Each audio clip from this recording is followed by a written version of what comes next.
Welcome to the full audiobook narration of P.A. Mason's The Kangaroo Case, Book 2 in the Witchy Cozy Mystery Series, Trouble Down Under. Chapter 1. I punched the last digits into my new cash register with care, my eyes flickering to the notes I'd scrawled for Steve's order. "You did say you wanted 2 of the mulch, right?" Steve was nothing if not kind in the face of my mild dyscalculia. I really needed to get a better point of sale system, but the place I'd called said it would be weeks before they could make the trip up from Melbourne. Yup. Steve leaned against the counter and grinned, his thick-rimmed glasses sliding down his nose. "Don't want those plants drying out." I smiled at that, glad that I was moving plants as well as soil. The cramped office was full of pots overspilling with verdant green these days, and it would be a good 6 months before the front lot was ready to turn into a proper nursery. "You must be close to done at home now, huh?" I teased. "You've been in 3 times this month. You're a real danger of becoming my best customer." "Ha, I'm sure I am already, but the front yard is almost finished, just got a section to neaten up along the fence line." Steve shifted his weight from one leg to the other with a slight wince. "After that I'll need to take it a little easier." I grimaced, reminded of the leg injury he'd told me happened at work. It sounded like he'd been recovering for quite some time. "Well, you make sure you conscript some help, won't ya?" "The neighbor's son will help out for the right incentive." Steve rubbed the tips of his fingers together, saving up for a video game or something. "How are you doing out on your aunt's property?" My story wasn't much of a secret in the town of Myrtle Glen, and though Steve hadn't mentioned my late great-aunt Tabby before, I wasn't surprised he knew I'd inherited her house and 200 acres of swamp. "Just fine, I guess." A smile crept onto my lips, "but I've probably got a list longer than yours of what I'd like to do with the place. The first item is giving the walls a fresh lick of paint, but I've been too busy here to get started yet." "Ugh, painting isn't my strong suit." Steve made a face.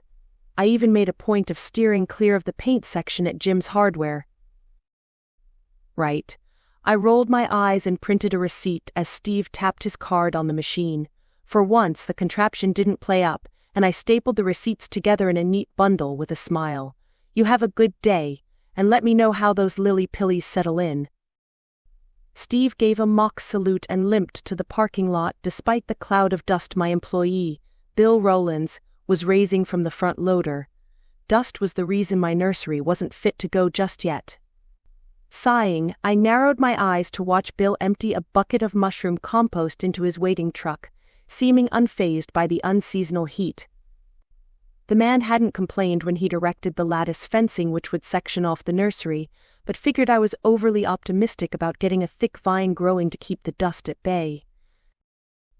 The truth was, I could manage something like that overnight with something as hardy as Solenum laxum, more commonly known as a potato vine.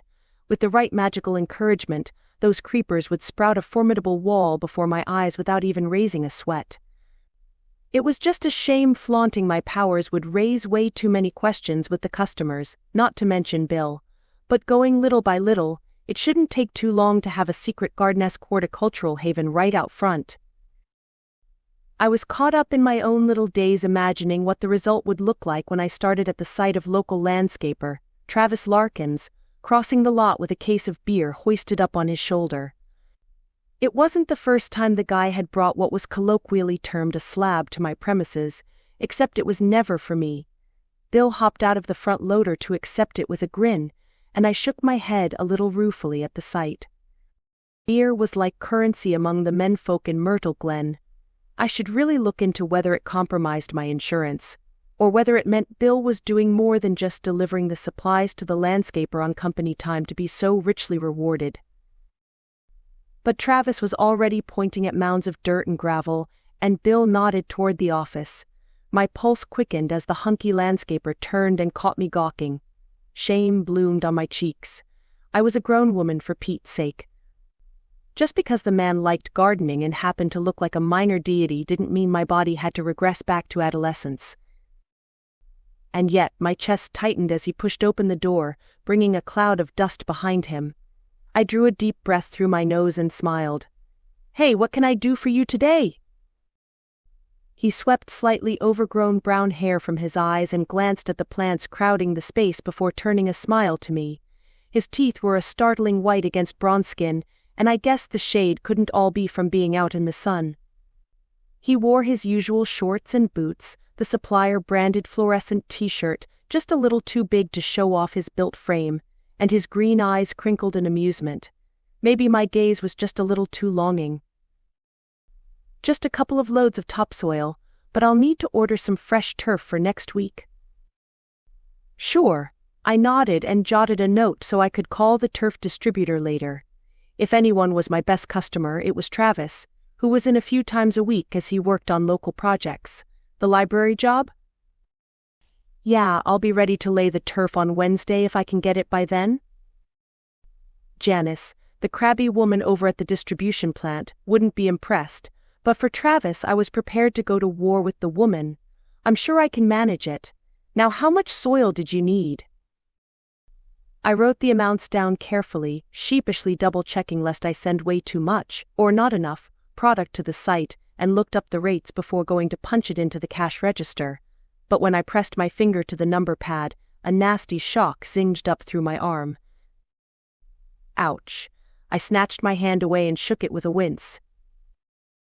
Travis only frowned and quirked an eyebrow. My cheeks burned.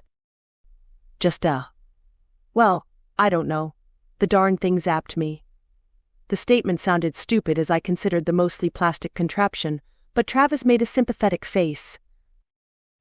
"Hope there isn't a loose wire in there somewhere. Looks like it's seen better days, even if it is an improvement on old Alfie's ledgers."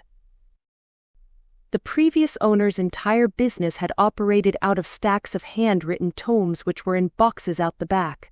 I shuddered at the thought of a fire someday taking them out, and while my current system wasn't much better, the outdated register didn't involve using a calculator. "I got it from Jan's post office. She upgraded a while ago." I eyed the machine dubiously. "But maybe something's been chewing on the electronics." "Well, I'm happy for the order to go on my account. You should have my credit card details in Alfie's books. Maybe get Bill to look at the wiring before serving any more customers." Travis scratched his nose and looked as though he was in a rush as he shifted from one foot to the other. "No problem at all. You go on ahead and I'll get this fixed up." "Thanks, Darl." Travis flashed another smile and turned to leave. I held back a wistful sigh as he opened the door and looked back over his shoulder. "Good luck with it." Darl, or love. The Aussie man's way of politely letting you know he has no idea what your name is. While I thought the endearing terms were limited to Australia's older generations, it appeared feminism hadn't quite permeated the quaint little town of Myrtle Glen. Perhaps a little bra burning was in order. It was lucky Travis was cute. I was considering whether to chance poking at the register again when Bill came in through the back, wiping dust mingled with sweat from his weathered face. He glanced up at the clock on the wall behind me and frowned. "Aren't you supposed to be going?" I blinked, for a moment stumped at his meaning. Then the problem of electrified cash registers fled my mind as I likewise checked the time. Crap. "Yes, have you got any more orders to go out?"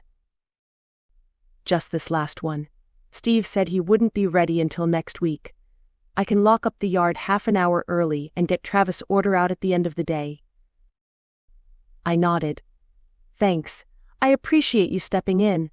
I was serving Travis just then, and the cash register zapped me when I touched it. Do you mind unplugging it and checking if there's any loose wires inside?" Bill frowned at the machine and pulled his glasses from his pocket. I never knew how he didn't mangle them on a frequent basis out in the yard. Not bothering to cut the power, he reached a calloused finger over and hit the total button. From the look on his face, nothing had appeared to go awry, and a receipt printed over the top of the dash. Maybe it was just me. I chewed my lip, curious but mindful that I needed to get going. "I'll grab some screwdrivers and have a look while you're out. Be careful driving in the city. They're all bloody maniacs." I'd heard similar advice when I first told Bill about my appointment to pick up Gus, my feline familiar, from the quarantine facility in Melbourne. and not long before that when I'd made the short trip back home to organize it. I got the feeling Bill didn't enjoy driving in the city. I will. Thanks again.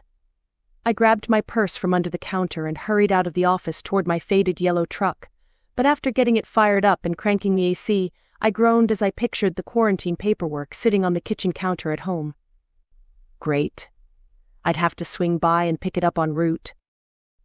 I knew I'd have a time of it on the trip back to Myrtle Glen, having omitted the part about international quarantine for pets when talking with Gus about the flight. My grouchy feline wasn't enamored with the idea of flying, and unsubtly suggested this new move would end up like California. I hoped the rural setting was more to his tastes, more space than an apartment had to be a plus, and had done what I could at the house to make him comfortable. I'd installed a new cat flap so he could come and go as he pleased, but I couldn't find his usual chow in the grocery stores. That could be a problem. As I hit the gravel road heading out of the township, I frowned at the haze ahead. Was that an entire herd of? No, it wasn't sheep. I slowed the truck and frowned.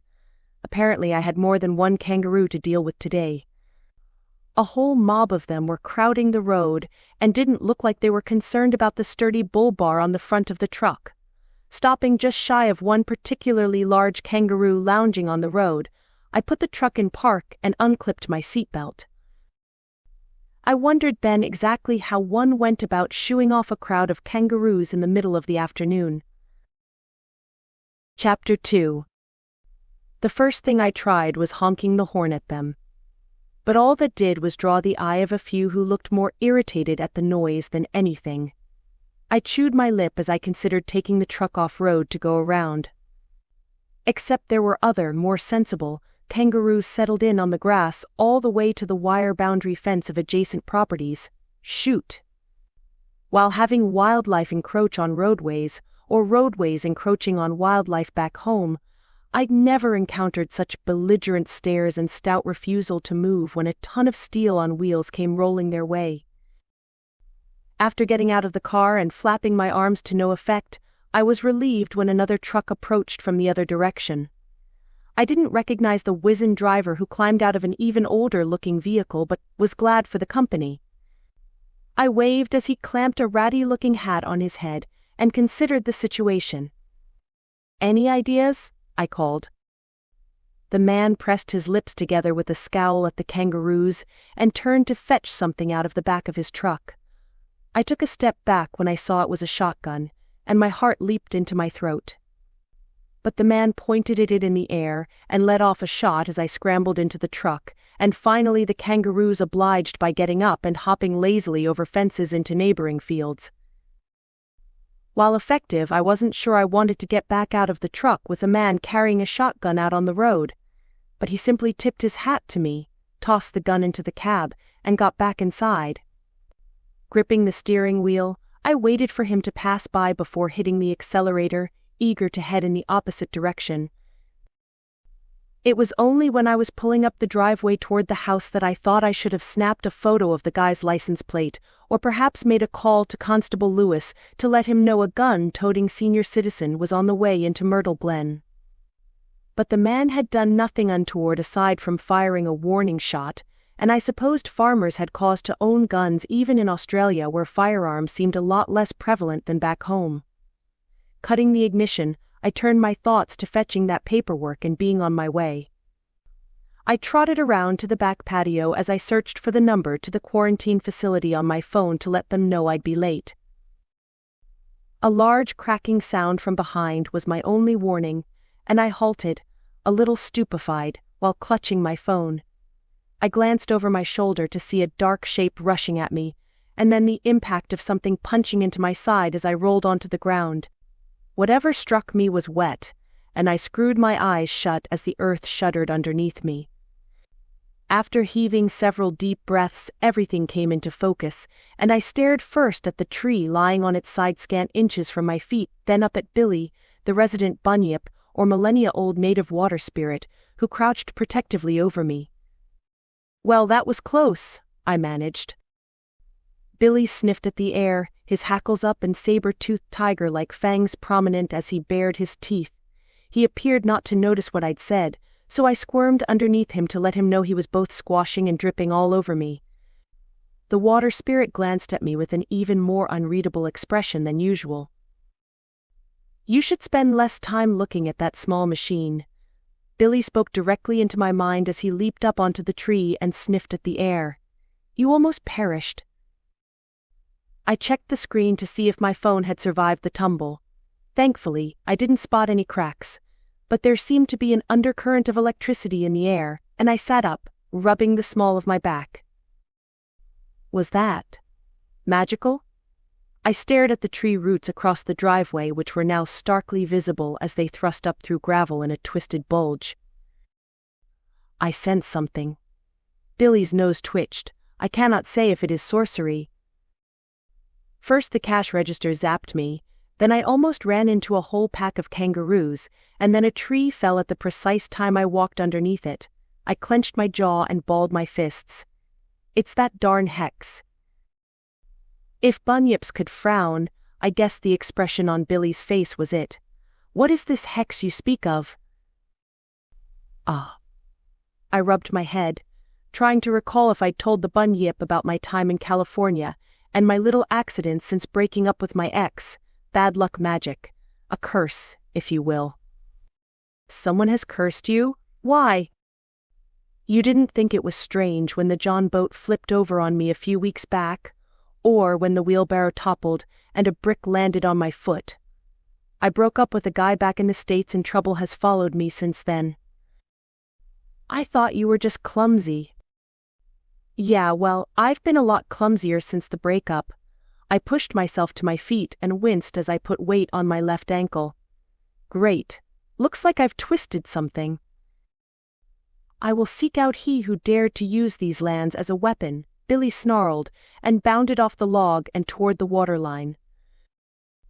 I frowned after him. But by the time it clicked that he thought my ex, Damon, was somewhere nearby, Billy was out of telepathic range, and I wasn't about to hobble after him through a swamp, not when I was already late to pick up Gus. Steeling myself for the pain, I took a deep breath and limped to the back sliding door. After pressing my enchanted skeleton key to the lock, the latch flipped, and I stepped inside only long enough to grab the paperwork and a bag of frozen peas for my ankle. I'd hoped the hex I suspected the Carringtons sent after me for dumping their son among other things was unraveling. Lately my little mishaps were usually nothing more than a nuisance, and I hoped they would eventually just fizzle out, so I could move on. But 3 strange things in one day, one of them deadly, didn't fit with that kind of thinking. As I got back in the truck, I wondered for the millionth time if I should call Grandma and just let her sort it out. But that twinge deep in my belly kept me from picking up the phone. If she thought the Carringtons had hexed her granddaughter, there would be hell to pay for generations to come. If there was one thing witches were good at, it was holding a good old-fashioned family grudge. No, if this kept up any longer, I'd do something about it myself.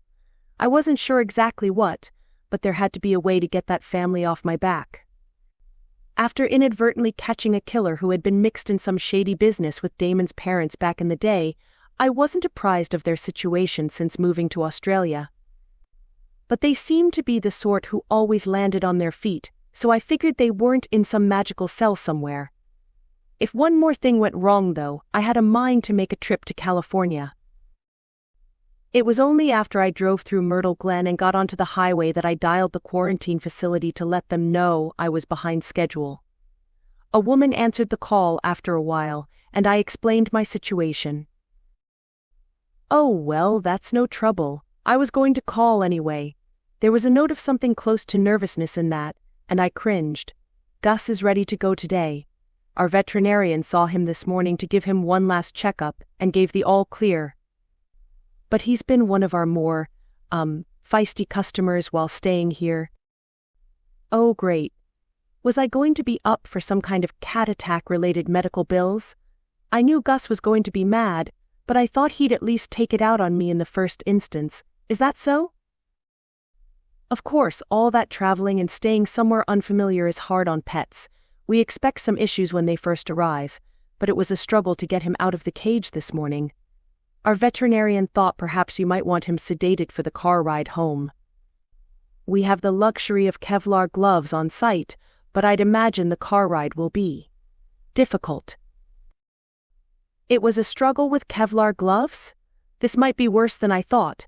It tempted me to agree to the sedation in the interest of an uneventful ride home, except I knew that would only make things worse when he roused.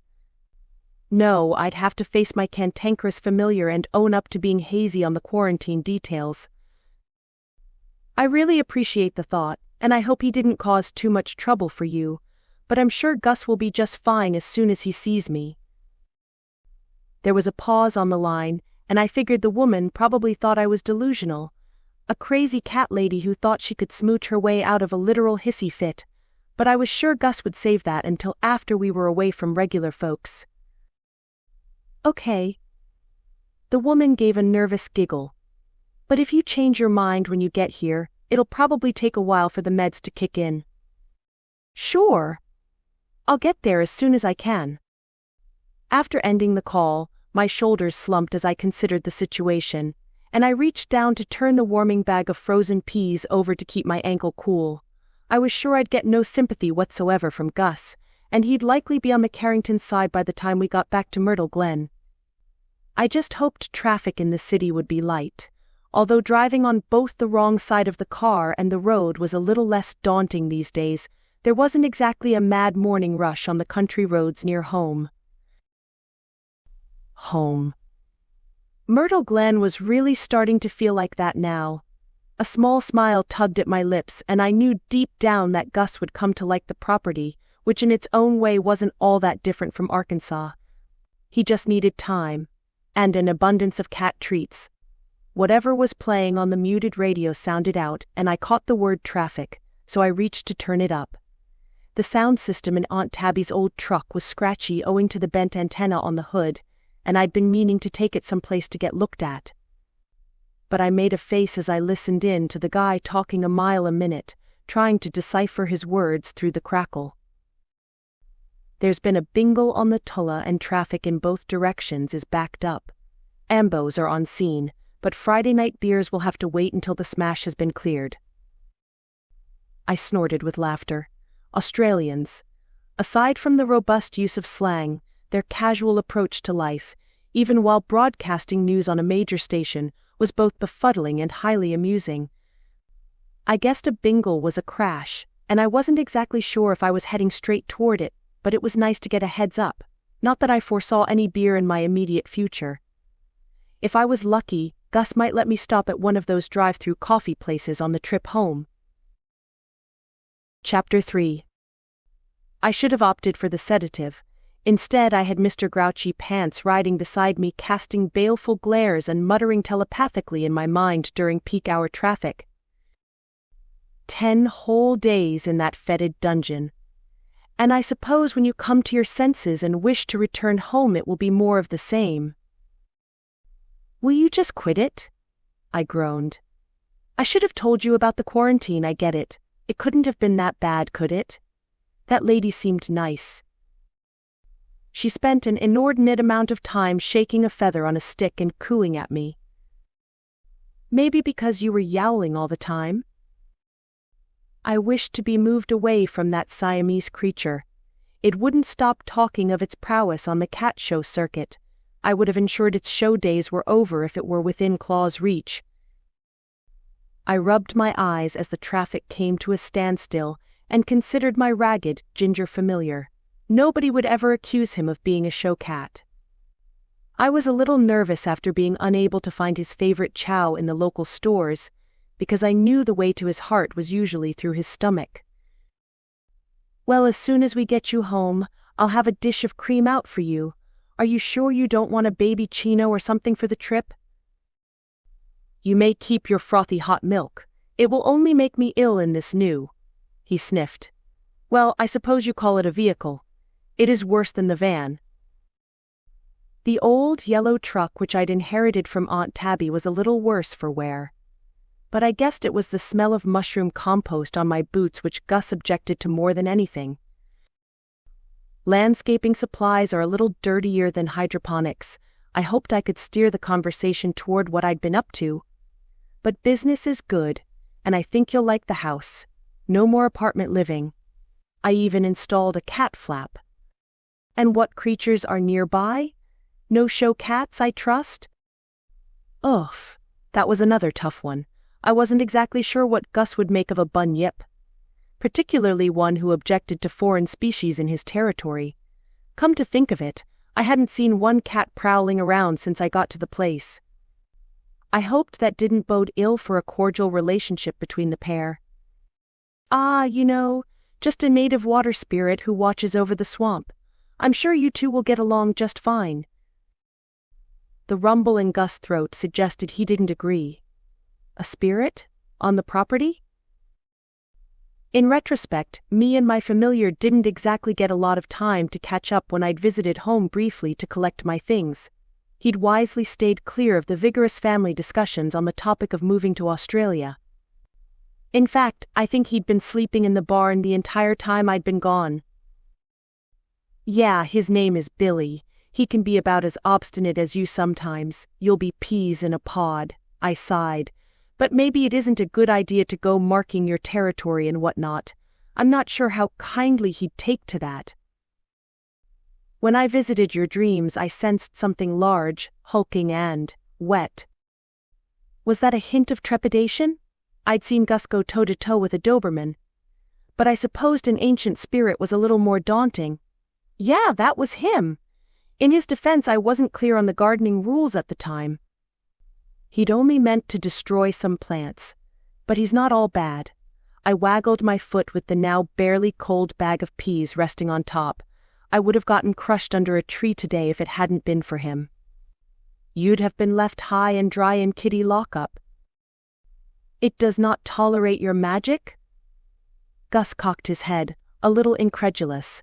Why would you wish to stay? We have rules now, I shrugged. My plants stay in the greenhouse, which is fine by me, and I'm turning the store into a nursery. No more fly traps, I trust? I chuckled.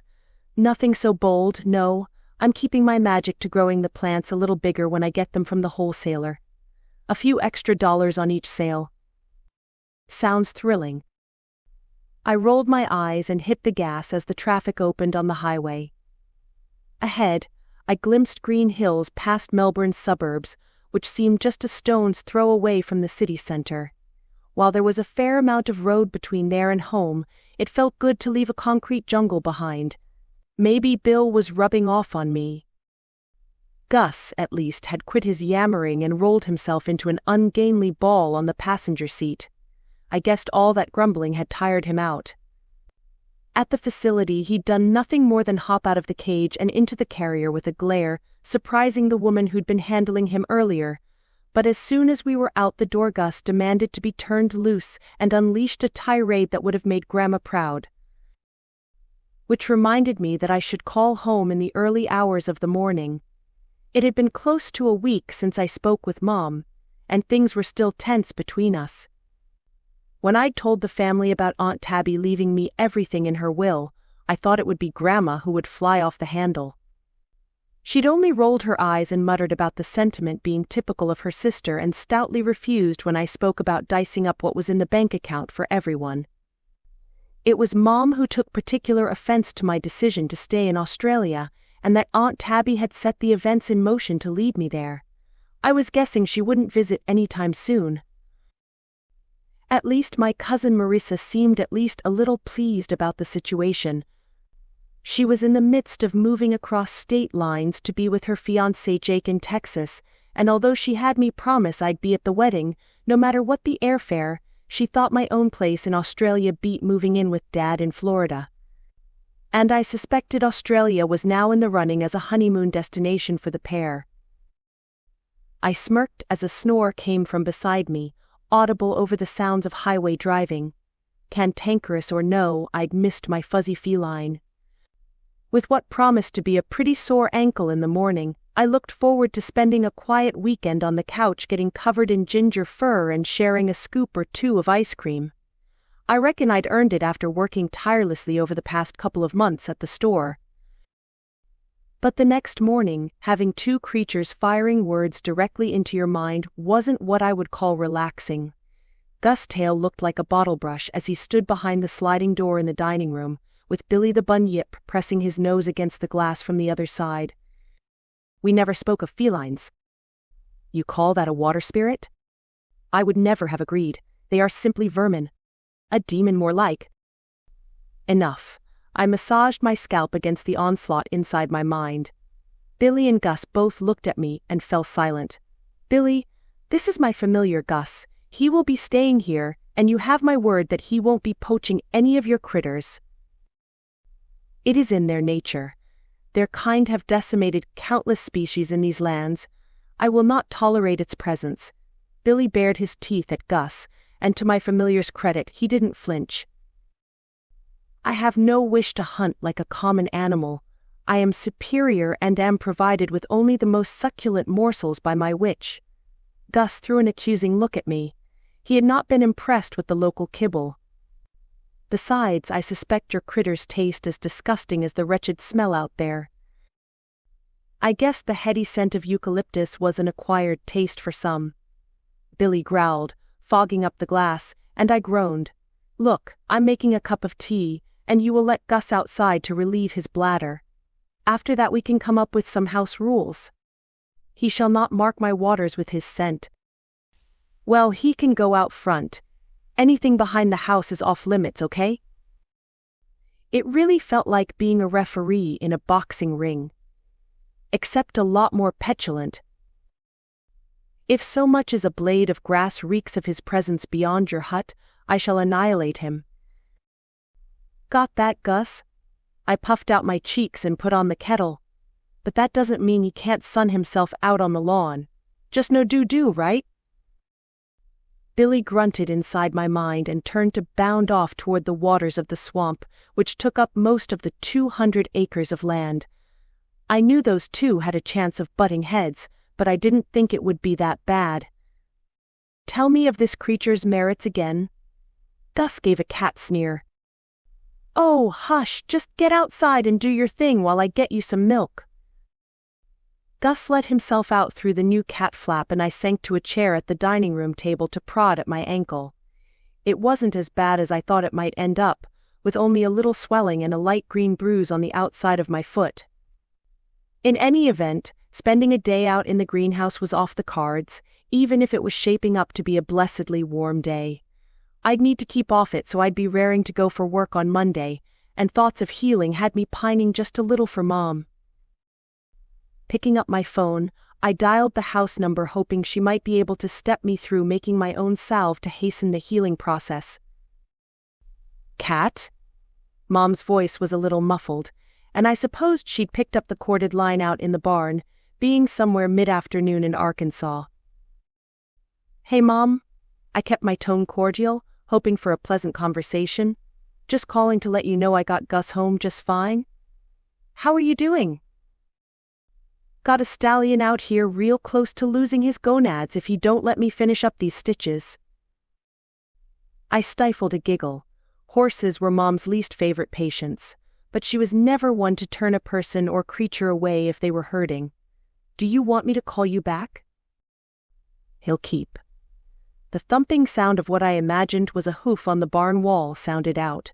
It'll do him good to learn some patience.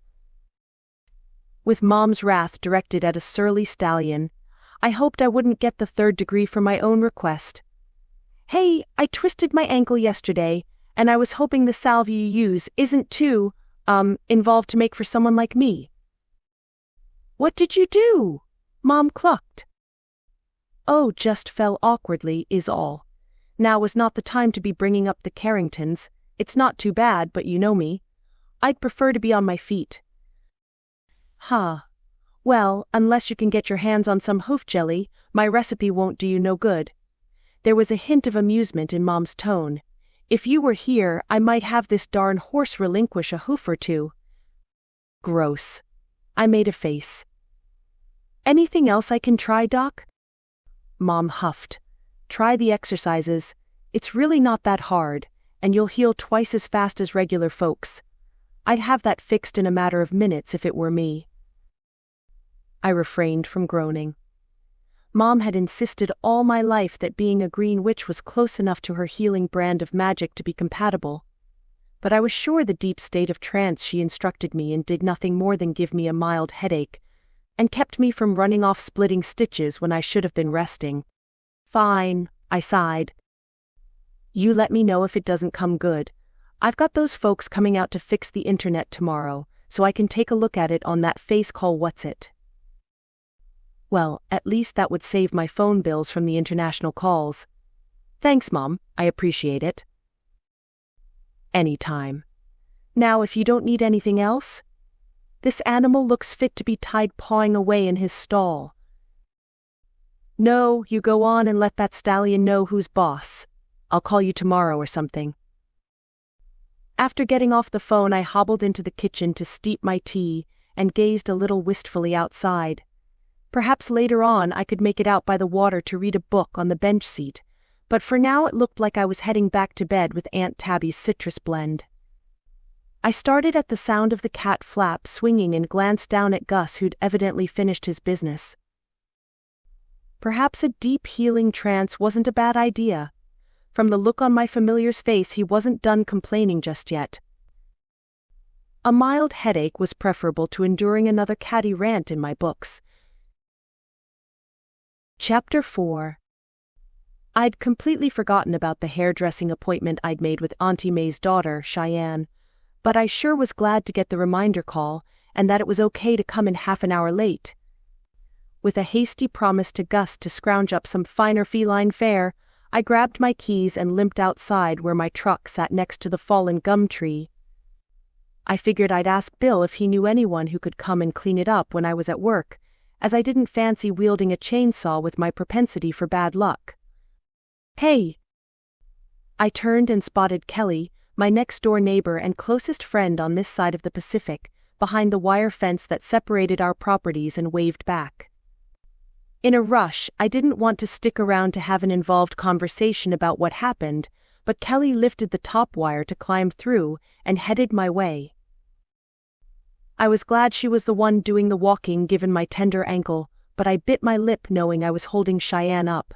As the distance closed between us, Kelly called out with a goofy grin. What happened there? Fell over, I shrugged theatrically, just as I was heading to Melbourne on Friday. It's a big one. Kelly drew to a stop beside me and put fists on her grubby jeans. No doubt she'd been out in her industrial greenhouse tending the flowers she grew for local florists. Do you want me to get Graham to come and clean it up? Oh, don't trouble him. I'll get it figured out tomorrow. I waved a dismissive hand. Kelly had been nothing but helpful since I'd arrived in Myrtle Glen, and I worried someday that would wear a little thin. Trouble? She snorted. That'll keep us in firewood for weeks. You'd be doing us a favor. I supposed I couldn't argue with that. Aunt Tabby's place had a wall heater, and while a fireplace would have been nice, there was barely enough room inside as it was. Okay, well, who am I to argue? I can't even get the truck into the garage. I'm just heading out for a haircut. Can we catch up a little later? Yeah, no worries. Are you still up for the pub on Tuesday? I glanced back at the house, wondering how Gus would fare through the week with me at work and out with friends. I decided to add a cat toy to the list of things to pick up from the store on the way home. Wouldn't miss it. And thank you.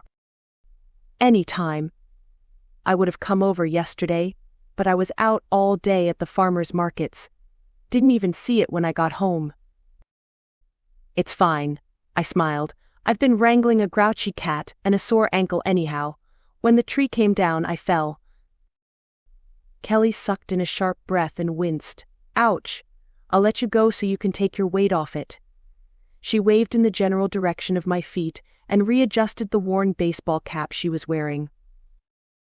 Kelly made it to the fence before I managed to get into the truck, and I smiled despite the discomfort at having such an awesome neighbor. It definitely made up for the fact that my other neighbor Beverly mostly glared at me these days. After backing out the truck and turning around to get on the road to Myrtle Glen, I let out a deep breath. It didn't even bother me that I hadn't washed my hair to prepare for the appointment. I wasn't sure that Gus would appreciate a lack of split ends when I returned home, but the thought of a little pampering was nice. It had been a while. On a Sunday morning in town, the folks of Myrtle Glen strolled rather than walked on the sidewalk.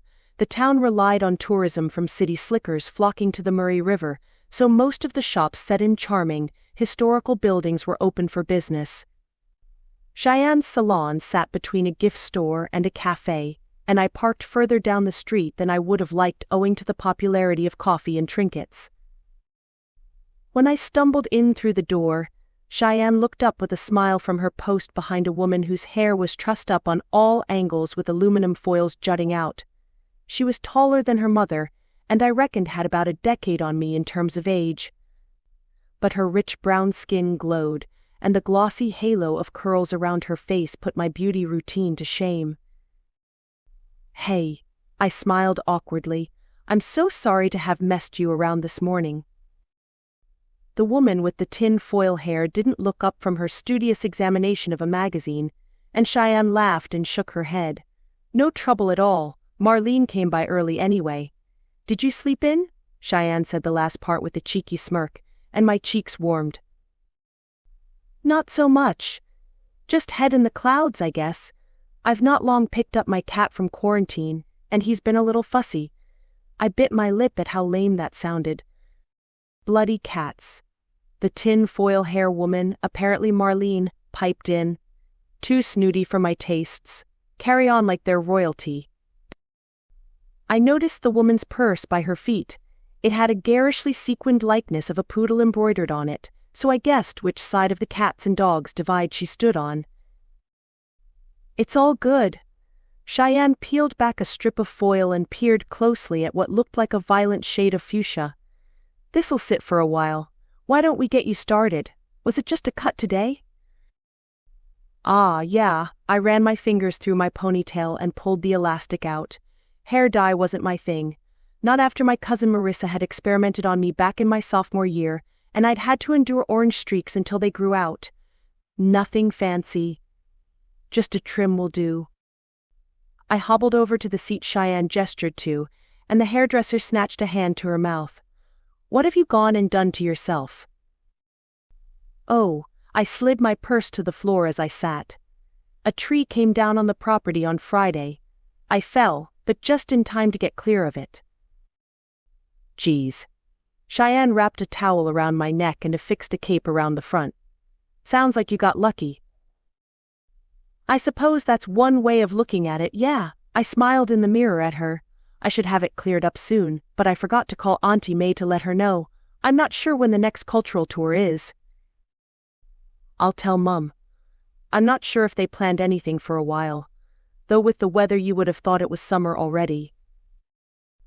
I glanced out the window and nodded. While it was still early, the sun was beating down and the wiser pedestrians had hats clamped on their head. "Looks like it's really heating up out there." "I reckon," Marlene chipped in. "My Terry will be out in it until they can find Steve. Silly bugger still thinks he's a man half his age. Should have given up on the SES years ago." I only frowned and met Cheyenne's eye in the mirror. "You haven't heard? Steve Walsh's car was found on the road beside the state forest yesterday. Apparently he wasn't home the night before." Cheyenne took a brush to my hair. "Steve?" My jaw hung open. "But I just saw him on Friday. He came by to order some supplies." "You're running that sand and soil place, aren't you?" Marlene ditched the magazine and swiveled her chair around to face me. "I'm just down the street from Steve. He's been working on that yard of his for months." There was something a little mocking in that, and I frowned, trying to understand why. "Yeah, he's been in most weeks, picking up this or that. Sounds like it's been quite the project. I've only seen the odd photo." Marlene leaned in a little closer, the wicked gleam of gossip in her eye. "Well, I suppose you wouldn't know. All he's doing is stalling, mucking around with all that. He and the wife separated months ago. They're supposed to be putting the for sale sign up out the front, but I reckon this is his way of putting it off." "Is that so?" I blinked, still trying to reconcile with the fact the man had gone missing since I'd seen him last. Well, I would never have guessed. Men. Marlene puffed out her cheeks. They don't like letting go. Cheyenne snorted and shook her head. Took me 5 years to get the ex to sign the divorce papers. It was only after I got engaged again that he finally agreed. Now, would you like me to cut some layers in here? I blinked and turned my attention back to the task at hand. I'll leave that up to you. I'm hopeless with all of this stuff.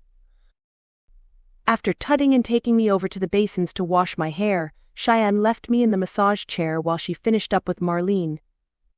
I was glad for some time to process what I'd heard, and only listened with half an ear to their chit-chat as Cheyenne finally tamed the woman's pixie cut with a blow dryer and sent her on her way.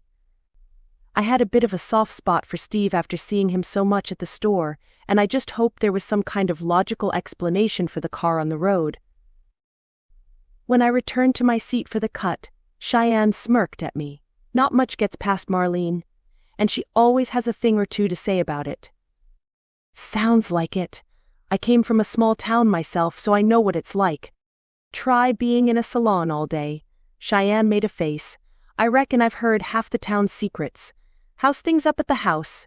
Are you settling in okay? Yeah, really well. Falling trees aside, I chuckled. Everything has all just come together, you know? Feels like I've been here for years. That's great. It's nice having someone new to talk to around here. I'm not sure I would have the guts to move overseas to somewhere I don't know anyone. Cheyenne got to work snipping at my hair. That's probably the hardest part, yeah, but everyone around here has been pretty friendly so far. Well, I'm having drinks on Friday for my birthday at the pub. You should come along, and I'll introduce you to some people. There's just a few of us going, no rowdiness, I promise. My heart leaped at the gesture. I barely knew the woman. Most of what I did know was courtesy of her mother, who came by most weeks to visit. While I wasn't much for going out drinking, this seemed innocuous enough, and a chance to broaden my horizons. Sure. That sounds great. What time? Cheyenne flipped a section of hair back and ran a comb through it. I'll get the kids fed before I take them to Mum's. Does around 8 work? I smiled and stopped myself from nodding as I reckoned with the scissors in Cheyenne's hand. Sounds like a deal.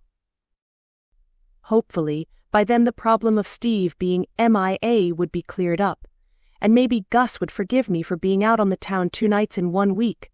Men, even those of the feline variety, could be a handful. Chapter 5. Gus at least was eating again by the time I left for the store on Monday morning. While he was still grouching that the selection of cat food I provided wasn't up to scratch, he found one brand less offensive than the others.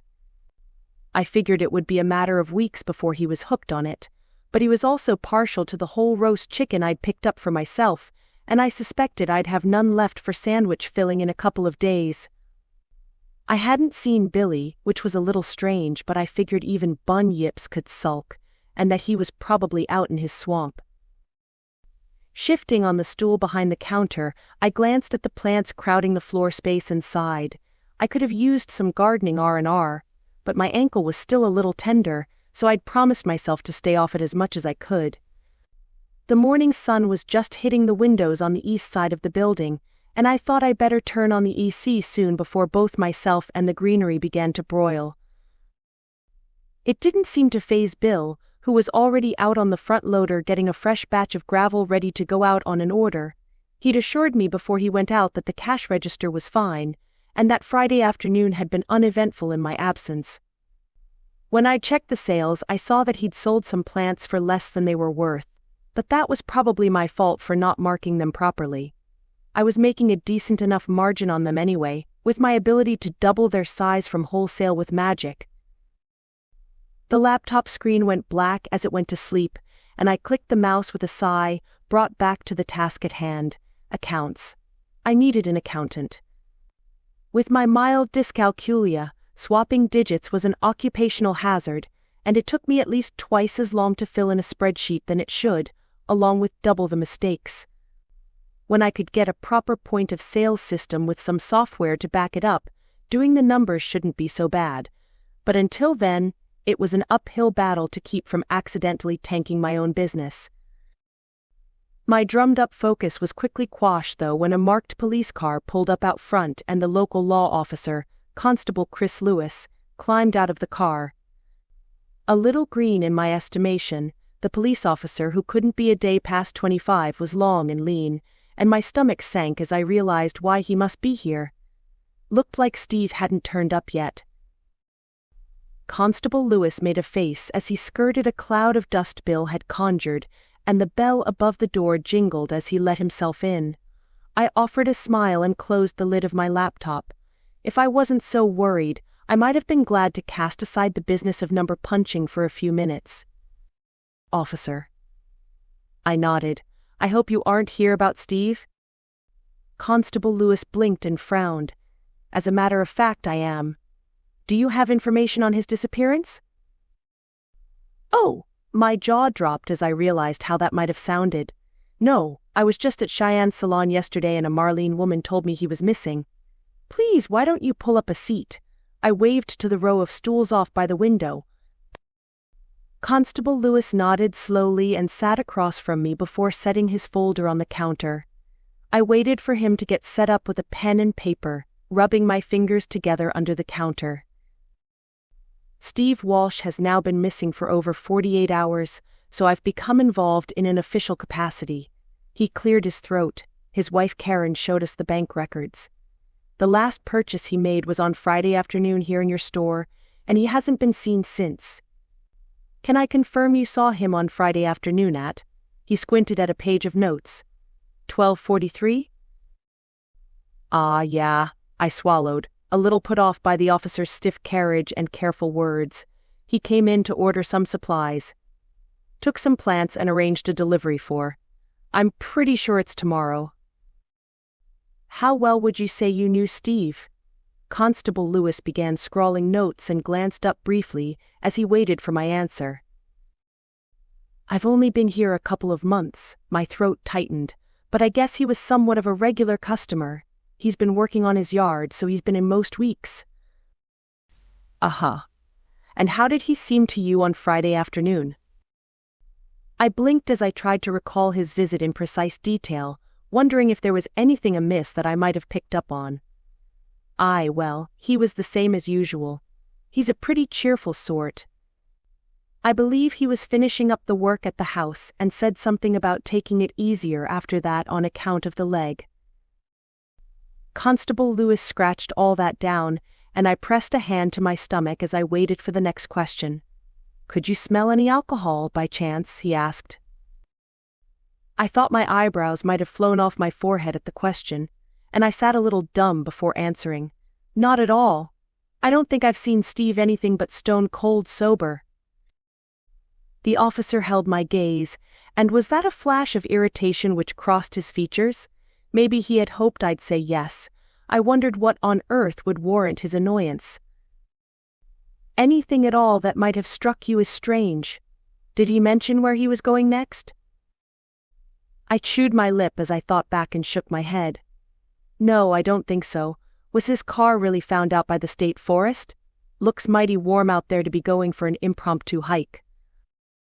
Constable Lewis tapped his pen on the notepad, and his officer face was replaced with a small frown, which seemed more puzzled than anything else. I guess the entire town knows by now if Marlene told you about it. It's a weird one. Oh? I knew I probably shouldn't ask, but I was curious. And you think alcohol was involved somehow? A couple of empty bottles of scotch on the passenger seat. The officer had been staring out the window but blinked as he realized what he said and snapped his folder closed. But that's police business. We'll be conducting a search out in the surrounding forest, but with the heat. He shrugged. The kangaroos aren't even out in it. Kangaroos? I cocked my head, reminded of my encounter with them. There was a whole mob of them out on the road by the car. It's not uncommon for them to come closer to town when water is scarce, but it was just. He shook his head. Never mind. I left the store shortly after Steve left. I had to go to Melbourne for the afternoon. I saw a whole bunch of the critters on the road close to the house. They wouldn't move for nothing until a man in a truck got out and fired a warning shot. Constable Lewis' eyes widened. He had a firearm. Do you know who it was? From my limited understanding of Australian society, guns weren't anywhere near as prevalent as back home. Maybe I should have made the call that afternoon to give Constable Lewis the heads up. No, sorry. He was traveling in the opposite direction, and after he pulled out the shotgun, I got back into my truck and headed the other way. I don't blame you. Do you think you might be able to give me a description? He opened his folder and flipped the notebook to a new page. Sure. I took a deep breath and gave the best recollection I could. His truck was white. I'm not sure of the model. It looked older than mine. I pointed out where I'd parked. He was wearing a ratty old hat, and he looked to be over 60, I'd say. He pulled the shotgun out of the bed of the truck but threw it in the cab when he left. When it happened, I thought maybe he was a farmer of some description. Constable Lewis jotted that down with a sour look on his face, then scratched the back of his neck. Anything else? Height? Facial hair? Skin color? I pursed my lips, my mind lingering at the point in time when I'd spotted the guy and called out. I'm not sure I could say. He might have had a beard, or maybe stubble. He was a ways from me, so I'm not sure how tall he was, but he was white in that out under the sun all your life kind of way. I'm sorry, I really didn't consider that it might be connected after Marlene told me about Steve. Probably not, but I'll check it out. If you remember anything else about this guy, call me. He nudged a business card over the counter, and I picked it up to tuck away in my purse. I'll do just that. What do you think the chances are? I swallowed. You know, of Steve being at a buddy's place this whole time or something. Constable Lewis' face grew somber, and he shook his head. If he did, I reckon he would have turned up by now. Myrtle Glen is a small town. Unless this buddy lives somewhere else, we should have had word by now. I bit my lip and folded my arms over my middle. Well, that's really quite awful. Let me know if there's anything I can do to help. See if you can come up with a license plate for that fella you saw. He smirked and tapped his temple. It'll save me some running around. I chuckled and gave a mock salute. I'll do my best. The constable let himself out, and I sat poring over what I'd learned. Steve never struck me as the kind of man who drank to excess, but then I hadn't really known him all that well. I guessed having marital problems might cause a little recklessness, and I hadn't known about that either. Bill came in through the back and watched the officer pull out of the lot and back onto the road. Was that about Steve? He asked. You know about that too, huh? I scratched my chin. Had a few beers with one of his neighbors last night. Terry was out on the initial search. He's a volunteer with the State Emergency Service. Marlene's husband? I quirked an eyebrow, and Bill gave me a how do you know that look. Small town. Marlene was at the salon yesterday. Ah. Terry said they took the patrol cars out onto the tracks but didn't find anything. But the bush can get pretty dense out there, so they could have missed him. Steve's not the first idiot to get turned around and lost. It was a little too warm for a stroll on Friday, don't you think? And with his leg. I shrugged. Yeah. Bill's heavily lined face shifted into a scowl. More to this than it seems, I reckon. I was tempted to ask Bill about Steve's marriage but decided that was a little too gossipy for my tastes. Any number of things could have happened to the man, but it didn't sit well with me that my store was the last place he'd been seen. It was a little too close for comfort after the time someone was murdered in my store all the way back in California. Chapter 6. I really couldn't help myself after locking up for the day to head home. Steve's disappearance was playing on my mind, so I found myself taking a detour to the road where his car was last spotted. I wasn't sure what I was doing exactly, only that I wished when I arrived he would be sitting in the back of an ambulance unharmed. After hearing Constable Lewis talk about empty bottles of booze, my mind had been turning circles. Steve just didn't strike me as the type, and not after our conversation on Friday. Even if he and the wife had split, who drank liquor on the side of the road before going MIA right after ordering landscaping supplies. It just didn't fit and made me think there was something more sinister at play. After pulling up at the site where a loose strip of blue and white police tape fluttered in the breeze, I jumped out and hobbled over to where I presumed the car had been left. There was no evidence of it now, perhaps already towed away, but there was likewise no sign of people out searching.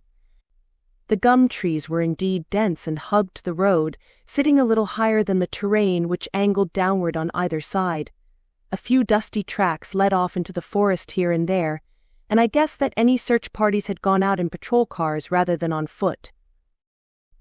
A sudden movement in my periphery made me jump, and I snatched a hand to my chest as I reckoned with the drab, gray blur which sharpened into the form of a kangaroo lingering just beyond the road.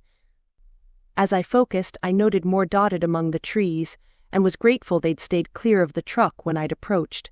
Sunset was still a ways off, and from what I knew of their habits they'd be on the move soon, but I recalled what the constable had said about kangaroos on the scene.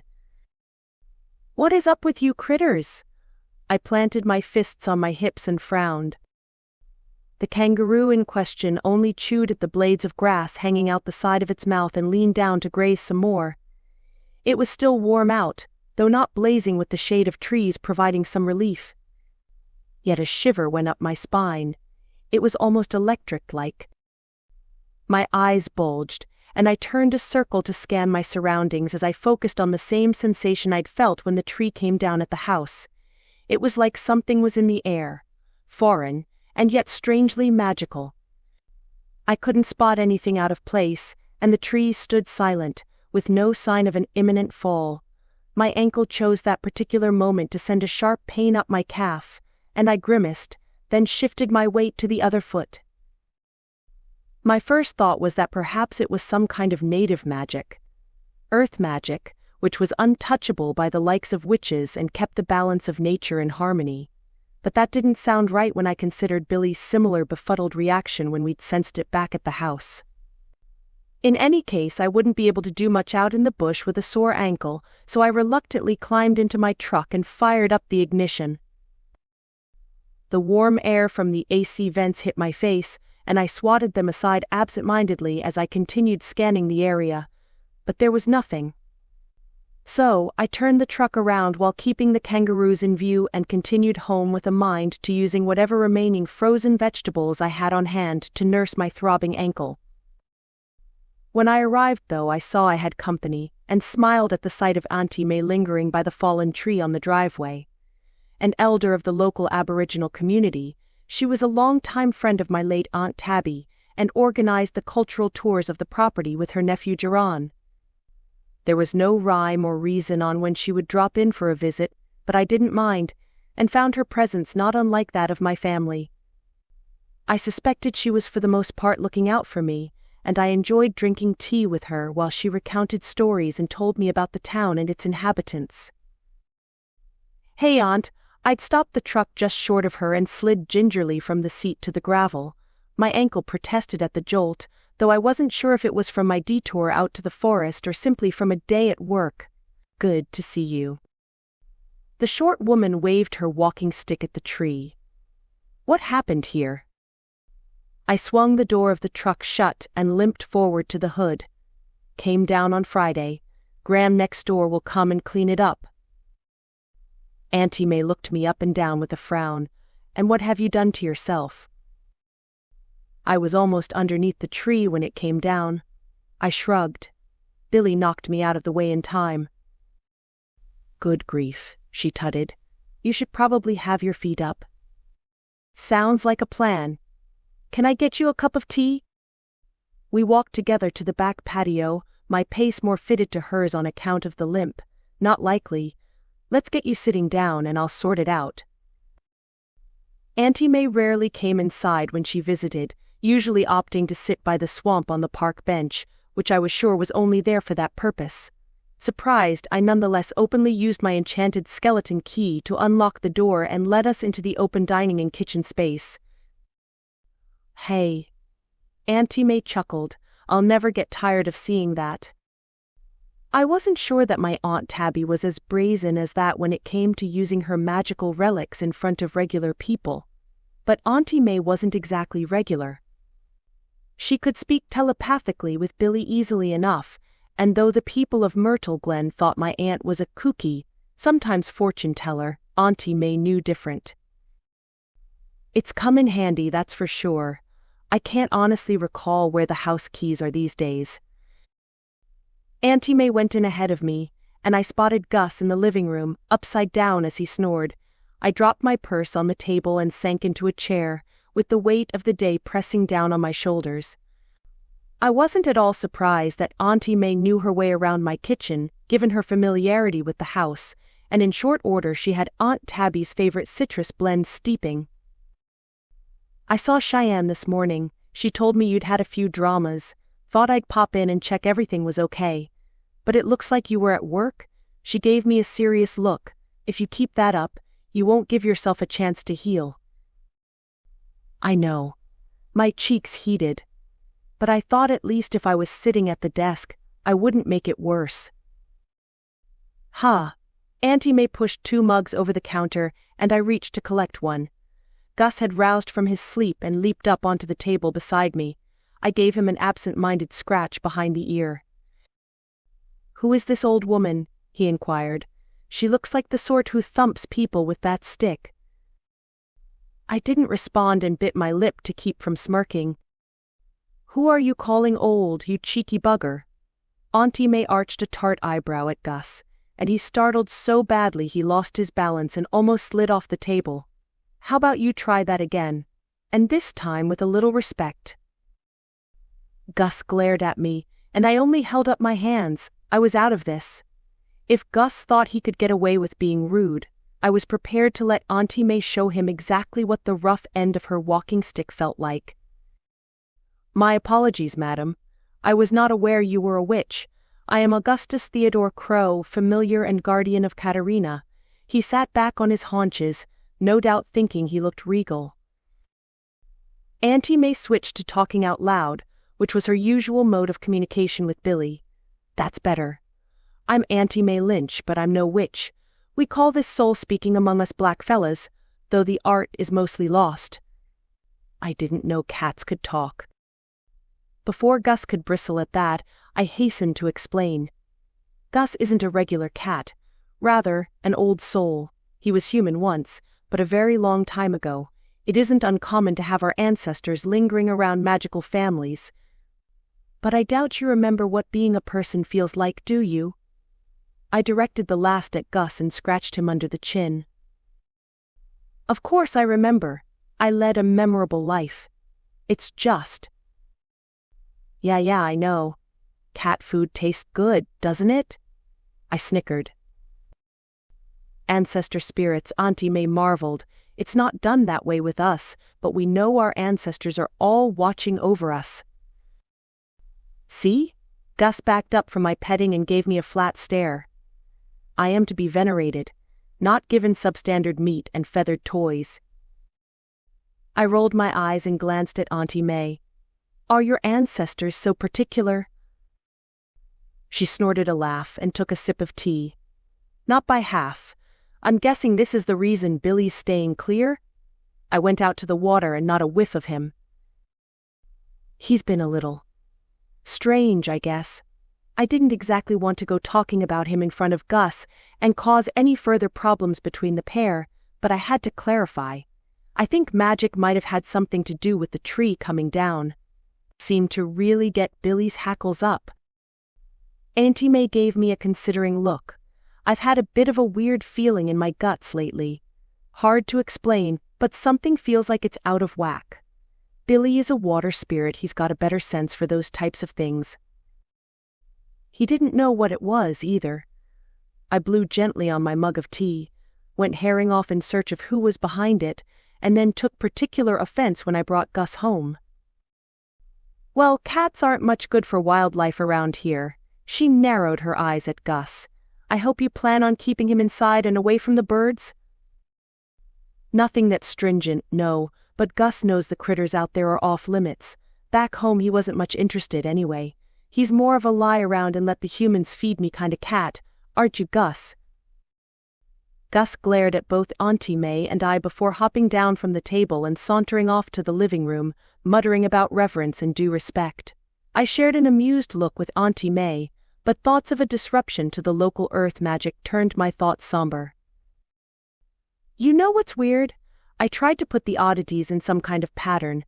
First, Steve Walsh goes missing in the state forest with a bunch of kangaroos hanging around his car, then I almost crash into a whole herd of them on the road. Even this evening when I went by the site of the disappearance, there were a few of them right by the roadside just watching me. Is that kind of thing usual? A group of kangaroos is a mob, Auntie May corrected, before pursing her lips and glancing out the kitchen window. But some of it makes sense. I heard about that fella going missing, which is bad news. But the hot weather at this time of year is pretty unusual. When there isn't a lot of water around, the wildlife will get closer to people so they can have a drink from a backyard pond or what have you. Now, by the end of summer, it's pretty dry out there, but even after just a couple of days of heat, have a look. I swiveled in my chair to stare out the glass sliding door. Green grass had turned golden, and a swirl of dust rose from what I imagined was a breeze. It's definitely dry. My thoughts wandered to the plants in my greenhouse, and I resolved to ask Kelly to come around and water them. Before I turned back, a dark shape went bounding past the door. It was Billy, and I squinted as he turned a loop before skidding to a halt under the patio. A green mass filled his maw, and he shook his head like a dog with a chew toy as he shredded it. What on earth are you doing? I leaned closer, trying to identify the genus of the plant in question. Calla lilies, he snarled as he spat them out onto the bricked pavers. She's growing them again. I shared a concerned look with Auntie May, but when I went to clarify the problem, Billy took off, leaving a pulpy green mess behind. What was that all about? Calla lilies. Auntie May rolled her eyes and took a gulp of tea. They're no good for the environment, particularly near waterways. I guessed it was my neighbor Beverly Norris who was the object of Billy's ire. After tearing up her garden in broad daylight, it was only going to get harder to deny the existence of the wild dog she insisted my aunt kept. Is he usually that vehement about them? I better go calm him down before Beverly gets animal control out. Stay right there. Auntie May pointed a warning finger at me. Billy can take care of himself. He's only been doing just that for tens of thousands of years. You, on the other hand, need to put those feet up. Do you have any frozen peas? Chastened, I made a face at the mention of peas. Used those already. Right. Auntie May went poking around in the freezer. Looks like it's corn today. And unless you want to go through a whole freezer full of veggies, you'll take some time off until that ankle is better, you hear? She sounded remarkably like both Mom and Grandma in that moment, and I smiled despite myself. I wasn't sure I could take time off work, but perhaps I needed to have a real crack at a healing trance. I'll do my best. Auntie May narrowed her eyes as she pressed the frozen bag of corn into my hand. Yeah, right. I've been around long enough to know when my advice will be heeded. I wouldn't lie to the woman, so instead I just smirked. All right, I'll check on you again soon. I hear Jaren's van on the road. For an elderly woman, Auntie May's hearing was exceptional, and I wasn't sure I quite believed her until I heard the roar of the van seconds later. Thanks for coming by, Aunt. Anytime. Just don't go getting caught up in any trouble. With weird magic afoot? Somehow I didn't think that was likely to happen. But I nodded with a smile. Nodding wasn't lying, right? Chapter 7. With most of the evening spent trying to get to my transit healing place, the ankle felt a lot better when I got up the following day.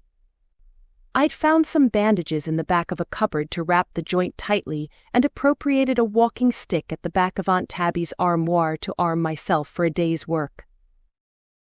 Sure, I might have gotten Bill to mind both the office and the yard with instructions to delay whatever deliveries we had until tomorrow, but I promised myself to be good today. There was a dusty old velour sofa in the office which I'd been meaning to get rid of, and I guessed that working on accounts and making the odd sale could occur from a more reclined position. I didn't reckon with how musty the thing was, though, and my nose prickled as I shifted to get more comfortable. As luck would have it, the previous owner of the store had a proper ice pack in the freezer out back, which Bill had kindly pried out from its icy depths. It had been a while since I'd seen a freezer which required defrosting, but Bill had only laughed when I mentioned it. Apparently, it was a matter of leaving it out in the yard with the doors open when they ran out of beer, which was usually the only thing that required a cool temperature on the premises. "You sure you don't want to head home?" Bill gave me a no-nonsense look with hands planted on his hips. A single cushion kept my ankle propped up on a coffee table, and I balanced my laptop on my knees as I rifled through receipts. The deliveries are done for the day. Except Steve's, of course. I'm not sure what you want me to do with that one. I blinked, then sucked in a breath through my teeth. Dang, I hadn't thought of that. I should probably call his wife to see if she still wants the order. But I'll stay. I'm meeting Kelly at the pub for dinner. Suit yourself. Do you need a hand with any of that? He waved a finger in the general direction of the receipts. If you could steer me to a decent accountant, that would be much appreciated. I ran my hands over my scalp. I'm not much good with numbers, and doing this by hand is getting pretty tedious. How Alfie kept on top of it all with just paper and a calculator is beyond me. Half the time he didn't even need the calculator. Bill snorted. And he did all the taxes himself. But the missus is a bookkeeper, if that's what you're after. Have you been holding out on me, Billy? I snapped my mouth shut and cringed. This wasn't my first Bill and Billy slip up. Sorry, Bill. I have a cousin Billy back home. You sure you wouldn't prefer being called William? Not even my mother called me that. He wrinkled his nose. But I didn't know you were having trouble with the books. Mary could set you up with a system that'll talk to that fancy register you've been looking at. So long as I could get the company to make a trip out of the city to install said fancy register, I sighed. But I'd be grateful for any help I could get. Righto. I'll let her know. Bill removed his broad-brimmed hat long enough to rub a dirty handkerchief over his face and scalp, and turned to leave. What about Will? I pursed my lips. You look like a Will to me. Bill only laughed as he trailed back out into the heat. Perhaps I should have given him something to do inside to spare him from the elements, but he was already halfway over to the tin shed which housed the machinery by the time I thought the plants could do with another water.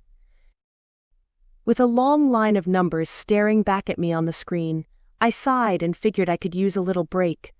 My dyscalculia was at its worst when I was distracted, and my mind kept wandering to the ominous magical portents that I'd been feeling. And Steve. And whether one had anything to do with the other. I'd joined a couple of Myrtle Glen-specific social media groups and knew from the rumor mill that he still hadn't been picked up, and Marlene from the salon appeared to, quite publicly, think he was dead. I was pretty sure Steve didn't belong to the magical community, so why did I feel that electric sense of doom at the sight of his disappearance? Irrationally or no, I kept wondering if I was somehow to blame being the last person to see him. I clicked over to my browser, and my fingertips seemed to move of their own volition as I navigated to the witchy web. Specifically for magic users, and obscured by tech illusionists for regular folks, it served as both a platform for magical entrepreneurs to hawk their wares, and a wiki-like database. It was meant as a place for folks to share information pertinent to the craft, and some people thought it wouldn't be long before grimoires were obsolete. Some of the information read more like an ad for services and was dubious at best, but I knew enough about the internet to double-check any facts I gleaned. The person I should talk to was Grandma. She'd earned her place on the Arcane Council for more than just her temper. But nonetheless I typed "do hexes last forever" in the search bar and hoped something a little more useful than last time might show up. Sure, I'd looked up this kind of stuff before, but the information seemed to contradict itself, or at the very least be confounding when you didn't know the particulars of the spell. but I'd been sure the Carrington hex was on its last legs, and it seemed off that things were ramping up rather than down, and I didn't recall that same electric feeling other times when accidents found me. It was possible that my ex's mother had renewed whatever grudge magic she'd sent my way, but I must have left a lot of hair in the sink in California for that kind of mojo. I trawled through the search results, which were mostly how to make a hex last forever, but one article, which didn't seem as clickbaity as the rest, held some useful information. Only the most powerful of curses have the potential to plague the subject for the rest of their lives. This would require both direct proximity and a substantial amount of personal matter to achieve. Most hexes that hold to the Salem Convention of 1695 will dissipate over time, the misfortune becoming less pronounced on the target as the magic wears thin. It sounded reasonable, and hinted at the fact that sending a hex halfway around the world was difficult at best. Could I possibly write this Carrington thing off altogether?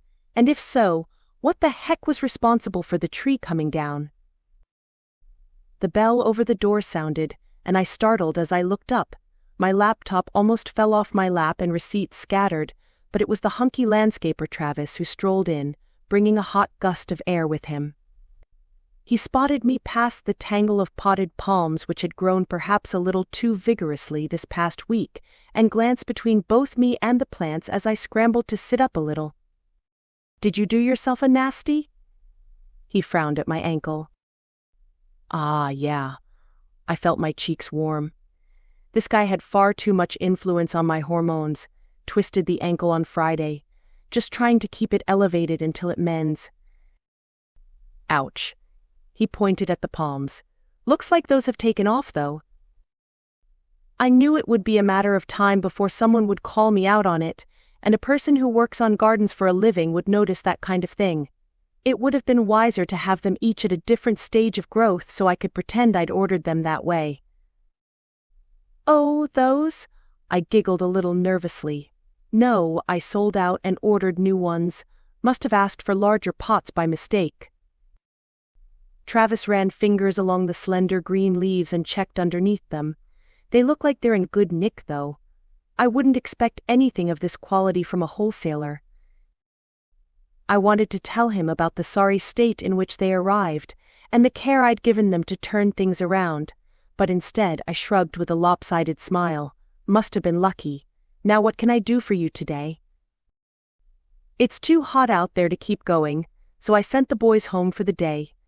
Just thought I'd stop by and check if that turf is arriving tomorrow." Of course it was. I'd battled with Janice at the distributors and emerged victorious on Travis' behalf.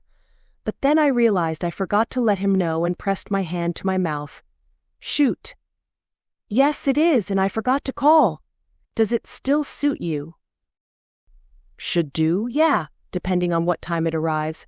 Looks like it's going to be another scorcher, so I'd rather be done by midday."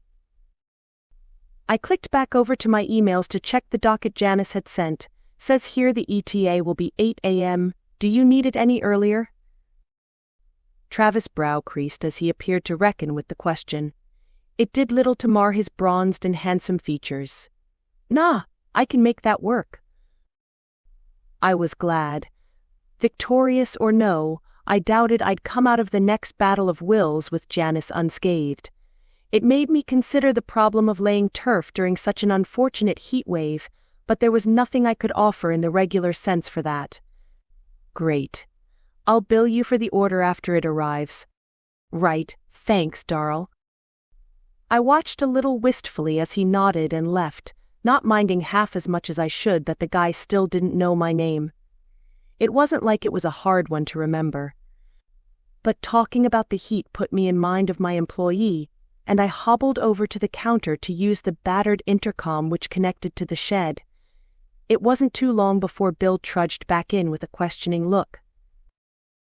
"It's too hot by half out there," I said. "You should finish up for the day." "I'm fine." A smudge of grease on his chin told me he was tinkering with the machines. Takes more than a little heat for me to put down the tools. I sensed this was one of those Janice-style arguments. "Well, if you won't go home, You can water the plants in here where there's an AC. Yes, boss. He rolled his eyes and dusted his hands on his work shorts. Just as soon as I put this mower back together.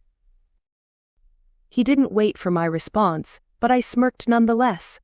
The working relationships in Australia were pretty casual as far as I'd seen. There were some days I wondered who was managing who between me and Bill. But there was no doubt he was a hard worker. My phone buzzed in my pocket, and a text message lit the screen. Kelly was double-checking on our date at the pub, and I typed an affirmative back. With 2 young kids to wrangle, I knew Kelly looked forward to our nights out, even if they were for an early dinner and meant we were both home before 9. Even without kids, that was the kind of socializing I could get behind.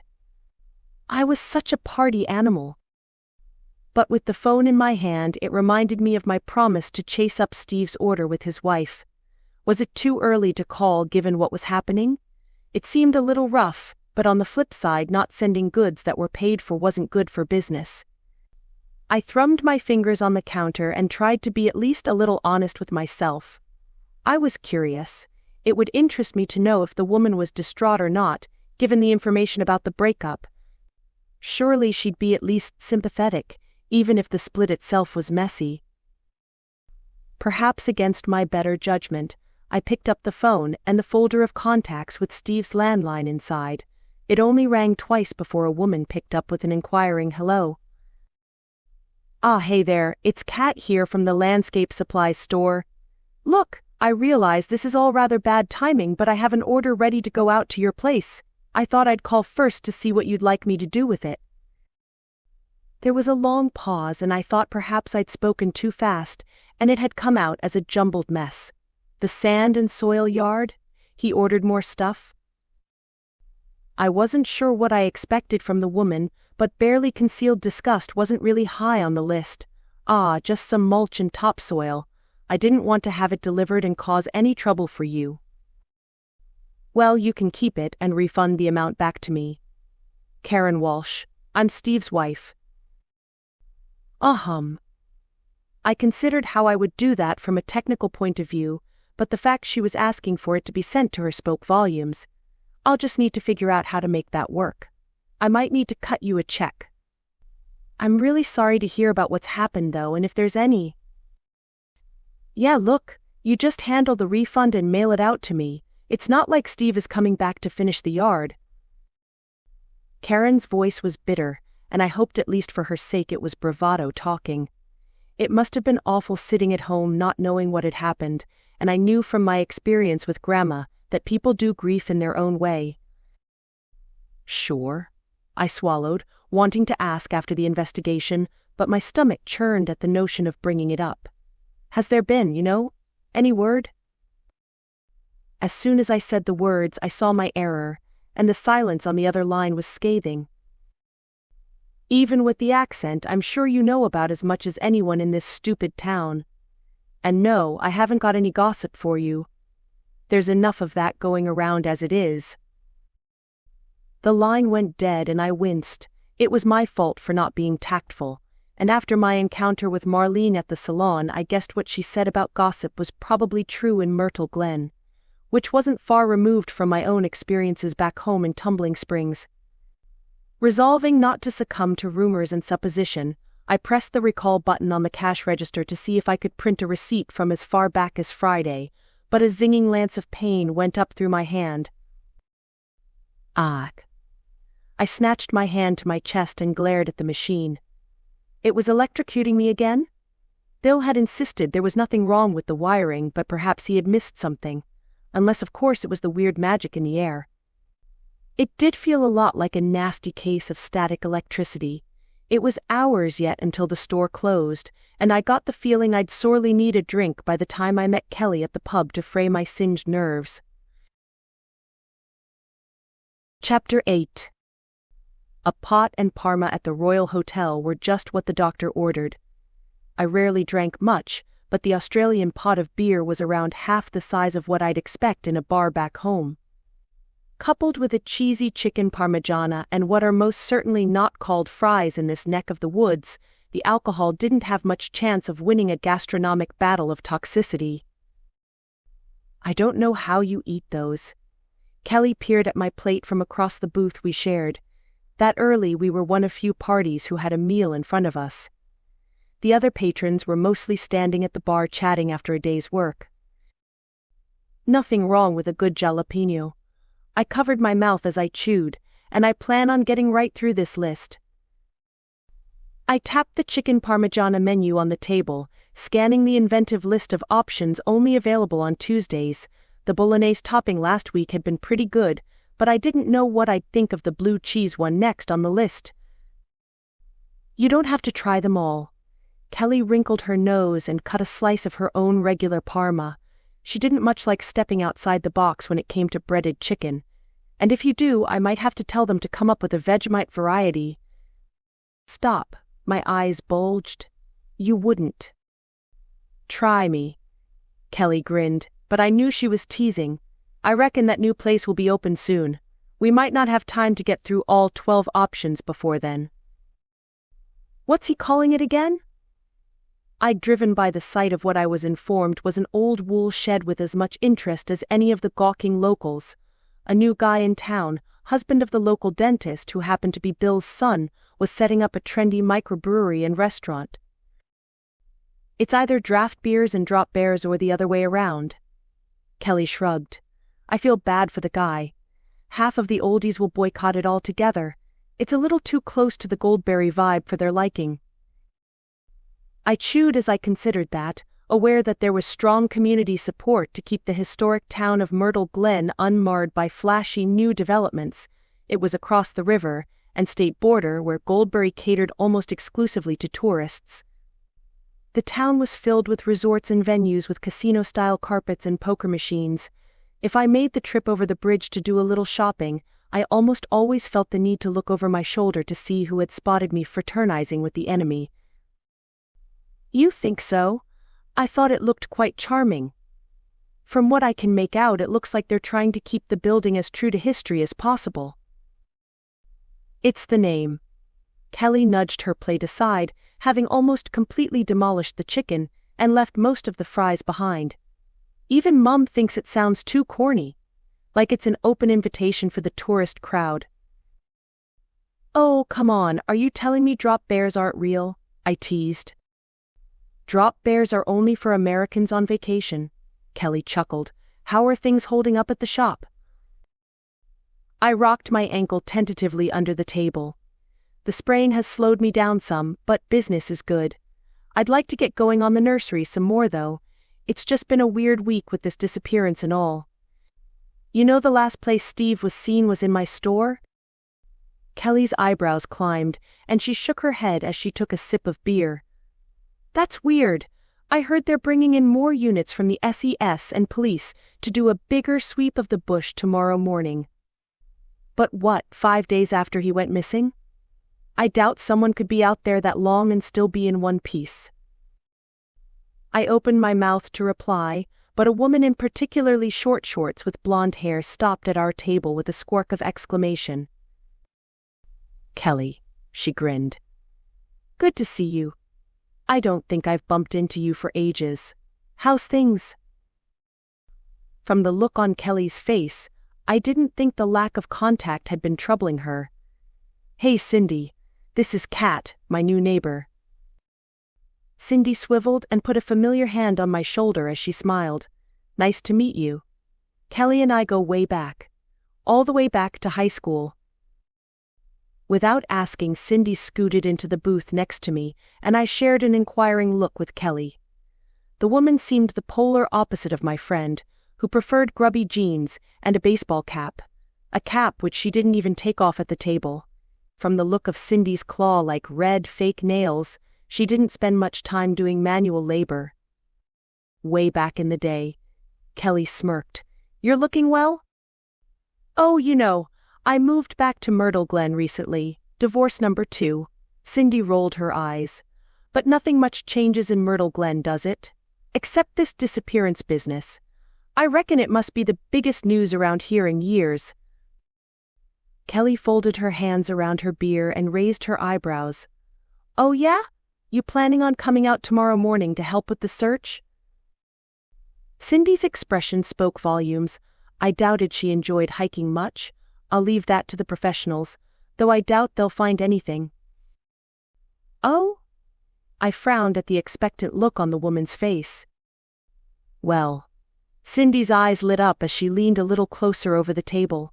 I heard Karen and that real estate agent Simon Flagstaff were, and that Steve was dragging his feet when it came to the divorce. Seems a little too close for coincidence, don't you think? Simon Flagstaff? I couldn't keep my lip from curling. That slimy realtor had thankfully given up on getting me to sell the house, but his name conjured disgust in my mind. He and Karen were involved. Gross. But was Cindy insinuating that they took care of Steve? And how would you know that? Kelly gave her a no-nonsense look. Cindy held her hands up, and suddenly her features were somber. It's not just idle gossip. Simon's office is right next door to the dentist where Karen works. And Mum saw them canoodling over a cup of coffee at Shannon's. Like they didn't even care who saw. Well, Steve and Karen were separated, right? I didn't want to engage in a whispering campaign but felt like I should at least clarify. That's not exactly cheating. Well, I think Karen wasn't in much of a hurry to sell the house. Sure, she moaned about Steve holding things up, but it would have been stupid of her to settle matters too soon with a big payout on the way. Cindy smiled smugly as Kelly's jaw dropped. Payout? I asked. Steve hurt his leg in an accident at work. Kelly wore a troubled frown. I'd say work cover would still be processing any kind of settlement. Or maybe it was finalized, and Karen was just waiting for the check in the mail. Cindy pursed her lips. I saw her down at the car yard a few days ago checking out a pretty sweet Mercedes. Looks like you've been busy since you got back to Myrtle Glen. Kelly frowned in disapproval. You looking for a job with the local newspaper or something?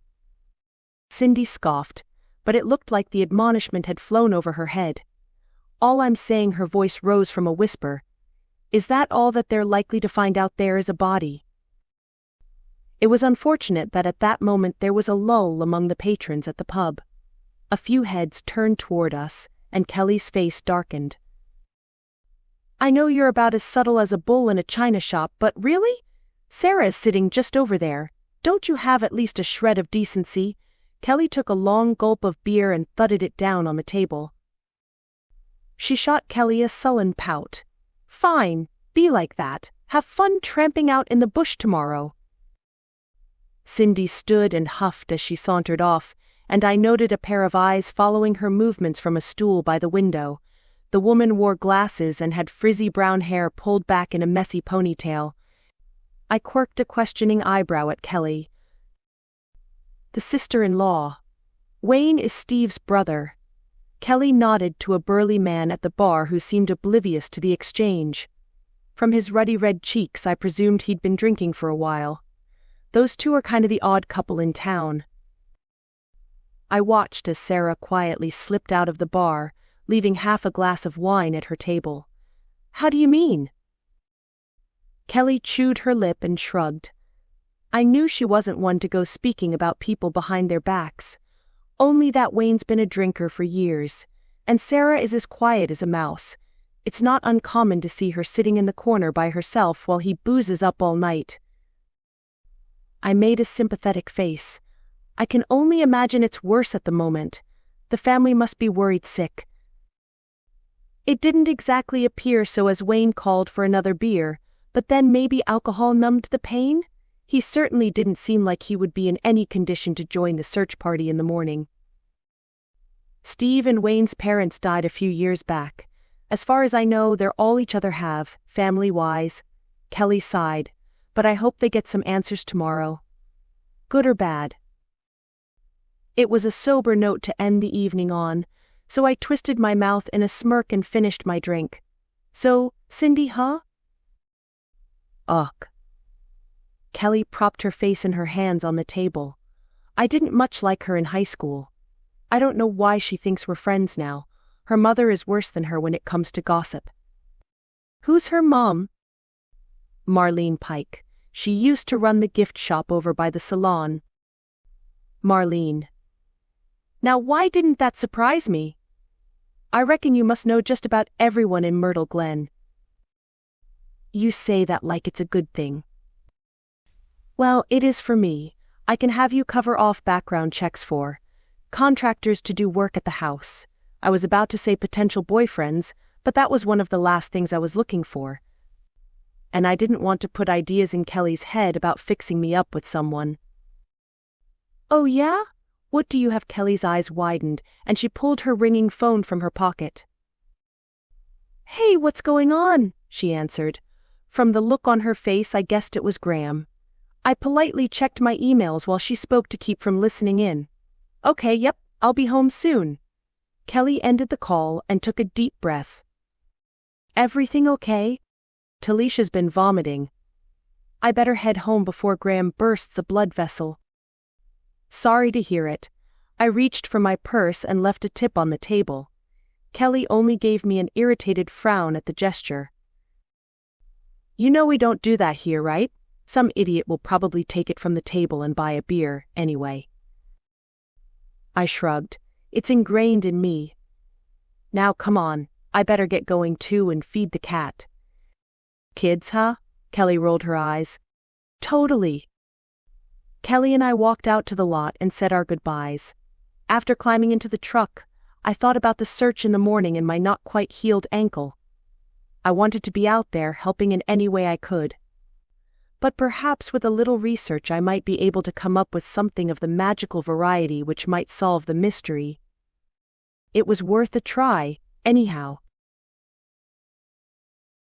Chapter 9. With a quick text to Bill asking him to open the shop and man the counter for me for a few hours, I left Gus sleeping on my bed at the crack of dawn, armed with what I hoped might negate the need for a large-scale search for Steve Walsh. It had taken until the early hours of the morning to find a spell in one of Aunt Tabby's grimoires which I thought even a green witch might be able to use. I made a few attempts hunched over the crystal ball which made up part of the Crowe family relics, but the only thing I saw were swirling, murky clouds.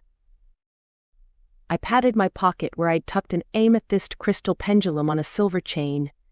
It wasn't a relic so far as I could tell, enchanted to perform magic itself, but could serve as a focal point for the spell I'd planned. I hopped into the truck with the first morning rays of sunshine and pulled out of the driveway toward my destination. With shoes on both feet, the ankle having only the slightest of twinges now, I made my way to the local post office cum general store, where I hoped the proprietor John Thorpe had the last thing I needed for the spell. It had been a little while since I stopped in for mail anyhow, having switched to email statements wherever I could, and I wondered what she might have to say about the disappearance. The woman wasn't a Marlene, so to speak, but she did have the local community dropping in all the time, and had helped me when I was investigating Aunt Tabby's death. But when I pulled up at the front of the weathered storefront located in the middle of dusty fields, I cut the engine and groaned as I rested my head on the wheel. My neighbor Beverly's tiny, red Hyundai was just ahead of me. Knowing what Billy had done to her garden, I was in no mood to see the woman. I could either hide among the shelves inside and hope she passed me by or wait out here to be browbeaten, so I hopped out of the truck and took a stealing breath as I strode in. The interior was just about as beat up as the outside and crowded with all manner of things people may or may not need. I treaded carefully over cracked linoleum toward the back corner where the bogus spiritual corner was, and idly brushed my fingers over dream catchers and bottled oils. One was marked Love Potion and I couldn't help but smirk. So I'll be out cleaning it up for the next week. The creature is a menace. Every time I call animal control, they say they can't do anything if I don't know where the dog is. I've got a mind to speak to Greg down the road to see if he can bring his gun down. It'll be his sheep next, if it hasn't already. I stepped into view and Beverly turned at the interruption. Putting on the fakest of smiles, I tilted my head. Beverly, good to see you. I trust you're well. I'll be better once that mongrel dog of yours is taken care of. You know it's ripped up all my calla lilies this time. Every last one of them. I saw it run off to your place, so don't deny the fact that you're feeding it. I frowned and jutted my lower lip out as I glanced at a disinterested-looking Jan with a shrug. Well, I'm sure I don't know what you mean. But calla lilies, I would have thought a seasoned gardener such as yourself would know how bad they are for the environment. Once they get into waterways they take over, not to mention how toxic they are for the wildlife. Excuse me? Beverly bristled. They're only listed as a weed in other states. I'm well within my right to grow them in Victoria. I let that hang in the air for a couple of seconds and shook my head. But does that really mean you should? Right over the fence from natural wetlands. Beverly's mouth worked, and when she looked to Jan, she only received a deadpan look. I'd hoped Jan would be on Team Green. Well, I didn't think it would be a problem, Beverly scoffed. And you're just deflecting. It's that dog that's the problem. And I don't know what to say. I shrugged. My cat Gus doesn't much like dogs. I wouldn't keep one for that reason. It wasn't a lie. Billy most certainly wasn't a dog, and even if Gus didn't like him, I wasn't exactly the bunyip's keeper. Beverly glowered at me and huffed before turning on her heel to march out of the post office. I shot a sheepish look at Jan. You're a lot like your aunt, you know that? Jan leaned over the counter after the door slammed shut. She used to give Bev what for, too. I'll bet. Has she always been like that? Prickly as a pineapple? I wouldn't say she was ever pleasant, but it was after her parents died that she got to be that. Right. I didn't want to ask any more questions about Beverly, not when I was here about Steve. Hey, I don't suppose you sell any maps of the local area? Maps? Jan frowned and turned to a wall with a rack filled with leaflets. Don't you kids use your smartphones for that these days? Ah, yeah, I guess. But I prefer having something a little more tactile. Jan handed over a fold-out leaflet marked Myrtle Glen. These ones I keep on hand for tourists. It's mostly the B&Bs and gift shops that are marked. I chewed my lip as I spread it out on the counter, and after inspecting it, I shook my head and folded it up again. Have you got anything? Broader? That covers the state forest and whatnot? Jan looked puzzled, then her eyes flared with recognition. Are you planning on going out on that search? Don't worry about getting lost. They send people out in teams and have people who know the terrain in each party. Oh, I didn't quite know how to say that I needed a map to scry Steve's location, even to a magic quack or mundane witchcraft enthusiast if one was being polite. Well, it's not for that exactly. I'd just like to get a better idea of the area, you know. I'd hate to get caught out in back country sometime and have my cell phone go flat. I don't think I have anything here that would help you. Your best bet would either be town hall or the library. My granddaughter Nat works in the planning department with the city council. If you want, I could ask. Ah, no, I'll go check it out a little later. Thanks again. My stomach sank.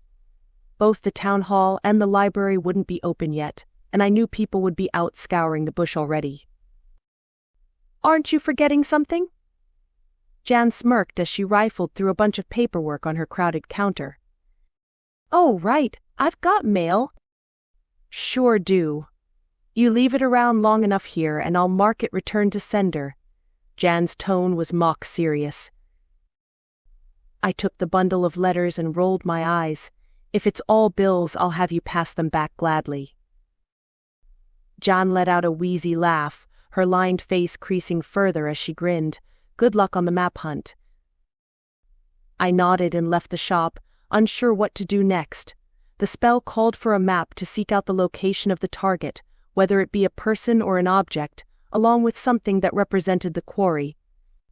I didn't exactly have any of Steve's personal effects, so I'd hoped that my intention in picturing him clearly enough would get the job done, but with only one of 3 items for the spell, I didn't know how I could make it work. Tapping the steering wheel, I considered my options. Wait until the library and town hall were open and somehow wrangle a map out of them, or try the spell now to see what happened. Perhaps if I were at the site of the disappearance, there would be enough mojo in the air to guide the pendulum in the right direction. If the strange magical energy was still thick enough, I suppose the pendulum would lead directly to its source. Which may or may not locate Steve. It was worth a shot. I pulled out of the lot and turned to head to the state forest, thinking all the while on what I'd learned about my customer's personal life in the past couple of days. I'd already known he had a workplace accident at the local hardware store some months ago. But the news about the separation with the wife was a bit of a bombshell. In all the times he'd been in to order supplies, he'd never once given any indication that he was prepping the house for sale, so maybe the gossip on him holding out was true. But if this Simon Flagstaff stuff was accurate, I couldn't fathom why he would want to stick around with the ex. My brief conversation with Karen didn't paint a favorable picture, but it was a leap to think that she'd offed her husband for a lover and potential workplace compensation payment. I knew Simon was slimy from previous experience though, and had angled at a dirty deal to make a sale on my aunt's property. People were strange, not least the brother who was out drinking with his wife while Steve was missing. Was I being too judgy? Perhaps that wasn't all that objectionable. And not my business anyhow. Except, this weird magic stuff was just too much of a coincidence. I pulled up on the side of the road where a long line of cars had parked, a good portion of them marked as emergency services, and hopped out of the truck. There it was again. The crackling static which danced over my skin and made me shiver. What the heck was it? And why had it blown through my property on the same day as the disappearance? Standing there wasn't going to help though, so I thrust my hands in my pockets and gripped the pendulum in readiness. I wasn't sure for what, given the swarm of people hanging around, and I was plotting on how I could slip off unseen to cast the spell when I almost bumped into Constable Lewis. "Hey there, officer," and whoa, I took an involuntary step back as I focused on the man standing beside him. He wore the same tatty, broad-brimmed hat as the last time I'd seen him, and his craggy face was creased in a smile. Constable Lewis ran a hand over his scalp and swallowed. "Kat, I'd like you to meet my grandfather, Marty Lewis." I began, not quite sure how to identify the man as the shotgun wielder right then and there. "We've already had a conversation about keeping shotguns in locked cases." Constable Lewis shot the man a mulish stare, "and not discharging them in public." Ugh. The elderly man rolled his eyes. "I was just taking it in to get looked at over at Benny's. Lucky I did too. Before I got to the Kangaroos I came across a goat stuck in a fence. Bugger had done a right number on himself so I put him down. I reckon something must have been chasing him." "Chasing? Do you think that's why the Kangaroos were on the road?" I bit the inside of my cheek. I doubt a fox would trouble a mob of kangaroos, but then you usually don't see foxes taking on a billy goat of that size either. Marty rubbed the stubble on his chin. "I reckon this heat is sending them all a little loopy." My ears perked up as a man called for people to gather. Both Officer Lewis and Marty turned, and the milling people assembled further down the road. I didn't spot Kelly anywhere, but then perhaps some teams had already been sent out. I chewed my lip, wondering whether now was my opportunity to quietly slip away and cast the spell. "I'll be right there." I smiled a little sheepishly at the officer and his grandfather. Left my water bottle in the truck. After tracking back to my vehicle, I watched the slow process of coordinating groups to be sent out. It felt a little like shirking, but I thought my ankle wouldn't hold up on a long march through uneven terrain, anyhow. As the crowd thinned, I took my chance, hopped out, and slipped quietly into the trees, gripping the crystal pendulum in my pocket. When I was sure that I'd avoided everyone, I leaned against a gum tree to take weight off my ankle. The declining terrain from the road was rough, and I thought even if the pendulum did offer a direction, I wouldn't hold up long enough for it to take me to the location. But first I had to know if it worked, so I tugged it out from my pocket and took a deep breath.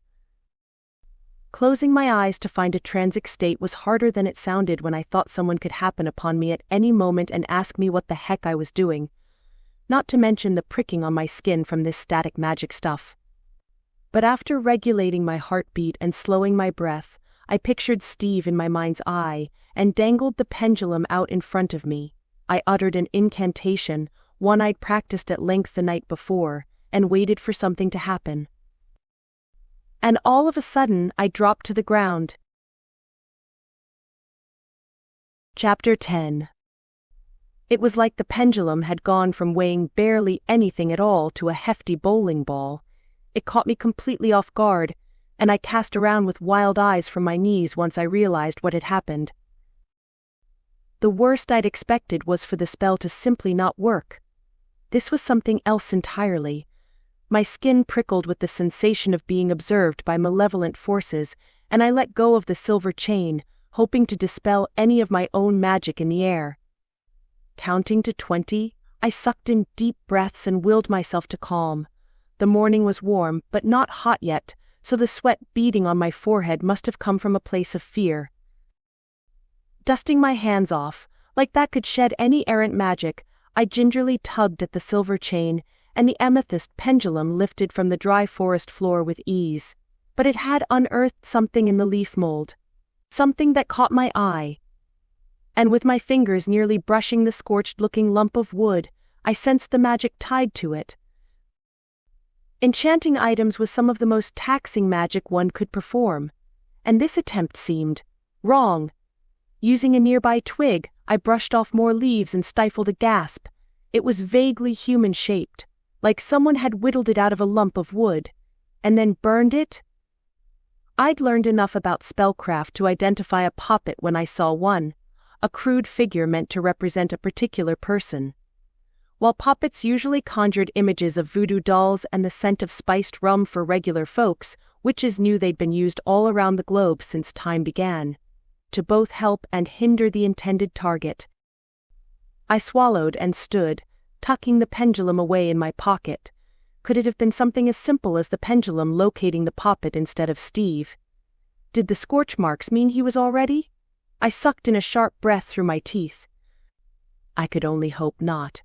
And while I didn't particularly want to touch the charm, I didn't want to leave it lying around either.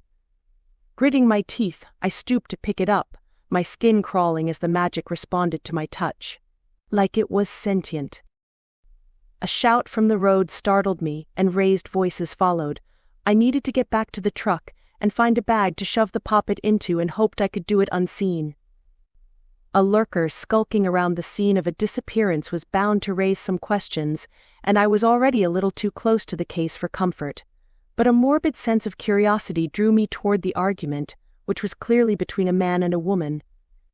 Thankfully, the crew that were left behind had their attention focused on the pair, who were wildly gesticulating up in each other's faces, allowing me to step onto the road as though I'd been there the entire time. If you think you'll see a single cent of that payout, you've got another thing coming. Wayne, Steve's brother, waved his arms wildly at a woman with bleached blonde hair who didn't appear dressed for a hike if the high heels were anything to go by. You stomped all over his heart, like I always knew you would. I was guessing that was Karen Walsh. I got behind a parked car to avoid being so obvious in my gawking. I'm his wife, she screeched. There's no way a drunk like you stands a chance of taking me on in court. Well, that seemed less than gracious on both sides, and in public no less.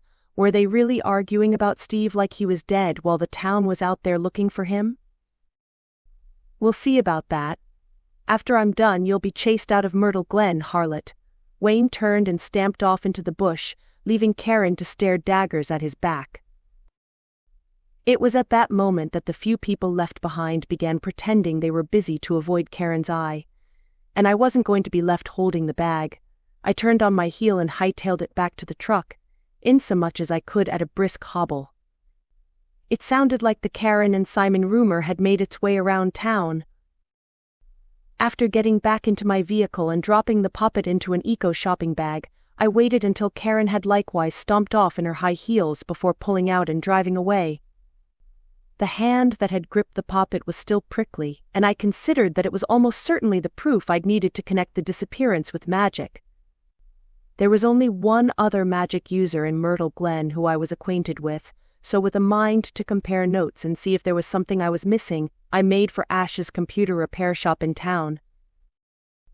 I'd only seen the tech illusionist a couple of times since he'd given his confession to the Inquisition over procuring the poison which Aunt Tabby used to end her life. I didn't harbor any ill will over his decision to do so, though it would have made the investigation a lot easier had he come forward with the truth earlier.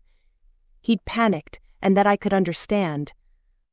I'm not sure we would ever be best buddies, but in a small town of non-magic users, us witches had to stick together. As a tech illusionist, I doubted Ash would even know where to start when it came to poppets, but he might have some intel on any magical newcomers to town. I still hadn't met the other witch I knew of from her listings on Witchy Web, and guessed I may have to remedy that while I was at it. When I pulled into a space out the front of Ash's store, I tapped the steering wheel with my fingertips as I noted that the closed sign still hung in the window. Dang. A cursory glance at the dash told me it was still half an hour before opening. I chewed my lip as I wondered what I should do. The painted red sign for Jim's Hardware caught my eye in the rearview mirror, and I pursed my lips as I considered the place of business where Steve had suffered his workplace injury. I'd only ever been in the store a couple of times for some odds and ends around the house, and had been meaning to stop in and choose some paint colors for my redecorating plans.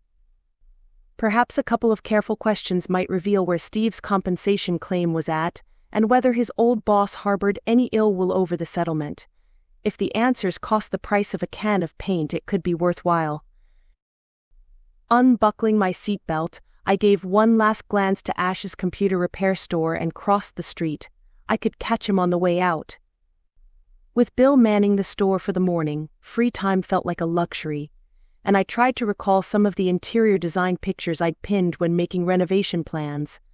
The last thing I needed was to come home with a violent shade of orange paint, because I was distracted. But after entering through a pair of what must be the only automatic glass doors in town, the shrill sound of a woman screeching banished thoughts of decorating. Though I was sure it wasn't meant for me, I found myself ducking behind a tall stand of sponges and auto care products. I won't stay here another minute, the so far disembodied voice sounded. I crept through an aisle and peered around a corner to see Steve Walsh's sister-in-law, Sarah, glowering at an older man with wire-rimmed glasses and a gray-streaked mustache. You'll take my resignation and pay me out my entitlements. I didn't recall having seen Sarah in the hardware store the last time I'd come in, but she wore a dark blue polo shirt and boots which seemed to indicate she was an employee, or was, perhaps. The man held up his hands in supplication and shook his head. I didn't say I wouldn't. All I'm saying is that things must be tough right now, so if you want to take some time off before deciding to resign. Tough time? She growled, bunching her fists at her side. It's your fault this happened. If Steve hadn't hurt his leg, he wouldn't have felt so compelled to save the marriage that was falling apart around his ears. He might have moved on, and now he's lost, while she parades herself around with that estate agent. Sarah. The man's shoulders slumped, and he shook his head. I'm really sorry about Steve, but I think you're a little wound up right now. I'll get ready to process your last paycheck, but that'll take a few days. In the meantime. Save it, she snarled, and pushed past him and out of the store. Before the proprietor, Jim, if the sign out front was accurate, could spot me, I ducked out of sight and blinked as I processed what I'd just witnessed. Quiet as a mouse, Sarah didn't seem so quiet today. I felt like I was taking a tour of some soap opera set, but if she said the disappearance was Jim's fault, even in a roundabout way, perhaps coming into the store was fate's way of telling me something. Happening upon two arguments about the case in one morning had to have something to do with Providence. The store was quiet, and I kept my breathing even, unsure whether I should reveal myself or not. But then the sound of the glass doors whooshed in the background, and someone called out a hearty greeting. Jim likewise replied, and I found myself blinking at a nondescript door marked staff only. I chewed my lip before deciding to slip inside, though in that moment I wasn't sure what it was I was looking for exactly. A fluorescent light overhead illuminated a cramped lounge with a tiny kitchenette on the far wall and a two-seater patio table in the middle. There were no other doors leading off to what I'd vaguely hoped would be an office. I shook my head. Like there'd be some dossier sitting on the desk outlining a nefarious plan. Butted against the right-hand wall was a row of metal lockers, and Steve's name scrawled on a card caught my eye. I chewed my lips some more as I plucked my skeleton key from my pocket and tried to listen over the sound of my thudding heartbeat for any background noise coming from beyond the door. Only muffled voices reached my ears, which meant Jim was still tied up with the customer. The locker had to be empty by now. Steve had finished up work months ago. Nevertheless, I crossed the scant few steps across the room and pressed the enchanted key against the tumbler. The scraping sound of the metal lever opening had me clenching my teeth, but I swung the narrow door open and peered inside. Empty, of course, but as I was about to close the door I focused on a spot in the far corner where it looked like some of the drab gray paint had been etched away. I had to maneuver my head to both allow light in and to see properly, but as the scratched lines formed a coherent picture in my mind, I held a hand to my mouth to stifle a gasp. In haste, I grabbed my phone from my back pocket to snap a picture. That was a rune if ever I saw one. While I was never much good at remembering which was for what purpose, finding a poppet and a rune all in one morning had to bode ill for the ongoing search. I closed the locker with shaky hands and turned, wondering how I was going to bluff my way through paint color selection with my mind a hot mess of suspicion and intrigue. If someone or something magical was after Steve, it must have started way before the disappearance. While I was caught up trying to reconcile with those facts, I must have let my guard down. I didn't hear any footsteps outside the staff room door, which is why I startled so hard when it swung open and Jim, the proprietor, stepped inside with a questioning frown. Chapter 11. Can I help you? Jim looked me over with an expression of puzzled suspicion. Ah, I swallowed, then did my best to plaster a cheery smile on my face. My apologies, I was looking for a bathroom and saw you were busy with a customer. It was the best I could do in a pinch, and I was both abashed at telling lies and proud of my quick thinking all at the same time. Jim scanned the room as if verifying that all was in its place before nodding slowly. Well, they're not back here. You'll want the door further down, you know. The one marked toilets. My cheeks heated at the bland admonishment, but I was glad he likely thought I was dense rather than a snoop. Right. I'm sorry, been one of those mornings, you know? My head must be in the clouds. I scuttled out of the staff room with lowered eyes and made my way to the next door along. For appearance's sake, I ducked inside, then gripped the ceramic wall-hung sink as I took deep, steadying breaths. Clearly, I was less cut out for espionage than I thought I was. At least he hadn't caught me snapping pictures of an empty locker. After what I judged was an appropriate amount of time, I slipped out of the bathroom and made my way over to the paint section to thumb through sample cards. Jim stood tallying an order from the counter and made his way over after sending the customer on their way. Do you need me to mix you something up? He nodded to the fistful of cards I was holding up to discern each shade against the unnatural light of the store. Oh, I'm not quite sure yet. I shook my head a little ruefully.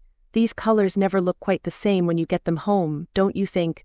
That at least brought a polite smile, and I matched it with a cheery grin. I'm terrible with this kind of stuff. Sample pots are the answer. He held a hand out and gave a firm shake. Jim Lewis. I'm sorry about before. I'm having one of those mornings myself. It sounded like an opening, but I was reluctant to take it just yet. No problem at all. Lewis, did you say? A relation of the constable?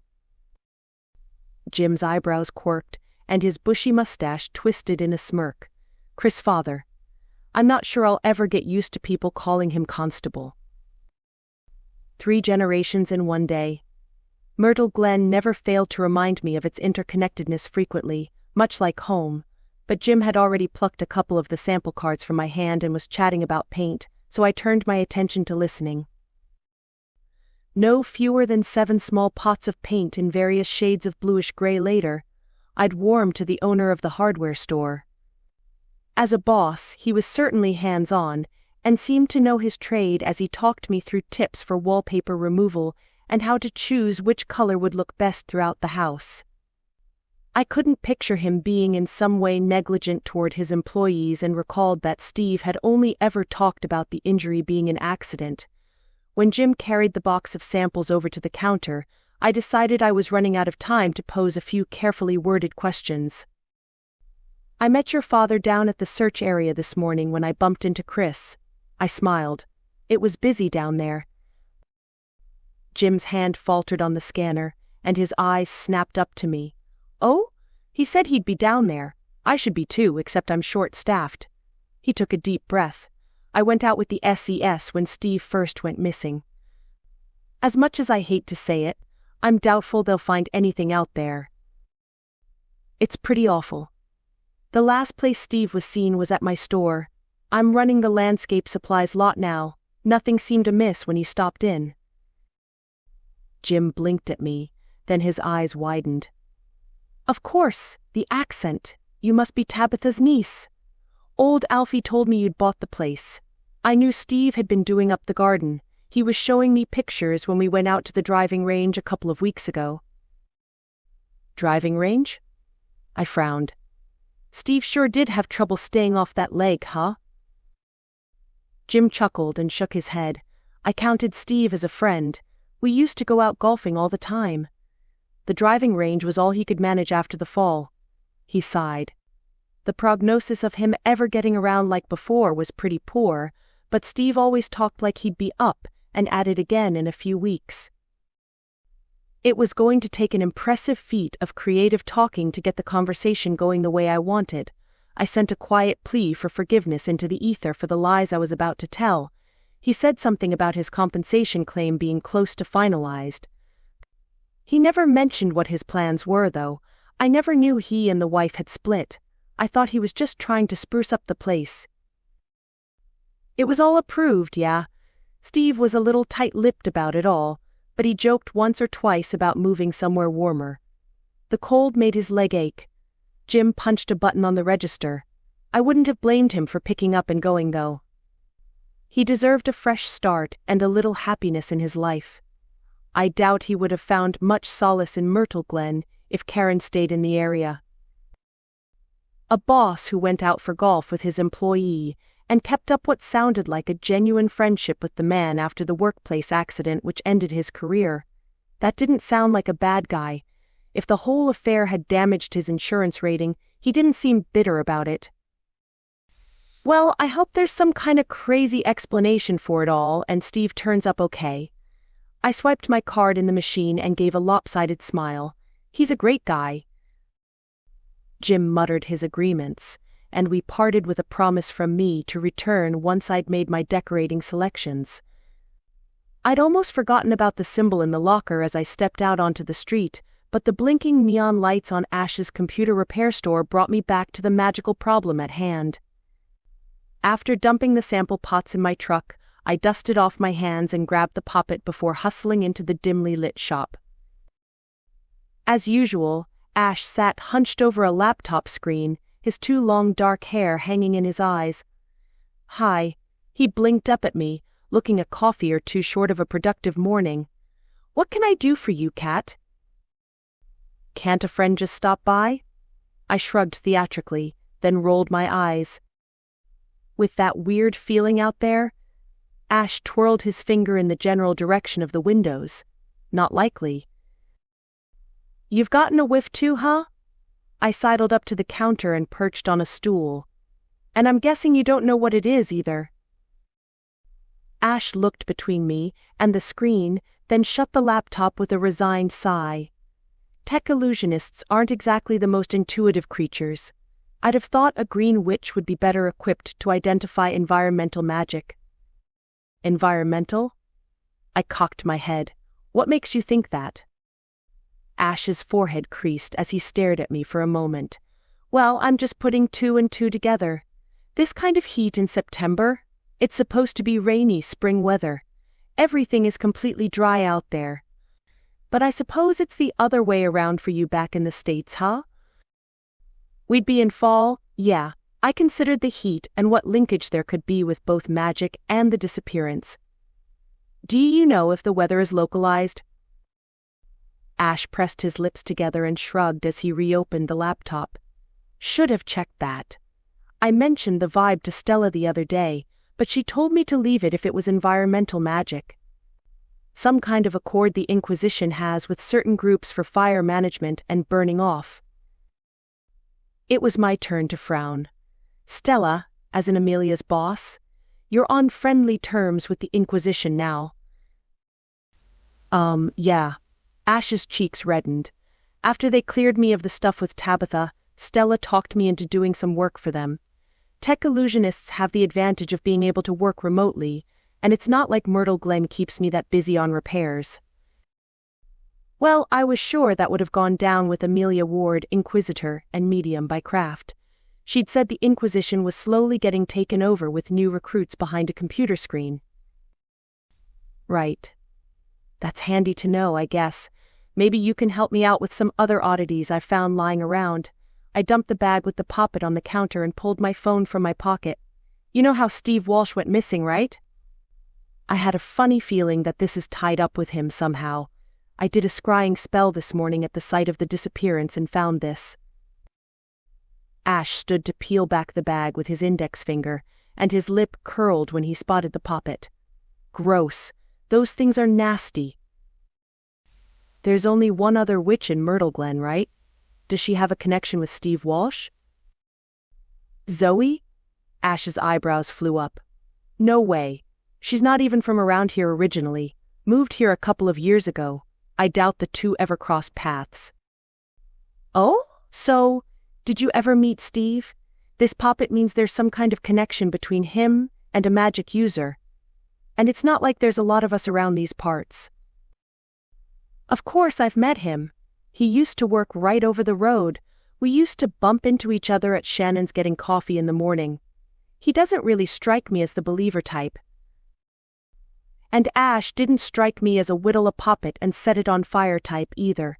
Which either meant this Zoe person was the next likely suspect, or there was another witch in town. So are there any more witches in Myrtle Glen? Or newcomers, maybe? A newcomer would have even less reason to bear ill will to a local, but someone had to be responsible for all this. Zoe is the only one I know about in Myrtle Glen, and she's a potions witch. There's a few more in nearby towns, but that, Ash gestured at the poppet, feels way too powerful for anyone other than a skilled hex practitioner to have crafted. I don't know of anyone with that kind of mojo out this way. Huh. The best person to speak to in that case was Grandma. Except she couldn't lead me to who might have done it, only how. Do you think this warrants getting the Inquisition involved then? The local law seemed stumped, and if this is all tied together somehow, I shrugged. I can make a call. Ash chewed his lip. But honestly, by the look of that thing, I'm not sure there's going to be a happy ending. I'd settle for justice. I handed over my phone with the picture I'd snapped in the hardware store. And I found this rune scratched in the back of Steve's locker. No idea what it is, but maybe you could pass that on to them as well. Ash took the phone and peered at the picture before thumbing the screen, likely sending himself a copy. Should I ask how you came to be inside Steve's locker? Ah, I swallowed. Call it intuition. Or maybe initiative. Ash smirked. Careful, or you'll end up on the Inquisition payroll too. Do they pay well? I chuckled. Not near as much as the dark side pays. Ash puffed out his cheeks. I'll get this information to Stella, and maybe courier the poppet down to Melbourne. We'll see what she says.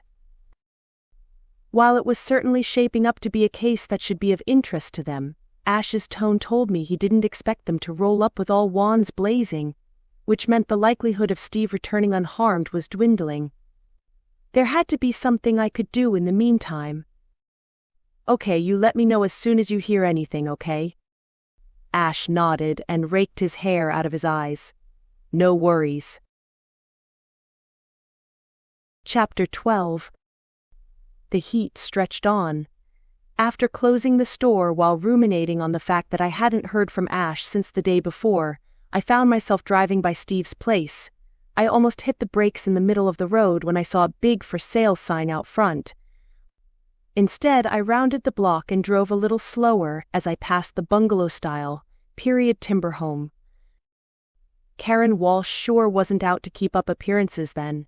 If selling the family home less than a week after her ex went missing was considered kosher, then I was a frog's grandniece.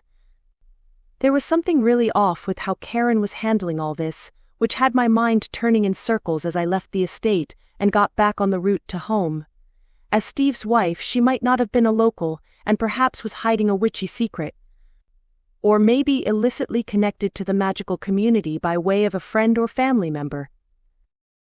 The laws that governed exposure of normal folks to magic were a little disjointed to what happened in reality. Of course, there were witches and warlocks who ended up hitched to regular people, and it was accepted that these spouses knew about magic. And in extended family networks there were those not born with the gift who grew up alongside siblings who could wield magic. Karen's new beau, the realtor Simon Flagstaff, had a second cousin who was a potions witch, but she swore he knew nothing about magic under duress from the Inquisition. But Karen might be a different story. If Ash didn't call soon, maybe I should run the theory past Inquisitor Amelia Ward.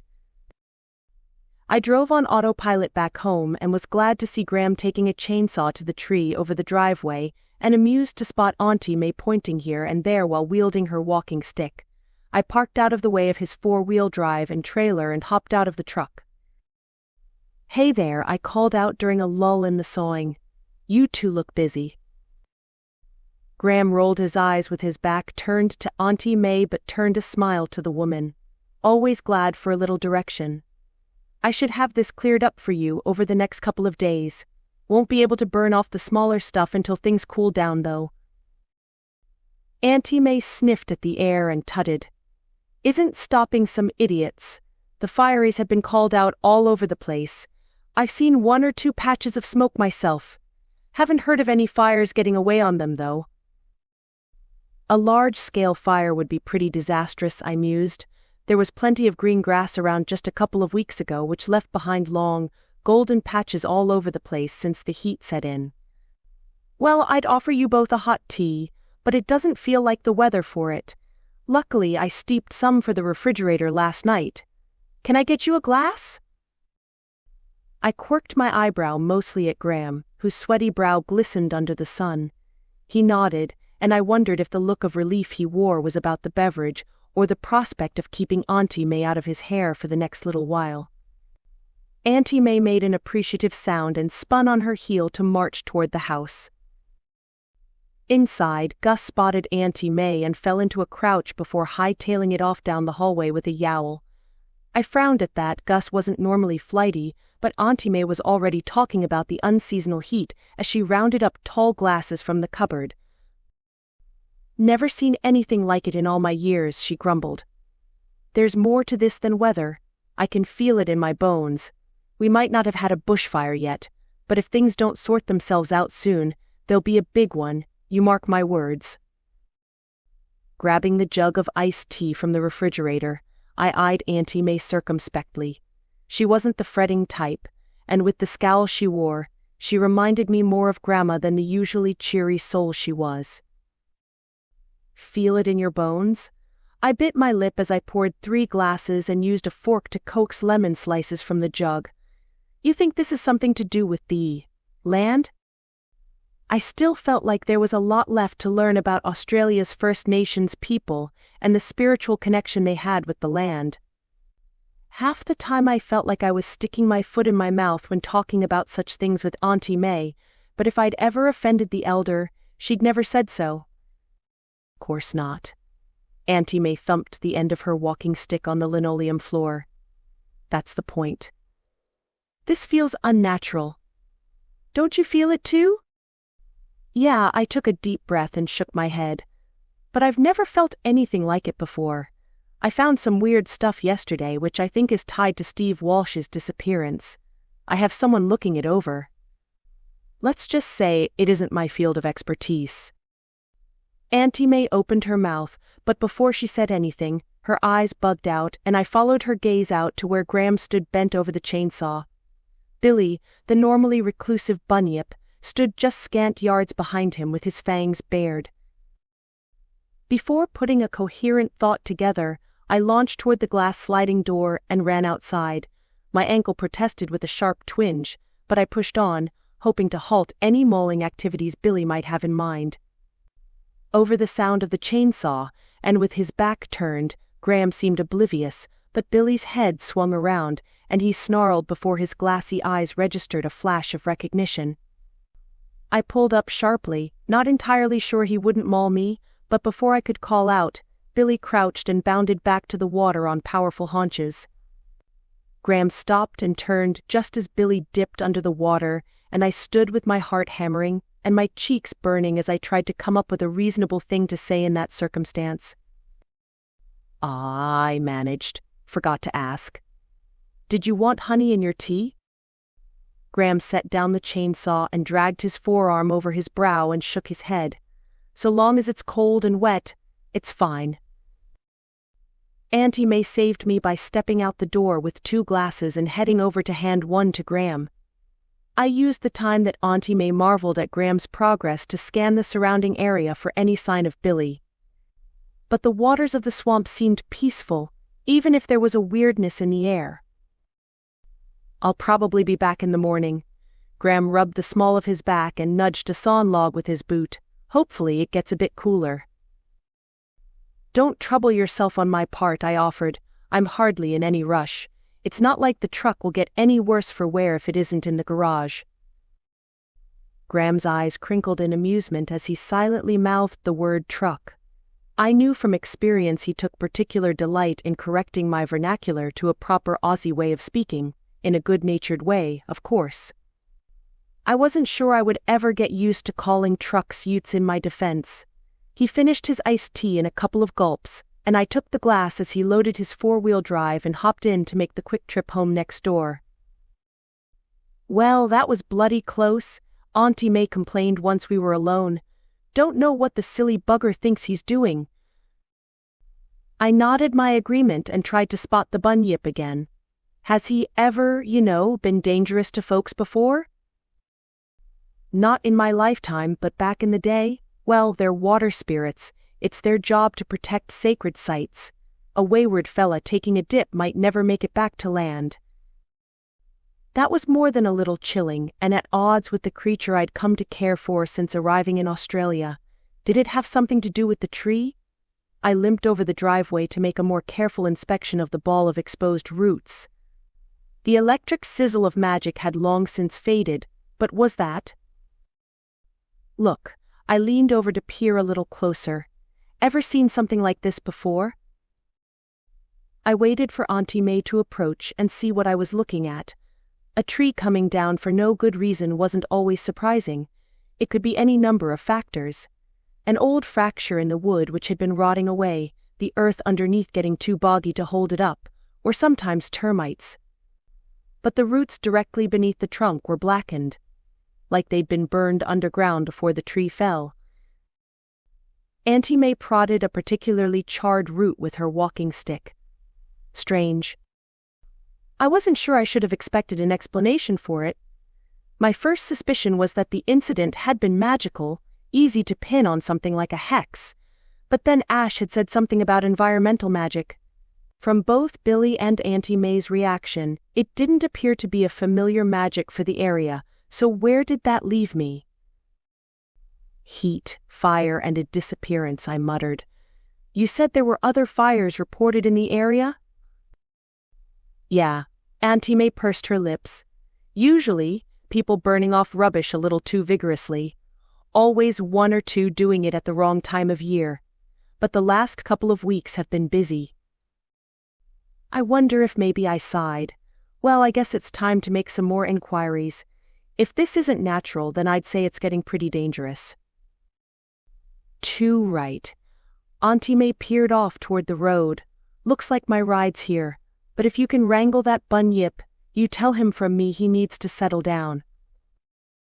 Sure enough, Duran's van came into view, and after I saw the elder off, I headed inside to seek my familiar. He didn't come when I called, so I resorted to checking each room and found him underneath my bed in a tense crouch. "What's up with you? I promise. I won't let Auntie May thump you with the walking stick." The air Gus sniffed. There was a shine to his eye that looked a little manic. "It reeks.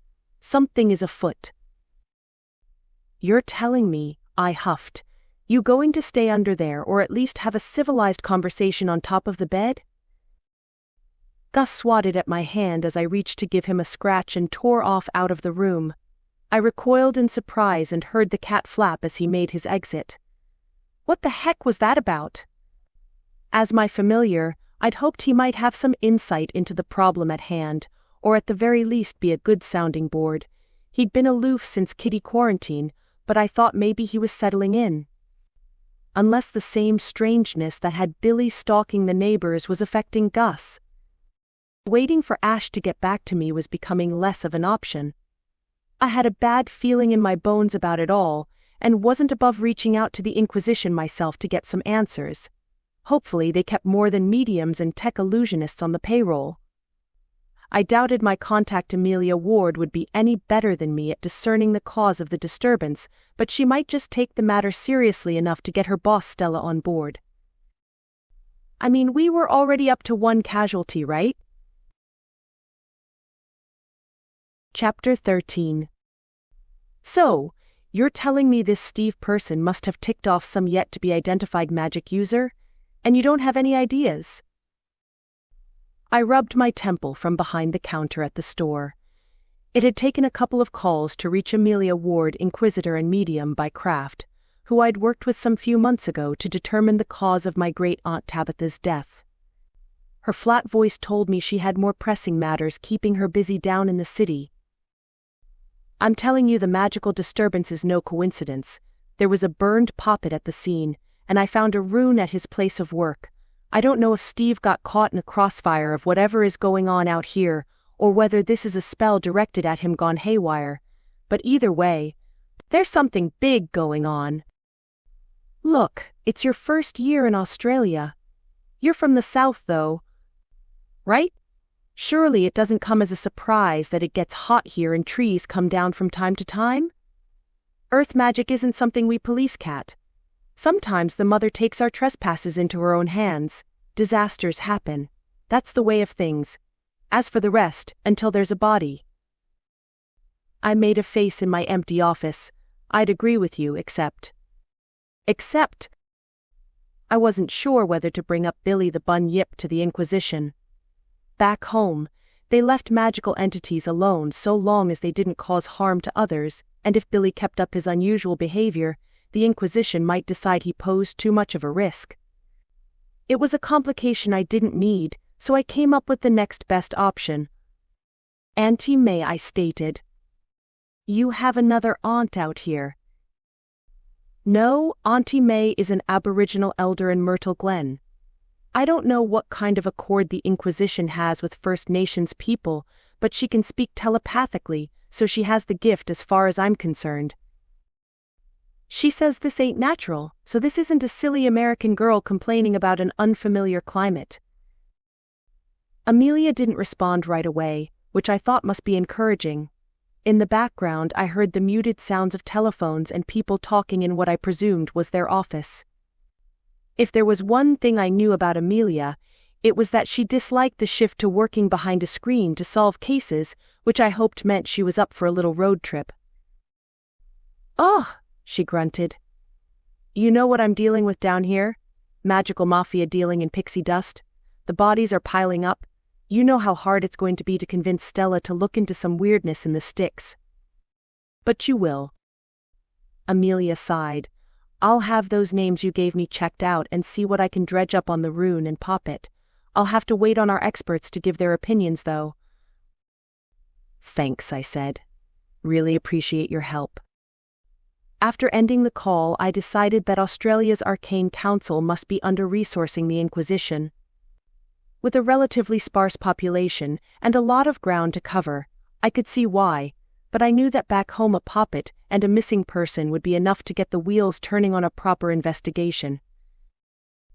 I was about to call Ash and try to wheedle some intel out of him from Stella's end when the bell above the door sounded, and I looked sharply at Simon Flagstaff, the slimy realtor I'd been fortunate enough to have evaded these past months. Kat. He smiled, still wearing a suit in this weather, less the jacket, and looked completely out of place in a landscaping supplies store. Good to see you. Nice setup you have here. Thanks. You here on your own business or after something for the garden? He fondled the leaves of a bromeliad and chuckled. I'm afraid I've never had a green thumb. Let's just say I like to keep things low maintenance. No, I'm here with a proposal today if I could beg 5 minutes of your time. With the store empty and my laptop shut in front of me, there were precious few excuses to say I was too busy, and the for sale sign at the front of Steve's place flashed in my mind. If Simon wanted me to listen politely, the least he could do was answer some questions. A proposal. Simon must have taken that as a yes. He pulled up a stool at the counter and spread out his black leather folder while clearing his throat. Of course I understand that when you arrived you had more important matters to think about with your aunt's passing. And the house is sentimental, I get it. But this option means that everyone wins. And you'll have a nice windfall. He glanced around the cluttered office. You could really spruce this place up with the proceeds. It was difficult to be affronted by that. The office looked like it had last been remodeled in the 80s. But I didn't like where this was going. The house sits comfortably on a couple of acres at the front of your property. My buyer would ideally like the whole parcel, but there's a lot of land, with a subdivision. You want me to sell the rest? Well, Simon shrugged theatrically, it's not like it's productive land. You can't run stock on it, and half the year it's more mud than water. Once my buyer is done with the place, it will increase the value of that little house of yours considerably. And swap out a natural habitat for a trailer park full of city folk during tourist season. What is it about my place that has your buyer so wound up, Simon? You made it sound like they would move on to the next prospect if I wouldn't sell, and here you are again. Simon tapped his pen against the folder and drew a deep breath. As I'm representing the buyer, I'm not at liberty to talk about what else they have in mind. But maybe if I show you the plans you'll understand. He pulled out an aerial photo marked up with red lines. I sincerely hoped it was from a satellite, and that Simon hadn't been flying drones over the property. I peered in a little closer to see the road and 2 houses, my own and Beverly's next door, hemmed in. Now here's the river. Simon traced the line at the top of the page, which meandered at a slight curve. And here's the house. The allotment is triangle-shaped, which means it's mostly river frontage. I finished. That was the premium. People coming up for a holiday want a little cabin right on the water. That's where the money is. Most of the properties in Myrtle Glen which back onto the river tend to be long and narrow. Which is why my buyer will pay you more per acre than the other options. At home it was hard to discern the lay of the land on foot. I knew the lot was oddly shaped, but as it was mostly swamp, it wasn't like I could stomp around wherever I liked, and I still couldn't see how the developers thought they could just bulldoze away naturally formed wetlands. Right. Can I keep this? I took the page and stowed it in a drawer before the realtor could agree. I might have to think about it, you know. But I saw you had a sign up in front of Karen Walsh's place yesterday. It's a bit odd, don't you think? I mean, I still have a delivery to run out there so that yard can get finished, and I imagine things are pretty messy at the moment on account of Steve. I kept my features as smooth as I could, not wanting to give off the impression that I knew about their supposed affair and was taking a business-related interest in the sale. Simon's eyes narrowed, though, and he snatched his folder off the counter. I'm not in the habit of discussing my clients with others, Miss Crowe. All I can say is that the yard is perfectly fit for sale, so you should cancel that order before your truck goes messing up the place. Bill chose that moment to stride in through the back and sidled up to the counter with a nod to the realtor. From the blasé look on his face, he hadn't picked up on the polite hostilities. Or maybe that was just Bill's way of diffusing a situation. Well, sure, I know Steve was the one doing the yard work, but perhaps once he's back. He's not coming back, Simon interrupted with a sneer. He was an unwell man. People around here might be too nice to talk about it, but it's as clear as day what happened. They'll either find him hanging from a tree out there or with a bullet in his head. I sucked in a sharp breath through my teeth. It took a full few moments for Simon to smooth over his features, and as a realtor, I figured he should be more skilled than most at holding a poker face. So, you're looking at getting people through the house before the headlines put potential buyers off. I'm supporting my client. Simon's eyes flared, who has been planning on putting the property on the market for some time. And with people like you around, it's no wonder why she's eager to get out of this town. Hey, that's uncalled for. Bill stood a little straighter. Steve was one of our best customers, and a good bloke. All his mates are hoping he'll be found. Steve was a loser, Simon spat. And if we lived in such a supportive community, then Karen wouldn't be getting treated like dirt with all this going on. Bunch of hypocrites, the lot of them. I shared a look with Bill, who was looking increasingly irked, and it was hard to tick the man off. I reckon it's about time you bugger off, Simon. Go peddle your wares elsewhere. The men glared at each other before Simon grunted something incoherent and turned on his heel to storm out. Bill folded his arms and shook his head as he watched the realtor jump into his shiny SUV, and I stood gaping like a fish as I tried to reckon with the man's outburst. I don't suppose you've heard the rumor that Simon and Karen? Yeah, I think everyone knows. Don't think that idiot will sell many more houses around here now. Do you think? I swallowed. It's just that I have a bad feeling about this disappearance. It doesn't make a lot of sense, and when I went down to the search the other morning I saw Karen and Wayne screeching at each other over inheritances already. From the way Bill pursed his lips I'd guessed he heard about that too. The pair had hardly kept it on the down low. Both had behaved badly, but I knew less about Wayne than Karen. Karen has always been a snooty woman. Bill pulled up a stool and sighed.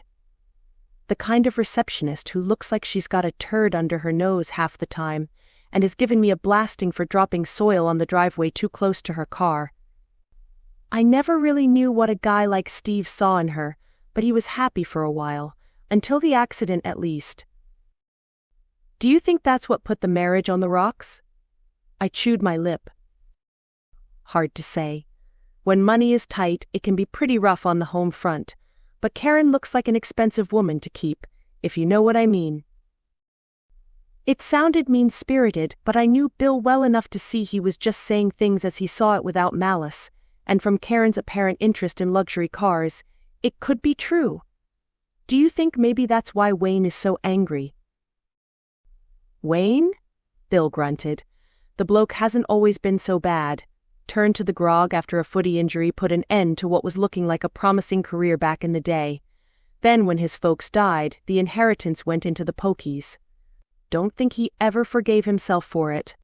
Poker machines, I silently corrected him.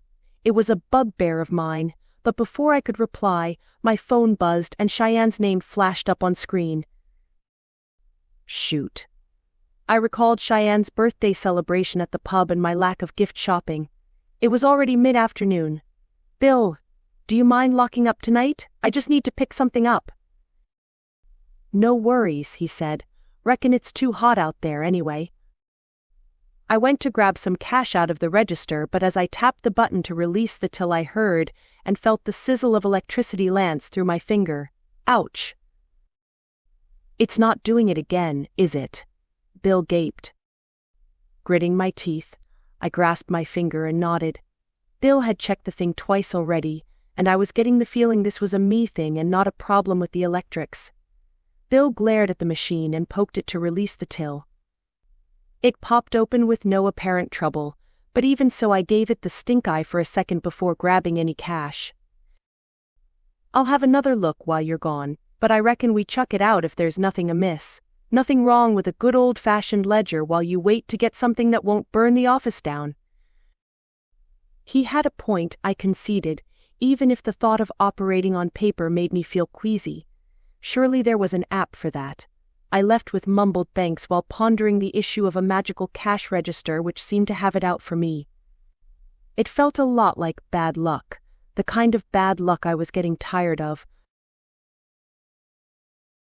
Chapter 14.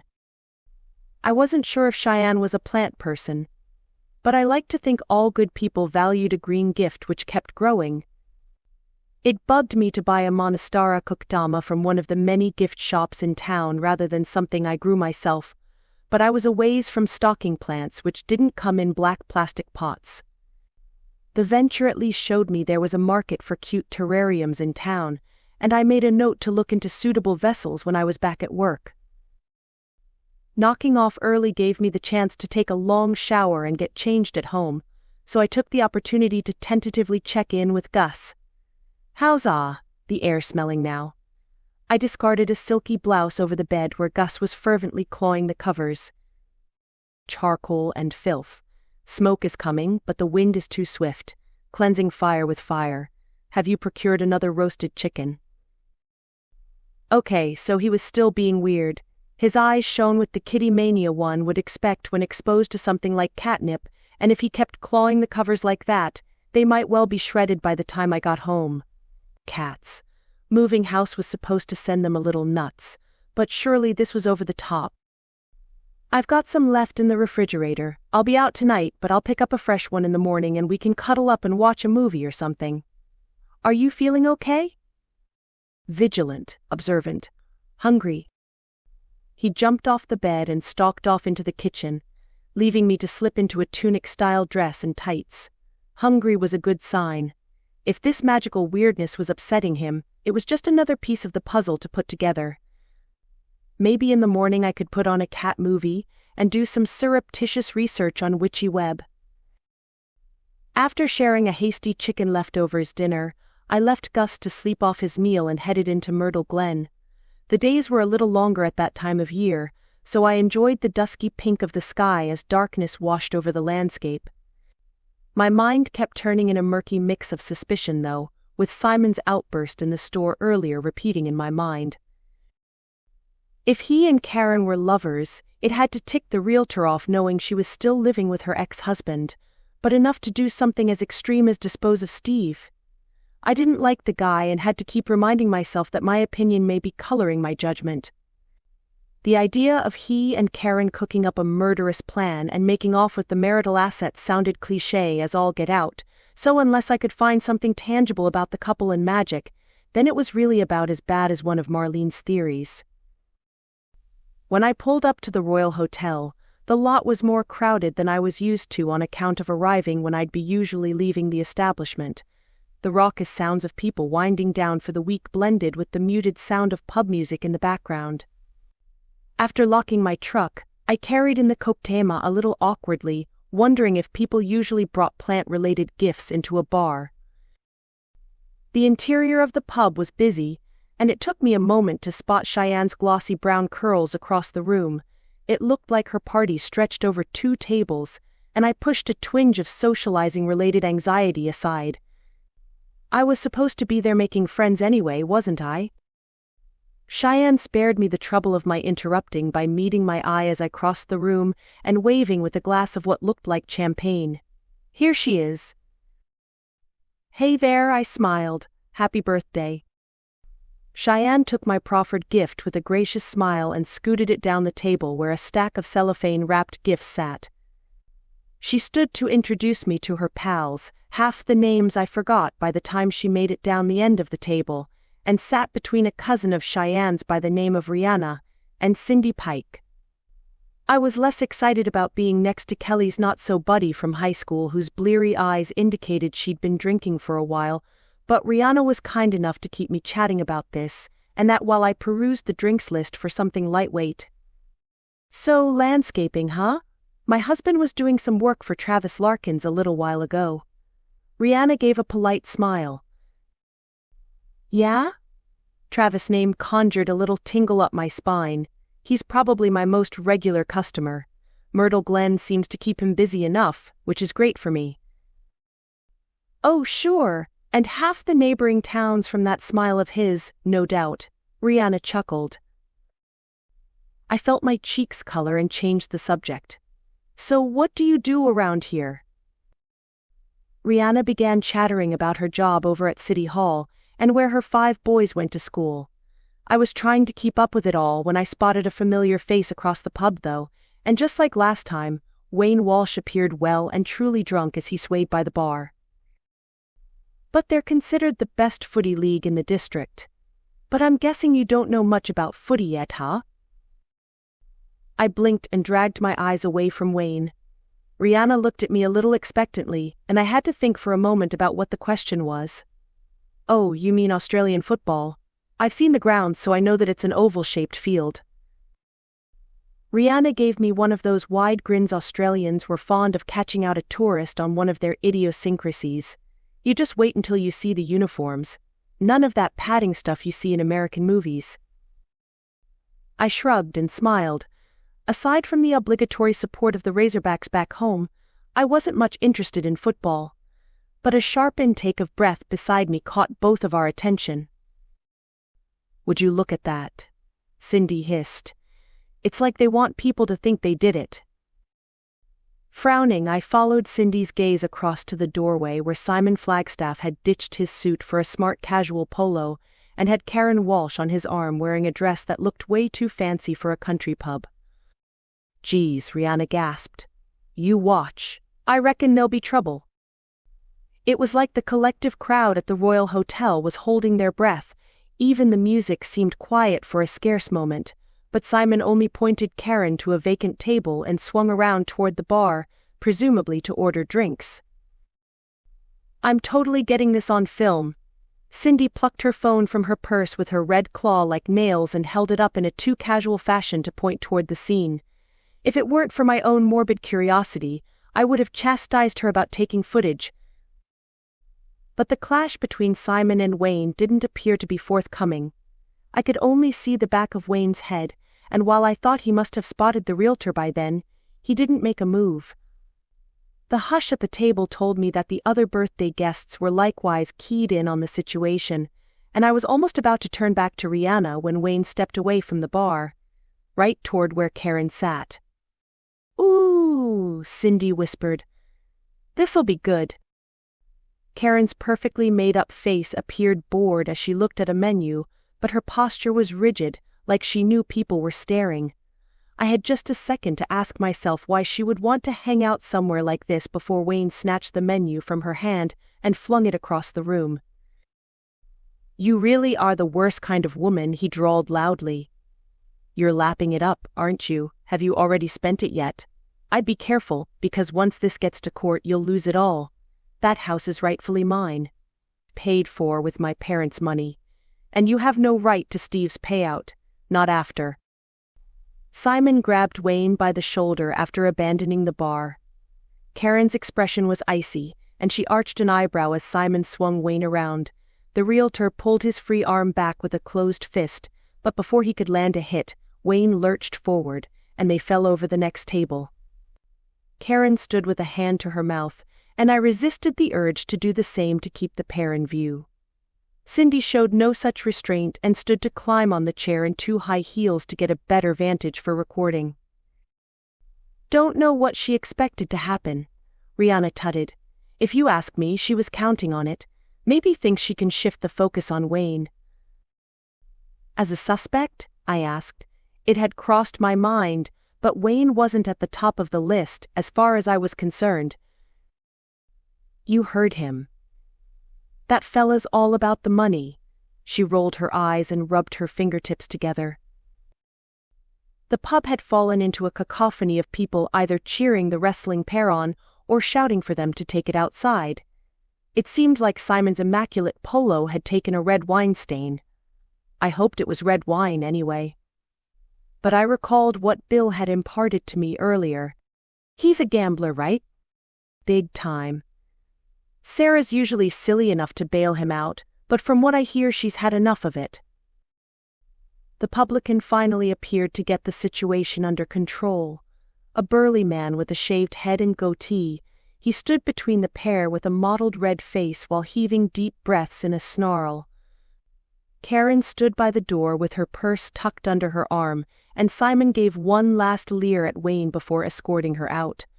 Unfortunately, that also meant Cindy was climbing back down with a victorious grin on her face. "Live streamed it," she said. "You just wait, this'll be everywhere in half an hour." As Cindy showed Rihanna her phone, I caught Cheyenne's eye further down the table. The birthday girl only rolled her eyes theatrically, and I was glad the scuffle hadn't ruined her night. Rihanna's words had struck some interesting chords with me though, and while Cindy and Rihanna recalled other turbulent times at the pub, I watched Wayne with a group of guys in an involved and intoxicated discussion. It appeared he hadn't been given the same marching orders as Simon and Karen, and I glanced around the room trying to spot Sarah. But even after excusing myself to go to the bathroom, I still didn't see the quiet woman lurking anywhere. It certainly painted an interesting new picture. Perhaps she hadn't only quit her job at the hardware store. What if she'd quit her husband too? After years of being his doormat, what could persuade the woman to leave? Chapter 15. Wine had not been a smart choice at the birthday party. After just a scant few glasses, my head was thumping after waking in the morning. I was tempted to stay under the covers and see if I could sleep it off, but I dragged myself out of bed for a shower and some proper non-alcoholic hydration. The party had taken a less enthusiastic trajectory after the bar fight, but all in all, I'd say that Cheyenne had a good time. I learned she was hip-deep in wedding planning with her new beau, which put me in mind of my cousin Marisa and her impending nuptials. It seemed like I had a season of life ahead of me attending weddings in my 30s without a plus one, but it didn't bother me beyond the societal views of such tragic stereotypes. Well, not that much anyhow. I figured Gus must have ditched my offer for a quiet day of snuggling in favor of a sunny spot outside when I couldn't locate him over my morning cup of tea. The weather was too good for being cooped up inside. In the earlier hours of the morning, the heat was just enough to be pleasant, and I thought stretching my legs before the afternoon got too unbearable would be a wise move. I stopped myself short of wearing sandals for the stroll, mindful of keeping my ankle supported over the next little while, but the t-shirt and shorts made for a pleasant change. While Bill seemed okay with shorts in the workplace, I tried to keep a more professional facade, even if at home I was happier with grass-stained knees on a summer's day. The greenhouse was my destination that morning, but the heady scent of the Australian bush kept me walking toward the swamp instead. I hadn't seen Billy anywhere in a while, I reasoned. At the muddy shoreline, I tracked along to where a small john boat bobbed in the water, tied to an iron stake, and climbed in. With the persistent heat, evaporation had done its thing, and it took some extra effort with the paddle to coax the boat from the mud and into deeper water. Once I was coasting, it didn't take me long to navigate to Billy the Bunyip's favored boggy island. Long native grasses and shrubs rising out of the water obscured the landmass. A narrow track led to its center where a small clearing once housed a chest of Aunt Tabby's magical relics, which I found when I first arrived in Australia. I hadn't frequented the place much since then, as the said relics were now in my safekeeping at the house, but I knew it was a lair of sorts for the water spirit.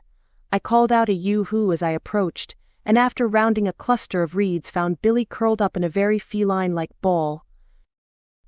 "This curse of yours," he said telepathically. "It is pervasive. You must seek mercy from your enemies." I frowned and tracked over to a smooth, dry log to sit. It had been a long week with the ankle, Gus' arrival, and Steve's disappearance. I was surprised to realize Billy still thought the Carrington curse was to blame for the tree coming down. "Don't think that's the problem," I shook my head. "But I am trying to figure out what is." "Everything." "Well, it's a mess and I don't know where to start." Billy only cocked his head, which looked more than a little disconcerting given his long fangs, and I hoped he remained lucid during the conversation. I still worried over his stalking of Graham, and more brazen than usual attack on Beverly Norris Garden. "There's some kind of big magic going on, and I suspect it had nothing to do with what's natural around these parts. A man is also missing, which I'd swear is connected somehow, but I can't figure it out. I sighed. This heat. You ever seen anything like it before at this time of year? Billy's nose wrinkled as he snuffled the air. Never. The creatures are restless, and my waters are receding. The roots of that tree were charred, you know. You got a brother, maybe? A fire spirit on the loose? No, he snarled. Worth a shot. I puffed out my cheeks. But if you can speak to the critters around here, maybe you could get a little intel for me. Something that might point me toward whatever it is. They flee from the danger of fire. That has been the way for thousands of years. Yeah, well, if they can tell you which direction they're running, that'll tell me which way to look. I narrowed my eyes. Are you hiding here? I checked the refrigerator, and you haven't touched that beer I bought last week. Of course not. Billy sat up on his haunches and peered down at me with a haughty expression. I'm merely conserving my energy. The dry season is unpalatable for my tastes. So, he was hiding then. A cold beer on a hot day sounded exactly like the kind of indulgence Billy would enjoy. I wondered what that meant, and whether his odd behavior had anything to do with straying too far from his sanctuary. Well, it'll be there when you're feeling thirsty. Saves me another trip to the liquor store. I'm sure the guy at the counter there thinks I'm an alcoholic anyhow. I slapped my knees as I stood. And I reckon it's about time I get some plants watered before the sun turns them crispy. You must dedicate your time and skills to restoring the balance, before this sorcery destroys the landscape. That was a little ominous. No pressure much. I dragged a hand over my face and nodded. On it. I left the Bunyip's lair feeling less sure than I did going in. A poppet and a rune connected to Steve felt like a far cry from a large-scale environmental disaster, but the poppet had been burned. Was that enough to link the two? I wished someone from the Inquisition would call back soon, or better yet, they take an actual interest in what was going on before anything worse could happen. If I asked nicely, maybe Ash would dive deep into the web to dredge up any dirt on the people so far connected with Steve. As I dragged a hose to the greenhouse, I stopped in my tracks as I realized it had been an entire week since Steve had gone missing. Hope he's okay, I muttered, as if wishes could make it so. My mind was turning with the possibility of Wayne Walsh's involvement in the disappearance on account of his gambling troubles and the empty bottles of booze found in Steve's car. Money could make people do wild things, and if that was the case and his wife Sarah even suspected something as horrific as that, then her leaving him fit the picture. Maybe I could subtly ask the young Constable Lewis if he'd verified Wayne's whereabouts on the day of the disappearance. He'd let a couple of details slide in conversations before, and if Ash could find any magical dealings online, then that surely would be credible enough for the Inquisition. The theory didn't exactly get Karen and Simon off the hook. Their behavior in the past week had been pretty low, but I was starting to think that if they were behind it, they would have been less obnoxious to everyone in town. Even if it was just a front. I was absently drenching a row of more matured lilies which I had magical plans for when a voice behind me startled me enough to whip around with the hose. Ugh. Kelly sidestepped the spray with a grimace. You hose down everyone who sneaks up on you? Sorry. I winced and cut the hose. I was in a world of my own. Kelly rolled her eyes and wiped her face with her t-shirt. Lucky it's warm. Still warm, I corrected. I reckon I'll have to get a hydro system in here over the summer to keep things moist. Probably. I'm not looking forward to the water bill if this keeps up. Of course, Kelly's expenses in running an industrial-sized greenhouse for her flower-growing operation far outstripped my backyard experiments. While we had a lot to talk about as friends who both enjoyed gardening, the more clinical approach to growing, reaping and repeating on Kelly's side of the fence was based on the bottom dollar. Well, let's hope we get a good patch of rain soon. I gave my greenhouse one last look before closing it up again, and nodded toward the house. Can I get you a drink? Nah, I've got to get the kids over to a birthday party, but I saw you were outside. Graham picked up a big roast beef from his brother's place and I thought we could use some help eating it tonight. You busy? Let's see. A roast dinner. I don't have to cook in the company of someone who'll happily listen to me talk about plants all night. I think I can clear my schedule. Great. Kelly grinned. It'll be on the table by 6. The ominous sound of Kelly's daughter Talisha squealing came from over the fence. Kelly's jaw clenched in that mom has had enough expression, and I fought a smirk as I said my farewells. It was easy to find these things amusing as someone without kids. And if that changed, I'm sure there were plenty of mama bears out there who would pay me back for my ignorance. While winding up the hose, I considered the swamp and the vague outline of greenery which shrouded Billy's resting place. He'd told me to get a move on, yet all week I'd spent more time flitting around socializing than applying myself to the magical disturbance. It was time to roll up my sleeves and get to work on the witchy web, then start calling around to see if I could get the investigation on Steve moving. Armed with iced tea and my laptop at the dining table, I began blindly sticking in keywords into witchy web's search bar, hoping for the best: environmental heat magic, fire magic, climate magic, weather magic, burned puppets. It was about as good as throwing darts blindfolded, and while most sources considered magic which tried to bind the elements and nature particularly dangerous, none of them laid out how it was done. Maybe that was against the terms of service or something. I found some obscure facts related to what was termed earth magic, a gift which sounded a lot like mine but maybe on a grander scale, but those passages spoke about such witches becoming idols across history, and eventually taken by their own thirst for power. It sounded very different to this, though. A person who was messing with the natural order of things would surely do it out of greed and therefore make themselves known, wouldn't they? I only gave the notion of fire elementals a fraction of my attention, writing them off as unlikely given the lack of actual fire. I doubted a witch could summon one, and keep it both contained yet powerful enough to have such a big impact on the mercury. And burned puppets only gave me a chilling sense of what might have happened to Steve if the intent was to mirror physical sensation, applied to the crude likeness. From all the reading and wayward rabbit holes I went down to find answers, the most critical detail was missing. How did the two relate? If I knew that, I was sure this line of interrogation would be a lot easier. I picked up my phone and called both Ash and Amelia only to leave voicemail messages. Great. Given it was the weekend, I figured my chances of hearing from them before Monday were slim at best. I didn't have the constable's number with me. I must have left it at the store, but thought he too would have switched the work cell off. Rubbing my bleary eyes, I revisited my decision not to sleep in. A couple of hours before dinner wouldn't hurt.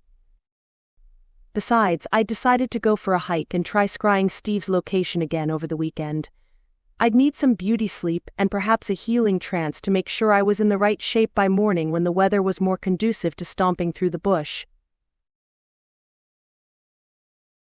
Chapter 16.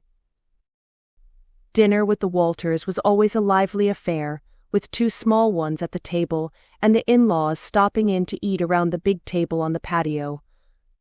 I'd met Kelly's parents a few times, and while they were together, they seemed like the perfect representation of what I imagined a normal, or non-magical family would look like. While my own father was completely oblivious to the world from magic, he was also disconnected from a lot of his family, and I'd never seen eye to eye with my stepmother. "Oh, come on, you two." Kelly's mother, Diane, gave Talisha and Ben a stern, grandmotherly look across the table. "The sooner you eat some veggies, the sooner you can go off and play." Talisha stuck her bottom lip out and Ben pushed his broccoli around his plate with an air of disdain. I had no such qualms about the offerings on the table, though, and took a moment to savor the taste of perfectly roasted potatoes smothered with homemade beef gravy. "Did you hear about the fire over on old Marty's property?" Graham directed the question to nobody in particular as he piled more beef on his plate. "Close call, I reckon.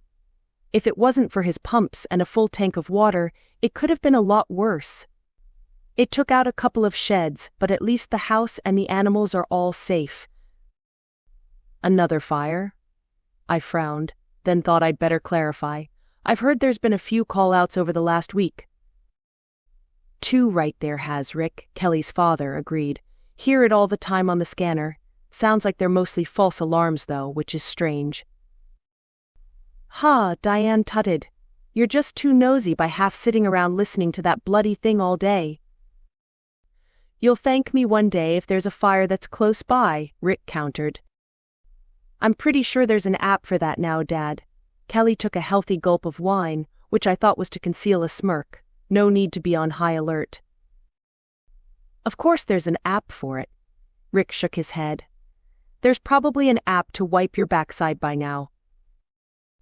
That elicited a giggle from the small people at the table, who were studiously ignoring their vegetables. Their grandfather gave them a benevolent grin, much to the apparent dismay of Diane.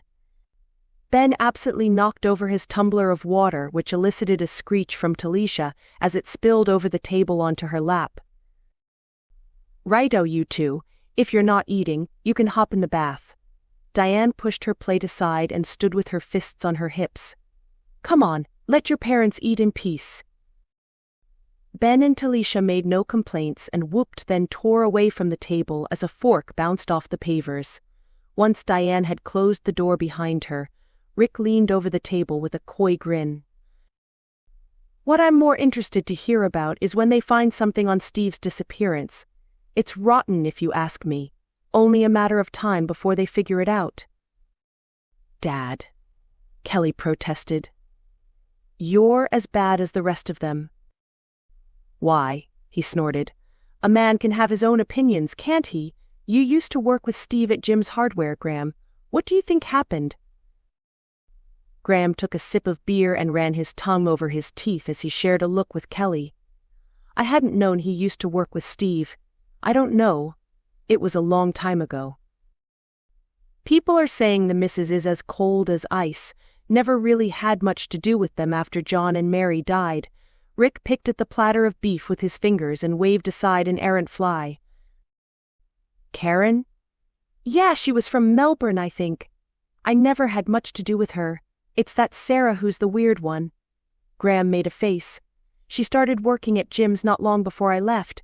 If you ask me, she regretted marrying the wrong brother. I found myself leaning forward despite myself. Wayne's wife? You think she had a thing for Steve? It was pretty creepy, actually, Graham nodded. And you could tell it made Steve uncomfortable. Don't know how they kept working together there for so long. Painfully shy Sarah mooning over her brother-in-law? Kelly made a face. Are you sure? I'd bet the house on it. Graham drained his beer and reached to the cooler beside him for another. But I doubt Steve ever made a fuss about it. He was always protective of his brother. Especially after the folks died. Wow. I held a hand to my stomach where my roast dinner was now churning a little unpleasantly. That definitely cast a new light on the situation. Pass us the dead horse, would you, Kat? Graham asked. My jaw dropped before I recognized the amused crinkle around his eyes. I scanned the table where there most certainly was not a dead horse, at least I hoped not, and came up with nothing. Graham grinned as Rick chuckled, and Kelly huffed and stood to reach for the ketchup. You really are a stirrer, you know that? Kelly thumped it down in front of him. I'm sorry, what does ketchup have to do with a dead horse? I arched an eyebrow. Graham squeezed the condiment over a particularly charred end of beef, you know, dead horse. Tomato sauce? I blinked, then shook my head. There were some days I thought I'd never understand Australians. Rick kindly took over the conversation with chatter about the price of water and solutions for Kelly's greenhouse supply. It offered me an opportunity to digest not only my dinner, but the bombshell of Sarah's inappropriate interest in Steve. Did that build the case I was forming in my mind against Wayne, or dismiss it? Could it be that Wayne learned of something inappropriate going on between Steve and Sarah and took retribution into his own hands? Steve was in the middle of a separation with a wife who'd already moved on. Did he find some solace in Sarah's arms and Wayne caught wind of it? This whole situation was getting messier by the minute. I had to remind myself that I based my interest on the fact Steve had gone missing after coming to my store, and that he was a good customer, and that the disappearance might have something to do with magic. I wasn't a gossip, really I wasn't. But I had to admit deep down I was as enthralled as a rubbernecker going past a car crash. Kat? Kelly gave me a look that told me she'd asked a question that I'd missed. Sorry, missed that. I said you went to Cheyenne's birthday party the other night. Did you know where she is planning on having the wedding? Oh, I nodded. Pretty sure it'll be at that new place, Draft Beer and Drop Bears. Rick clucked. Told you. Don't like the look of the place myself, but I still think if you get there first you could cut out the middleman and be making proper money on those flowers. I'm not a florist, Dad, Kelly shook her head, and I don't want to step on any toes with Justine. Bad sentiments aren't good for business. Rick sighed like they'd had the same argument before. While I understood that Kelly's business was on the up, I'd also overheard her parents talking about the hours she was putting in to make it happen. Seemed like it didn't matter what age you were. Parents always had a way of insisting they knew better about their children's lives. I don't know about anyone else, but I'm about to explode. I patted my belly appreciatively. Can I help you with the washing up, Kelly? Kelly shot me a grateful look and accepted the offer. Playing wingman for a pal to avoid a lecture from her father was the least I could do after a free meal. I couldn't help myself. After strolling home well after dark, I lay in bed with my phone in my hand and started scrolling. All I really knew about Sarah Walsh was that she quit her job shortly after Steve went missing, and that things were apparently on the rocks with her husband. Something which may have been well overdue if Kelly's odd couple description of them was on point. Imagining a tryst between her and Steve could well be plausible. I wondered if maybe it was her side of the family with the magical connection. Unfortunately, I didn't know what her maiden name was, or indeed if her family were locals. That was a question better posed to Ash, so I shot him a text after magical and mundane social media platforms yielded nothing. Hey, I know it's the weekend and too late to be texting, but I hope you might be able to help run some names around the web and see if you find anything fishy. I know Simon Flagstaff has magical kin, but are there any ties with Karen Wayne or Sarah Walsh? By the time I'd put the phone on the nightstand and reached to turn off the lamp, the phone was vibrating with an incoming call. Seemed like Ash was more amenable to speaking after dark on the weekend rather than bright and early. Hey, I said. Thought I'd have to wait until business hours. What is going on in that head of yours? Ash sounded a touch bemused. Still on about this case? Well, Steve's still missing, isn't he? I haven't heard squat back from your friends over at the Inquisition. Stella didn't call? Ash clicked his tongue. I know they're swamped, but they included me in an email yesterday on the rune you found. And you didn't think to tell me? I sat up in bed and frowned at the empty room. Thought she'd pass on the message herself. Ash sounded disinterested. Nothing to do with the magic vibe, I'd say. Let me just bring it up. Crude love rune likely transcribed from an old text and unactivated. Love rune? I bit my lip and pictured Sarah in my mind. As Steve's co-worker, she had access to the staff room where it was inscribed, so they think it wasn't put there by a magic user? Apparently not. Haven't heard anything on the poppet, but they might not be in a rush to look at it based on the rune. Oh, come on, I protested. You saw that thing, it was nasty, and it radiated bad juju. They probably haven't even taken it out of the box yet, Ash grunted. But you're right, I'll follow up with Stella, but I don't see what this has to do with the rest of what's going on here. If the puppet was a deranged stalker after Steve Walsh, of all people, then something else is happening with the weather. Who do you think it was, by the way? The stalker, I swallowed. I'm thinking it was Sarah Walsh. No way. Ash gasped. I always thought she was weird, but she's his sister-in-law, isn't she? Yup. I puffed out my cheeks. But I heard earlier she held a candle for Steve. It all fits, magic aside. Do you think you can do some scrounging on her? I'll find what I can, but I don't have a lot to go with. It might take a few hours. What's another couple of hours after a man has been missing for a week? I rubbed my eyes. I just hope this doesn't mean he was murdered. Hold on, what? Wayne, the brother, I said. If he caught wind of his wife cheating with his brother. Damn, was all Ash said. Damn indeed. I got off the phone with a promise to keep it off silent if Ash found anything in the early hours and slithered back down into bed. Not that sleep was forthcoming, even if Gus was already snoring. Chapter 17.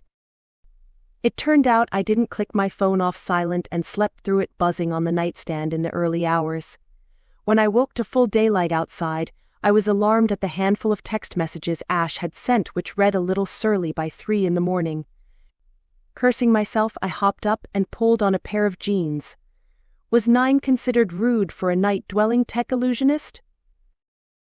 Turned out it was, from the mumbling agreement to meet up on the other end of the phone when I called. But I promised to bring coffee and made a mental note to ask for a double shot for Mr. Sleepyhead. After getting dressed, I scanned the text messages again before leaving, with my eyes lingering on one. It read, "It took a while to get into Sarah's search history, but I think she might know a thing or two about magic." I puffed out my cheeks and grabbed my keys on the way out through the kitchen. So did Sarah have a thing for Steve and go trawling the internet in search of a magical solution after being rebuffed? Did she get what she wanted only to have her husband discover the truth, or go searching for something more malignant after Steve scorned her?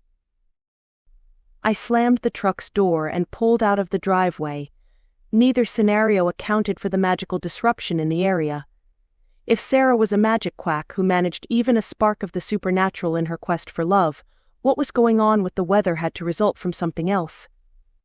There's no way even a seasoned witch like me could influence more than a brisk wind with my magic.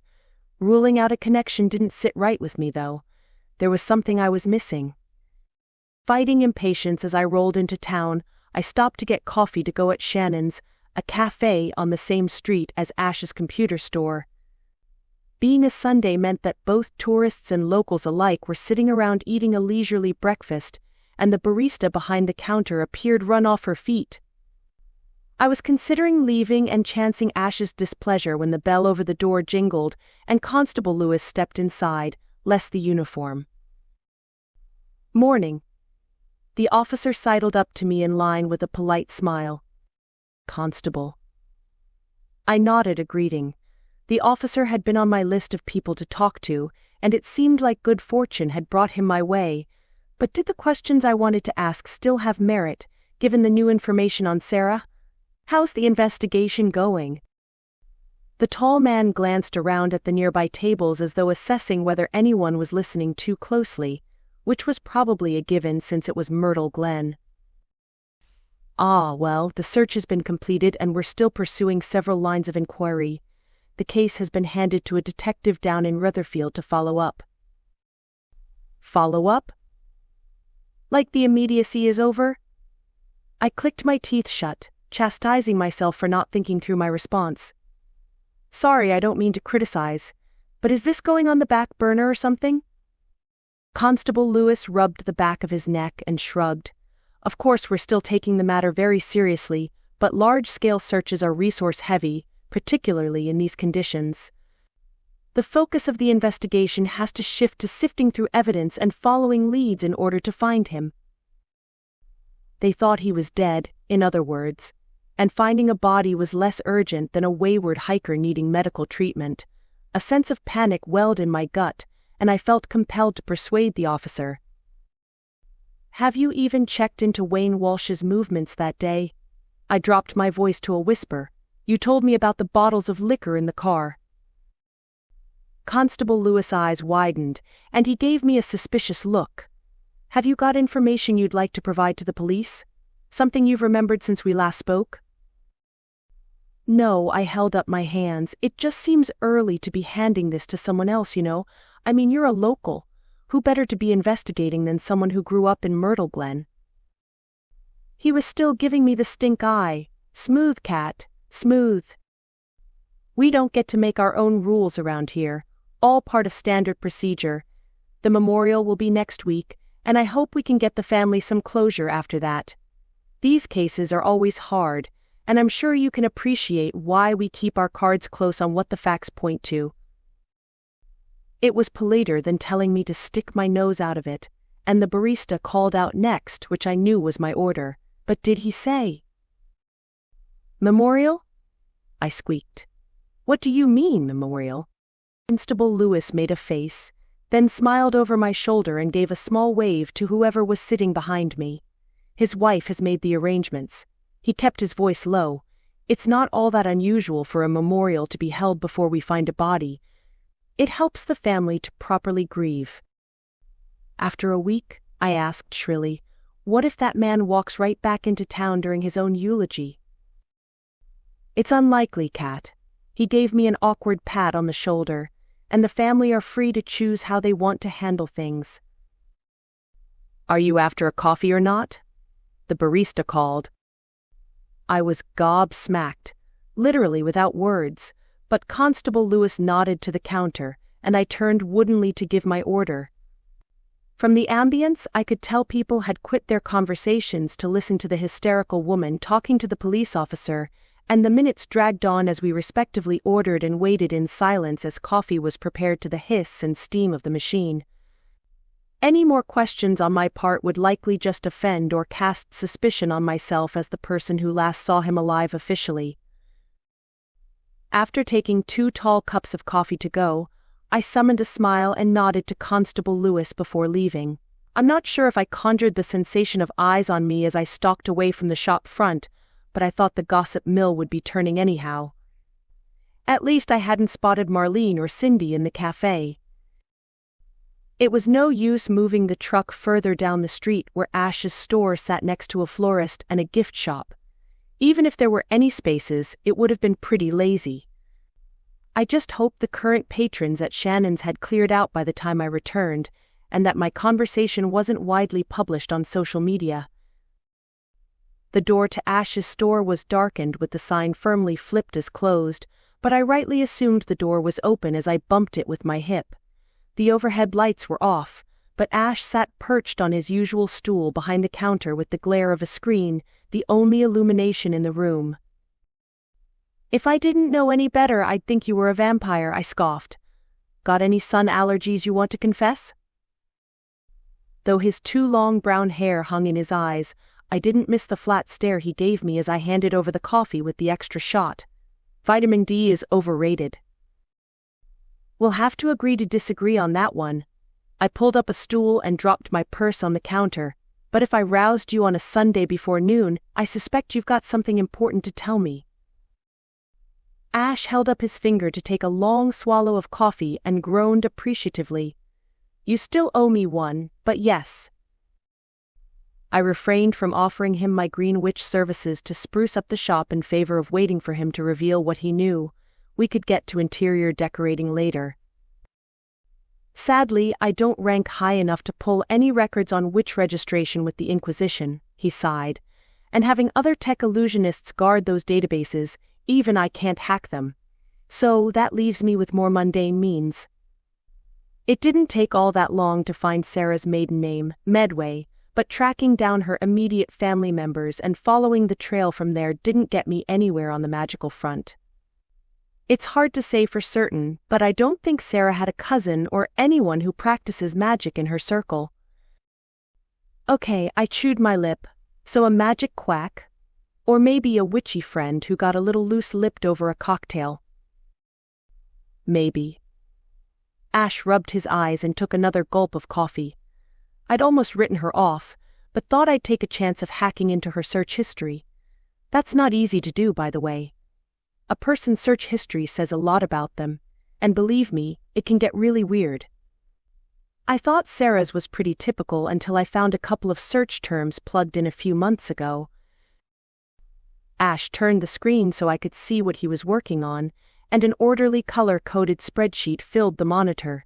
The cells highlighted in yellow at the top caught my eye first. Some terms were more innocuous: love spells, infatuation charms, and the like. But then I scanned names of familiar ingredients with hyperlinks where I presumed she clicked through to buy. Is that all? I squinted at the screen as though the keywords would yield a confession if I stared hard enough. Doesn't look like she spent a lot of time on the how of things, mostly just on where to buy. I thought that too. It looks like she really stocked up on her potions cupboard, which leads me to think that maybe she was working from books rather than blogs. What, like how to conjure your inner witch or something? I scoffed. It's not like those magic quack books have much more than herbal remedies in them. Ash combed his hair out of his eyes, then folded his arms. I haven't had a chance to trawl every webpage she went to, but we know there are some rogue operators out there who'll sell magical items to anyone. Say Sarah comes across a ritual with the rune and tries it on with Steve. It clearly doesn't work.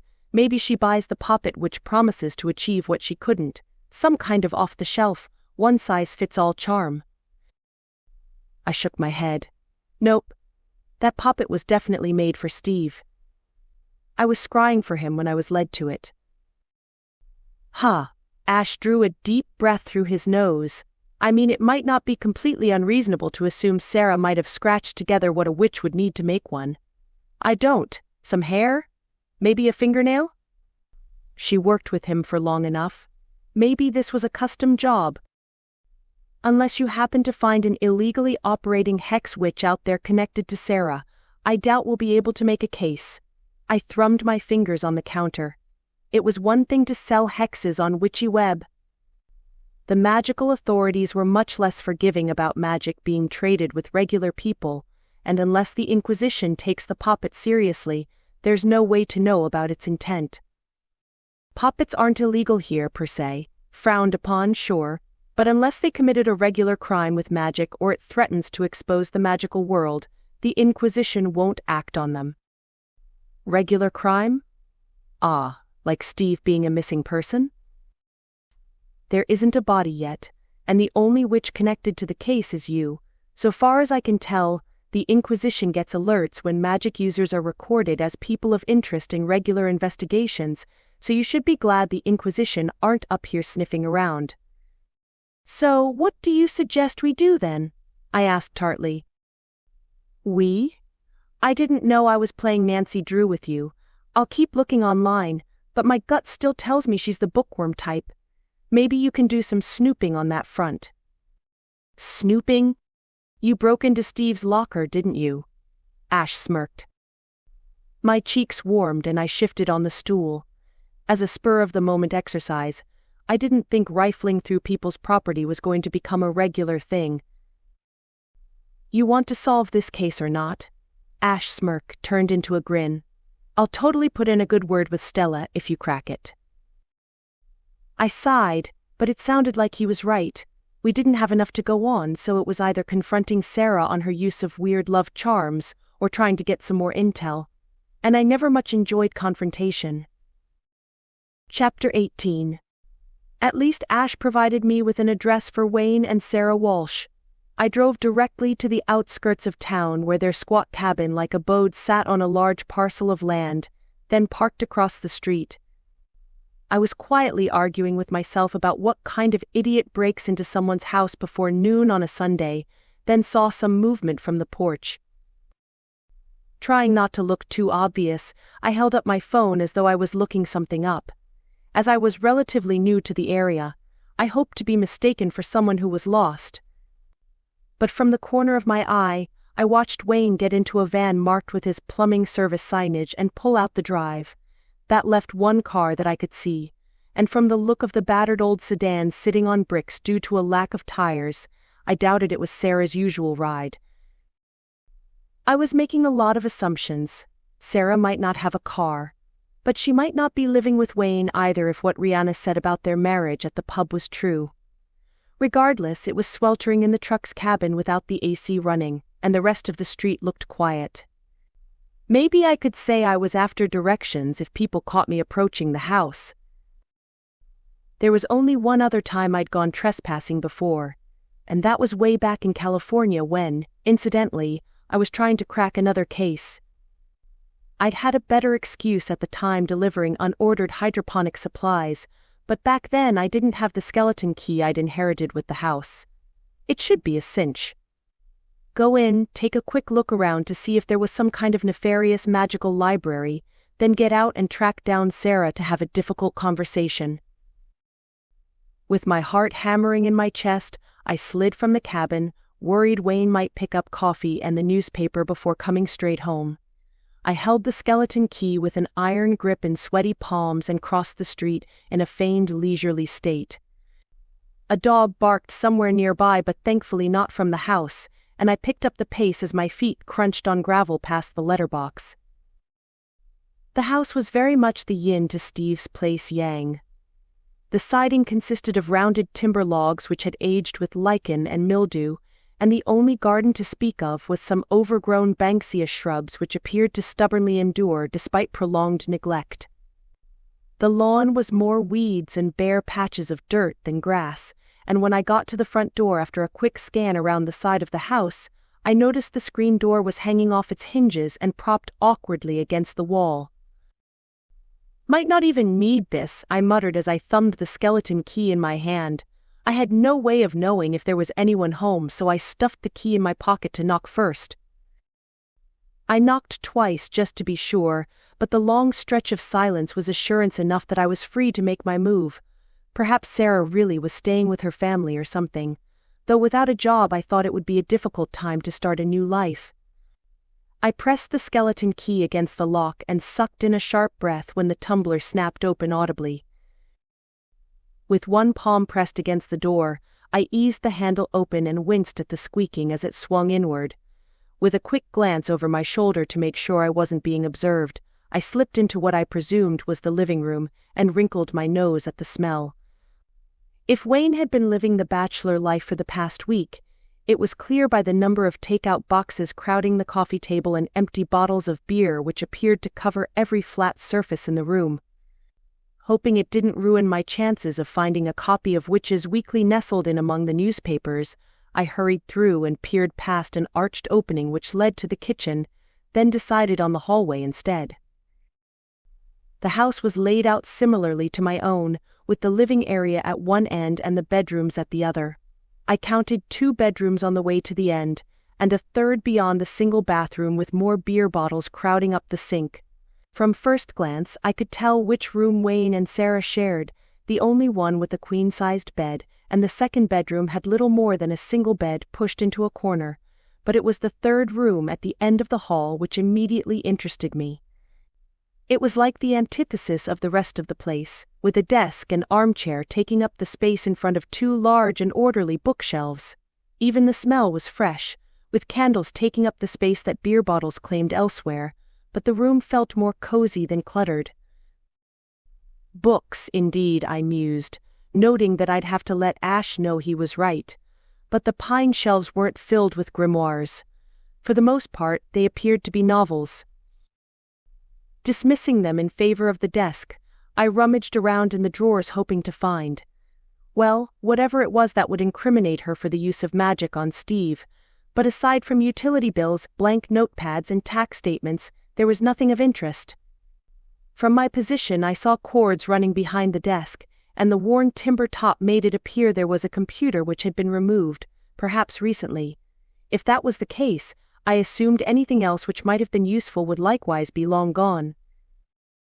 Chewing my lip, I turned my attention to the bookcase and took out my phone to snap pictures as I scanned shelves for something more promising than what appeared to be every vampire romance novel ever published. There were a couple of non-fiction books down the bottom, mostly cookbooks and whatnot, but nothing that immediately said magic quack. The whole venture was looking like a gigantic waste of time, but as I sat in the armchair, I heard the faint crinkle of paper and felt around the sides of the cushion to retrieve a folded sheaf of paper. I'm not sure why, but I felt like I had to get going. The rest of the room was bare enough to know I'd seen everything, and if there was some book of shadows outlining her deeds lying around, I would have found it already. Stuffing the note in my pocket, I tracked back to the lounge and out the door after establishing a lack of nosy neighbors loitering in the yard. With the door closed and locked firmly behind me, I scooted back to the truck, but the nerves didn't let go of me until I'd pulled away from the house and turned a corner on the way back into town. The note was burning a proverbial hole in my pocket though, so as soon as I got as far as the local supermarket, I pulled into the car park and left the truck idling after pulling the handbrake. As I retrieved the note from my pocket, I caught sight of Wayne's van ambling in the direction I'd come from, and I thanked the benevolent spirits which I credited for my urgency to leave.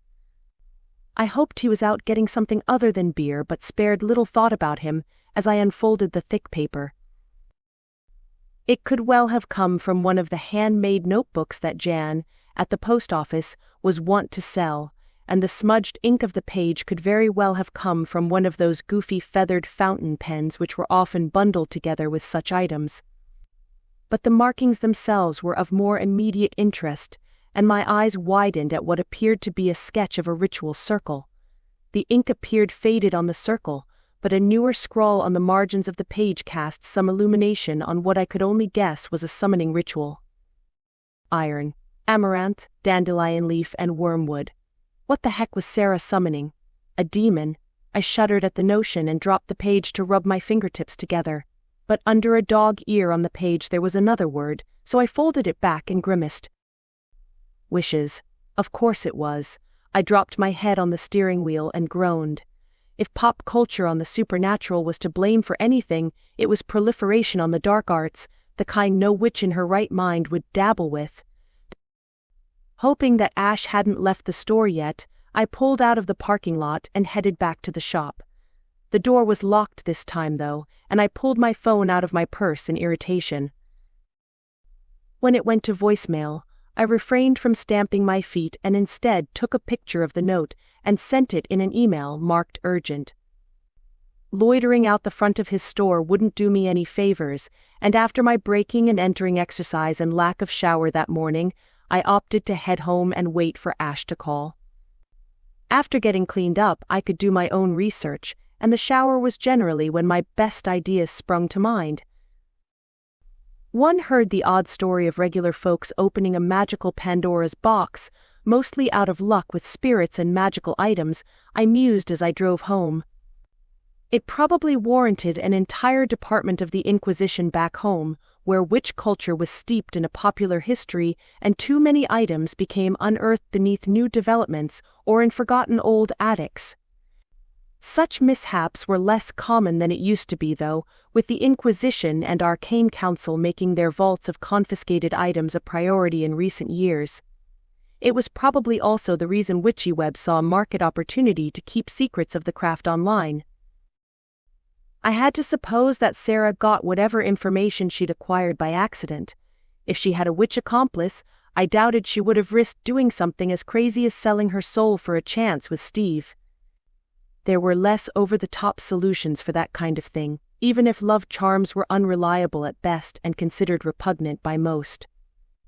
It might not be illegal to brew those back home, but if a witch was caught out using them to captivate someone against their will, they could land themselves in a lot of hot water. Their practical uses, from what I understood, were in an aphrodisiac sense between two consenting adults. But I wouldn't put it past a witch with fewer scruples to sell one to whoever asked. But it wasn't a love potion that I was dealing with. First a love rune, then a poppet. Sarah might have gotten help with those, even if they failed, but she might have persisted on her own. Did she summon a demon to achieve what the other efforts hadn't?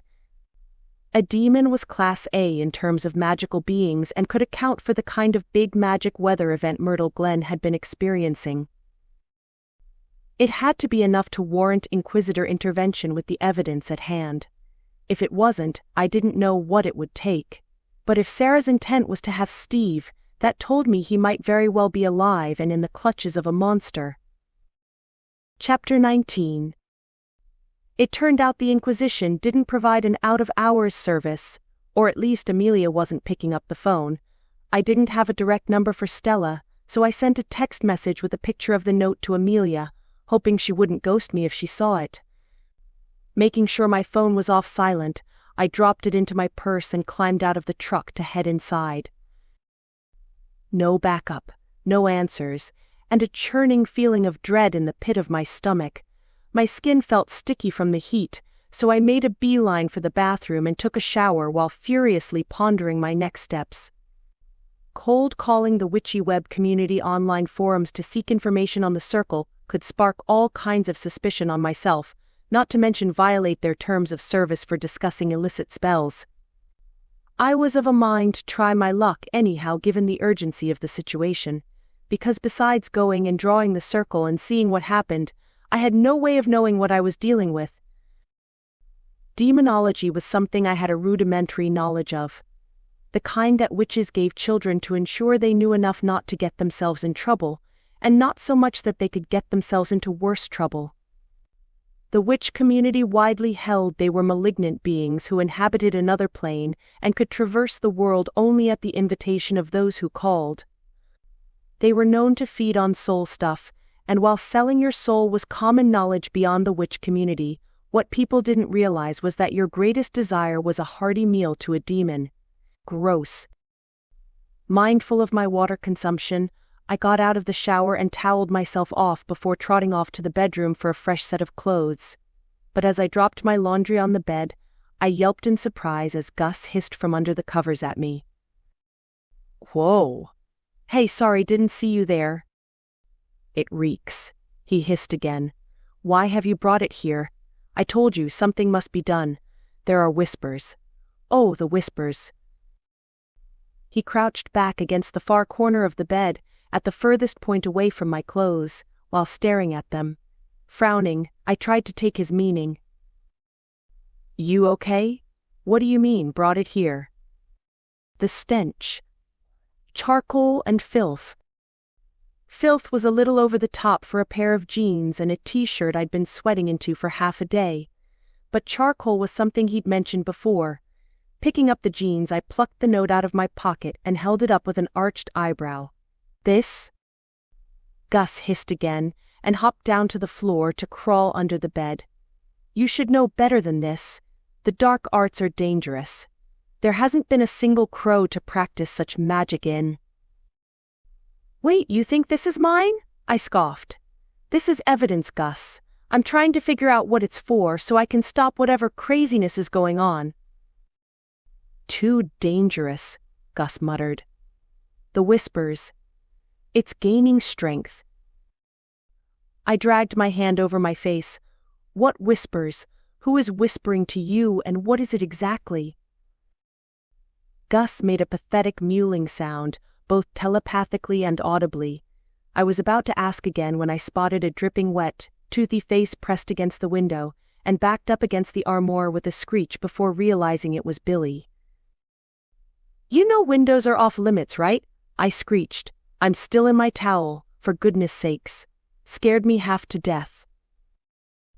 "I have listened to the creatures as you requested," Billy said, with his breath fogging up the window. "There is turmoil and unrest. I can lead you to the source of the disruption so you may vanquish whatever sorcery plagues this land." "Creatures?" I dropped to the floor to peer at Gus. "Are you saying these whispers are coming from the critters around here?" "It's wretched. Complete chaos." I'd never known Gus could communicate telepathically with animals who weren't either magically sentient or other cats. Perhaps I'd never asked. "So, there's a whole crowd of voices out there that I'm not hearing?" "Mostly feelings. Fear and pain, urgency to flee. I've never heard anything like it." Gus edged closer toward me, but I got the feeling it was more to do with getting further from Billy than to seek reassurance from me. "Life on this land is connected, and the equilibrium has been disrupted." Billy's words rumbled in my mind. It was created in harmony, and that very harmony is now under threat. You pledged to right this foreign magic. Will you come or not? I opened my mouth to say something, then clicked my teeth shut. The telepaths in my life were going all cray-cray, and I suspected there was a demon on the loose. Sure, why wouldn't I go ahead and run out to face it head on? Look, can you two just give me a minute? I stood, bristling, acutely aware of the fact I was only wearing a towel. I need to get dressed and figure out what to do, and I'd rather not have an audience for the first part at least. That earned me a sigh and snort respectively, though I wasn't sure who was responsible for what. Both Billy and Gus seated though, and after giving me some space I got dressed while frantically deciding which steps to take.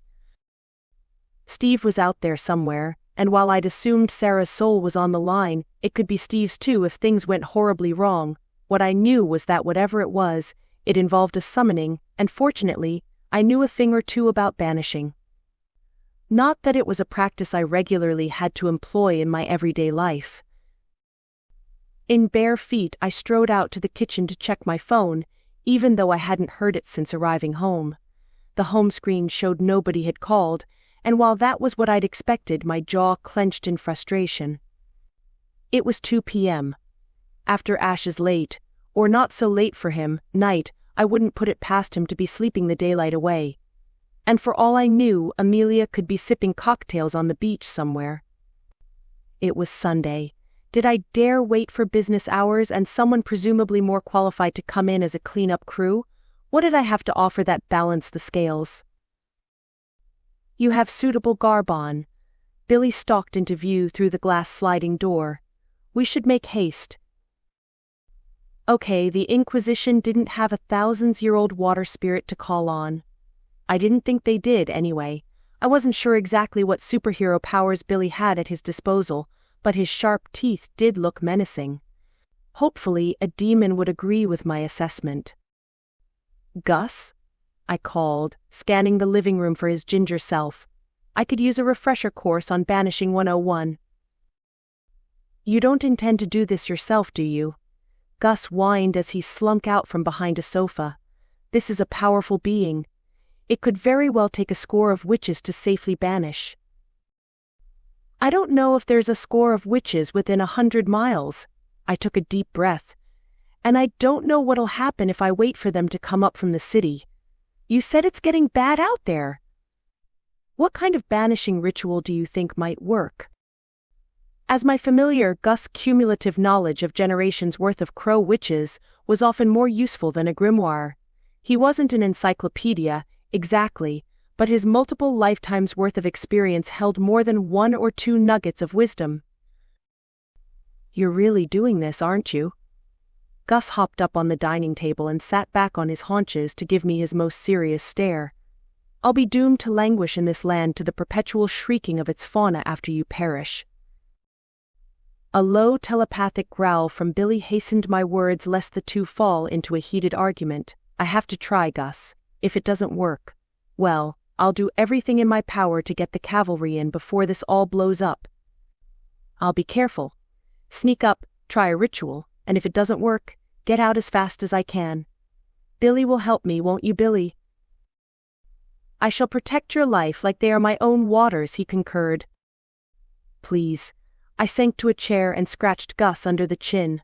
Augustus Theodore Crowe. I can't think of any other familiar who knows half the things you do.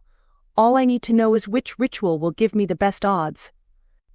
And if the worst happens, I'm sure Mom will send for you.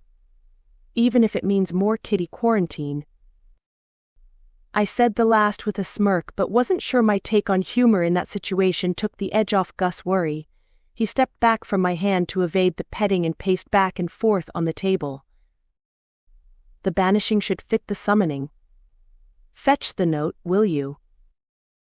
That sounded like agreement enough to me, and I hustled to grab the sketch from my bedroom in the hope Gus would know something about it. Or better yet, tell me what it summoned.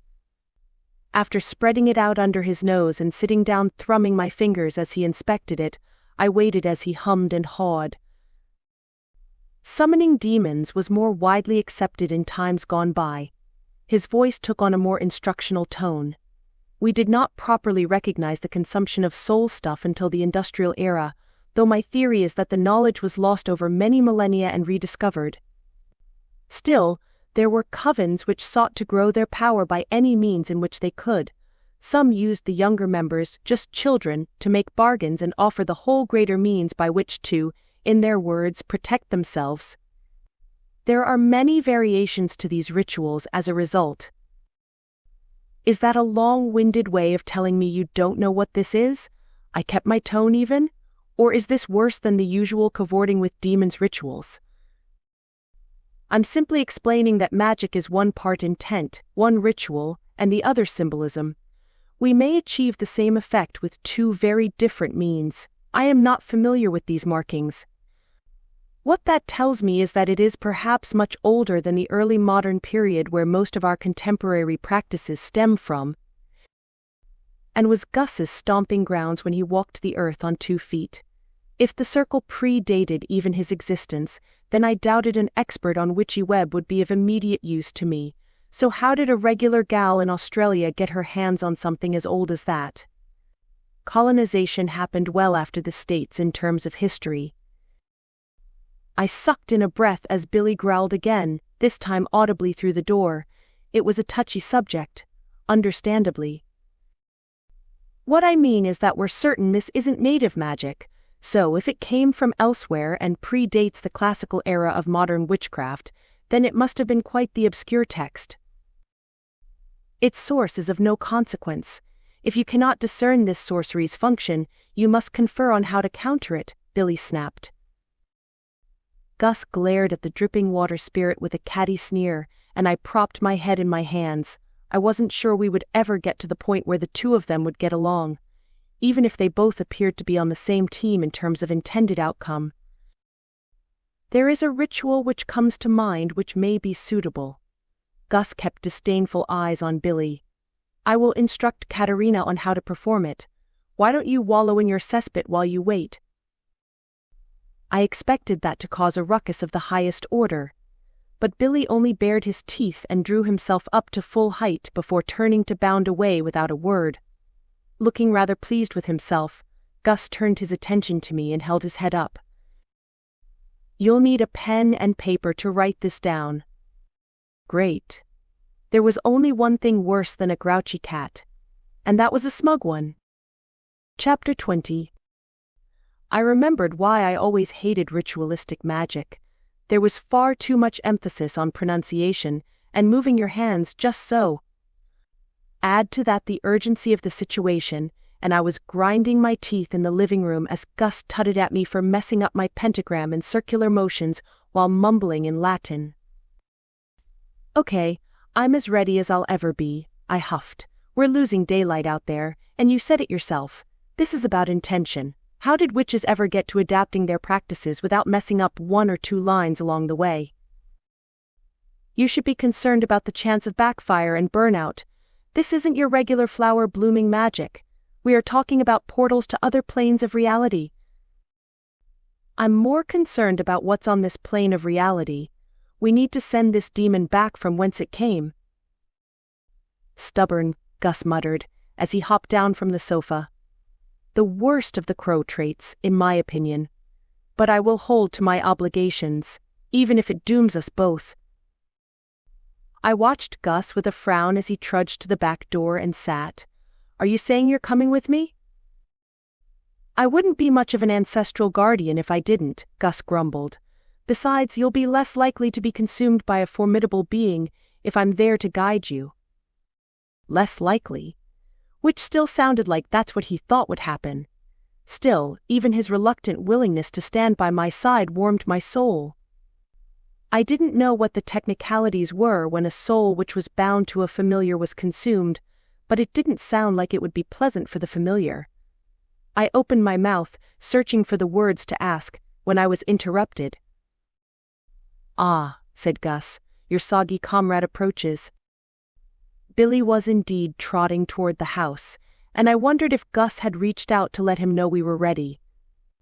It was now or never, and though a part of my mind screamed at me to hold my horses and wait it out until I could at least get another pair of magical hands to help, I knew I'd committed to the course of action. A sense of urgency thrummed in my veins, and whether that was of my own making or the pervasive strange magic in the air, I knew I had to keep going. Whether for good or bad, I would heed the siren's song and hope everything came out okay in the end. The next steps included gathering what supplies I needed from a broom cupboard which now served for magical ingredients and folk eye. The collection was a mishmash of old and new from my late Aunt Tabitha's things and my own hauled all the way from Arkansas. After stuffing a backpack, my eyes caught on the box at the top of the cupboard in which I stored the Crowe family relics. There were 7 all up, and I only ever routinely used the skeleton key, but of the others a crystal ball, divination dice, dream walker teacup, all-seeing spectacles, a dubious-looking skull, and a battered old soldier's canteen, I saw merit in taking along the last with me. The soldier's canteen was perhaps one of the oddest ones in the bunch, though the skull I resolutely refused to touch, let alone activate to discover its purpose, and while the canteen purportedly cleansed even the muddiest water stored inside, I suspected it did something a little extra. "The water spirit is getting bothersome," Gus observed, "and I suspect he shouldn't be away from his element for too long." I glanced out the kitchen window and agreed with Gus' assessment. Billy was pacing in what must have been plain view of the neighbors, and I hoped Beverly wasn't out taking pictures to make further complaints with the authorities. Stuffing the canteen in the backpack, I pulled on a pair of boots and headed outside. "I'm ready," I called out to Billy. "How are we going to do this? I'm not sure I want you riding inside the truck, but if we put a cover over the back, we should still be able to communicate while we drive. Do you need to take some, swamp water with you?" I don't know if Billy cared all that much about my reluctance to have him dripping over the seats in the car, but maybe the realization that we weren't traveling on foot came as a shock. "Truck?" He sounded more than a little indignant, but his head drooped some as he sauntered over to me. I'd hoped, but perhaps it is for the best. A vessel of water will keep my powers from failing too fast. It wasn't surprising, an elemental spirit conceding they performed best with their element close to hand. Still, it took some doing to find an empty plastic barrel to fill and haul into the truck. By the time I'd likewise found the necessary covering for the back and coaxed Billy inside, the sun's bite had waned into early evening, and I grumbled as I climbed in beside Gus in the cab to drive off. "Do you know which direction to take?" Gus asked. "I figure the best place to start is where it all began." I turned the ignition and pulled out onto the road. "Steve went missing in bushlands not far from here, and I'm guessing this thing is camping out somewhere off the grid." A mumble of assent came from the back, and I relaxed into the seat as I drove. I had a moment of reprieve before venturing forth with my 2 strange companions. Maybe I could talk some sense into myself before we arrived at the site of the disappearance. The fates weren't kind enough to send me a lifeline, or in this case, a phone call, to steer me off my course. After pulling up to the spot where police tape still fluttered from some nearby trees, I let Gus out and untied the ropes on the back to keep Billy from shredding my makeshift shroud. We draw near. Billy's nostrils flared as he scented the air like a flighty horse. The source of the corruption is close. This area has been combed at least twice in the search for Steve. I thought this might be a starting point, not a destination. Do you have a particular direction in mind? There, both beings said simultaneously into my mind with their eyes pointed to the left-hand side of the road. Either the demon was so powerful it felt closer than it actually was, or it had been hiding in plain sight all along while people had walked right past. But could demons hide people? I could buy that a demon could disappear into smoke at a whim to evade detection, but doing that to a person was something else. "Well, if we don't start walking soon, I'll be stumbling around in the dark. You want to stay on foot, Gus, or hop up into the backpack?" My feline familiar gave me a withering look, though I suspected without Billy there he might have taken me up on the offer of a lift. Instead, he trotted off toward the tree line, and after taking my first step, Billy bounded ahead in several small leaps to take the lead. "Men," I muttered under my breath. Naturally, a cat and a spiritual quadruped, which looked assembled from several predators' body parts, made the hiking look a lot easier than I did. I'd read that controlled fire played an important role in Australian landscapes to keep the forest floors from accumulating too much ready fuel, but the area seemed like it hadn't seen a burn in years. Branches, twigs and dried-out ferns crunched and snapped under my feet as I stomped in the direction Billy was leading, and I was conscious of protecting my ankle from an unwelcome twinge.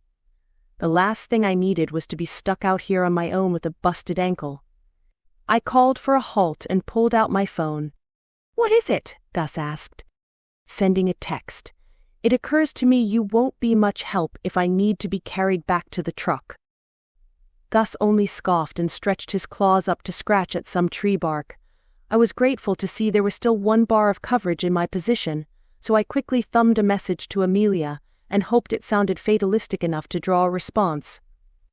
It read, "We have a demon situation up here. I don't know how, exactly, but I suspect the sister-in-law summoned one to do her bidding and abduct Steve. I'm going to try a banishing tonight and see what happens. You people really need a crisis line over the weekend if I wind up dead. I will make my complaints to you directly as a ghost."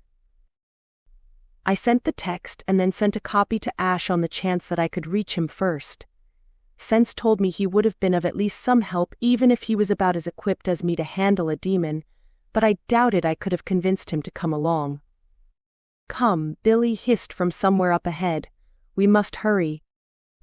Whether it was urgency on his part as he felt his power wane or fear of detection, I didn't argue as I stomped ahead and slid my phone back in my pocket.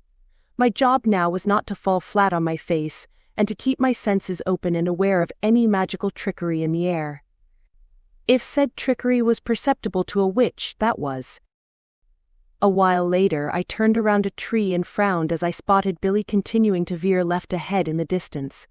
"We're heading in a circle," I complained. "You've been turning us this way for the last 10 minutes.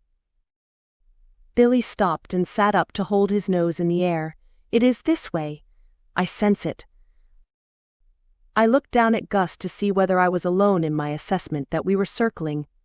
He looked a little less sprightly than he had when getting out of the truck and dropped to the ground to catch his breath as he looked up at me. "You may be correct." I couldn't sense any magic in the air, aside from the weird electrical sensation over my skin, which was becoming close to normal to me by then. That magic was unfamiliar, so it stood to reason any ruse or glamour to keep a location hidden would also be undetectable with my senses. "Any ideas?" I took a deep breath and hoped Gus might have something up his furry sleeve. "If we are close enough to be circumnavigating the location, then perhaps we need not get closer. If you attempt to pierce the veil, you'll have the demon's full attention." Yeah, battling a demon was not on my list of things to do. The question was it already aware of our presence? Are we too close?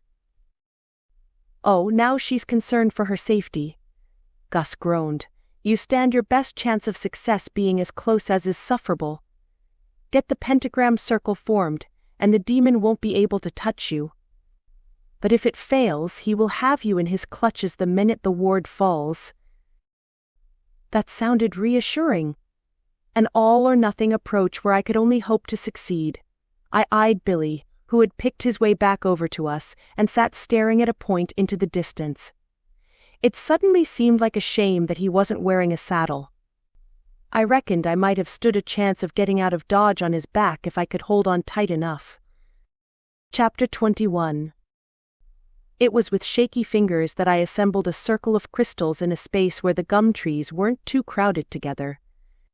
I'd talked Gus out of candles back home in case we started a bushfire, though he still swore devil's dung candles, or esophoatida for those with a more refined herbology vocabulary, would have offered the perfect focus for the ritual. The argument had luckily ended with the fact I didn't have any, and knowing how much the herb stank when burned, I was unlikely to procure any soon. "Good," Gus purred. "Now we begin. First." "Hold up," I said. The backpack wasn't empty yet, and I plucked the soldier's canteen out of the bottom and held it up with a flourish. "Holy water." "Holy water," Gus repeated, with an overly dubious tone. What makes you think that Samuel's canteen replicates holy consecration? Okay, the fact my familiar knew who the canteen belonged to knocked some wind from my sails, but I was sure I was onto something. Call it a hunch, not holy water exactly, but the notion is the same. This canteen purifies water, right? Get it? Pure?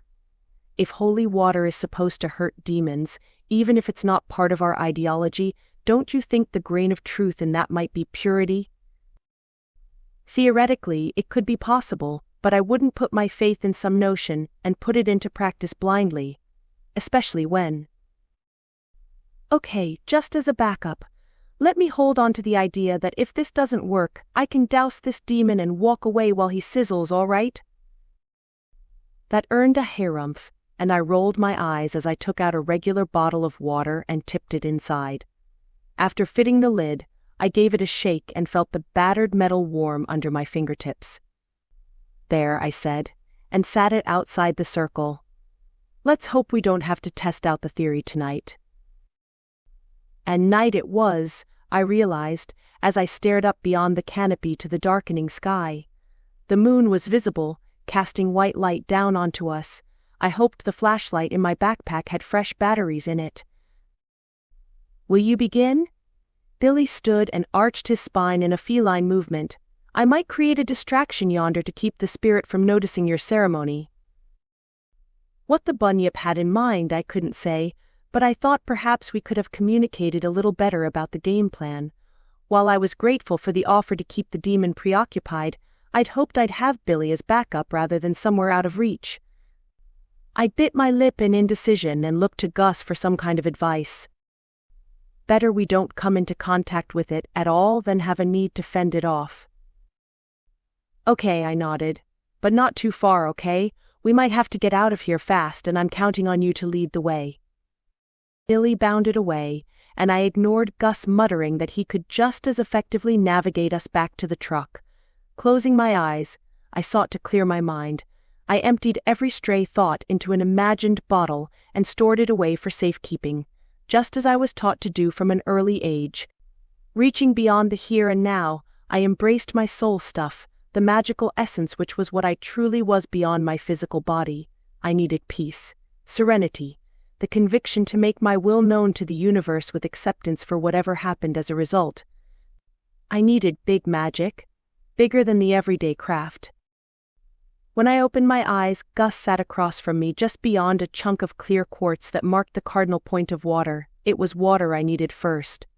Drawing a deep breath from the pit of my belly up through my sternum, I focused on the crystal and intoned the words I'd committed to memory. Then I approached to draw the ritual pentagram in the air before emptying my lungs and taking the steps to connect the first pentagram in a circle to the cardinal point of the earth. I'd intoned the next incantation and was drawing the next pentagram when an unearthly howl jolted me out of my trance. My finger wavered in the air, and when the next cry pierced the night, I felt the magic drain out of my body as fear flooded my mind. Is that? I managed in a shaky voice. I imagine it is, Gus confirmed. Which means this ritual is a threat to it. You can either run and hope it doesn't follow or start again and keep your focus. The fact Gus wasn't strongly advocating for running told me he thought the chance of avoiding pursuit was little to none, but trying again and keeping it together while. Another howl sounded through the trees, and I thought the shaking leaves were no coincidence. Swallowing bile, I closed sweaty fists and my eyes to seek a place of focus, which was easier said than done when the danger was that real. But years of training in the magical arts took over my flight or fight instinct, and I regulated my breathing once again. Turning again, I began the ritual with the element of water and approached the crystal with determination. I got as far as approaching the cardinal point of air the second time, before a feral growl which shook the ground knocked me off my feet. I hit the ground with a thud, and my teeth knocked together as I cast around frantically, searching for what I thought must be right behind me. Kat Gus's voice sounded pained. It is too late. There isn't enough time. Step outside the circle, and I'll shield your soul as best I can. I looked a little dumbly at Gus before stumbling up and across the metaphysical line marked by the crystals. I knew in that moment Gus intended to sacrifice himself for me, and the primal part of my brain screamed to get us both out. Scooping him up off the ground, I tucked him under my arm and ran back in the direction we'd come. With adrenaline pumping through my veins, I could barely comprehend Gus' demands to stop in my mind until another howl from ahead had me skidding to a halt. Looking left and right, I tried to discern which way was furthest from the sound. But when it ripped through the air again, I took off to the right and jumped over a tree trunk to get away. All I could fathom was the need to survive. All I could do was keep running. After pausing and changing direction another 2 times, I got the sense I was being herded and not hunted. My legs alone couldn't possibly have outrun a demon, and the warning cries stopped when I seemed to go in the right direction. The acute phase of adrenaline began wearing off, and with it, awareness of my body, and my protesting ankle, returned in its place. "It's no use, Kat," Gus grumbled as I slowed from a jog to an ungainly lurch. "We aren't getting away, we're getting closer to wherever it is the demon wants us." "I know," I choked as I stopped. I don't even know where we are now." Perhaps inside the pocket of reality it has kept shielded from the world. Now put me down. I blinked and glanced at the disgruntled cat who I'd been carrying like a football as I fled. With his legs dangling, he looked less dignified than his tone suggested, and I carefully set him on the ground and bent over to catch my breath. Despite the pause, no sounds came to push us onwards. I got the sense that wherever we were, well, it was close to where the demon wanted us, which meant Steve might be close by. "Does your kitty nose tell you anything about which way we should go?" Gus's nose wrinkled, and he turned to stare at a spot veering right from our position. "That way. The charcoal smell. But it's mingled with something. Human." I hoped that meant the alive kind of human. But before pushing on ahead, I thought I should try my luck with Billy. Telepathy required some proximity on my part, and as I tried to establish a connection, my head throbbed with effort. "Can you speak to Billy and see where he's at?" I asked Gus. "I can feel him somewhere, but it's like the air is too thick to reach him somehow." Gus cocked his head and closed his eyes, and when he blinked them open, gave his head a shake. I've called out to him, but I doubt I will hear his reply. "You're right, it feels like some force is muddling the channel." A force like a demon capable of locking his own little hideout away from the world, mayhap. Hindsight was a beautiful thing, but I still felt stupid for thinking I could mosey on in and save the day by myself. I was just grateful Gus wasn't reminding me of his warnings, yet. The demon appears content to leave us here. I suggest we move on to check the landscape up ahead. If that included finding Steve, I was all for it. With a wave to invite Gus to take the lead, I hobbled after him while trying to keep weight off my tender ankle. After this trip, and presuming some miracle came through, I knew I was going to be back to square one on the injury front. A shack came into view as we continued, and I tried to put pain from my mind as hope soared inside me. It looked old. Really old. The way it leaned to the side was far from reassuring, and if I'd happened upon it on a hike, I would have assumed it had long been the dwelling of spiders and snakes. But Gus kept striding resolutely toward it, while I got caught up looking beyond the canopy, thinking it was brighter than it should be. The moon was still out, and the sky was an inky blue, but the clearing itself seemed lit like an empty ballpark at night under stadium lights. With the talk of portals to other planes, a sense of dread welled in my gut, as I wondered if indeed I'd crossed the threshold into another dimension. Perhaps that was why the demon was leaving us alone.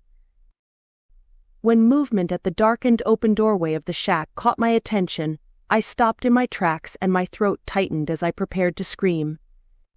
Every conjured image of what pop culture told us was demonic filled my mind, and I braced myself to confront the monster and inevitably have my soul eaten away.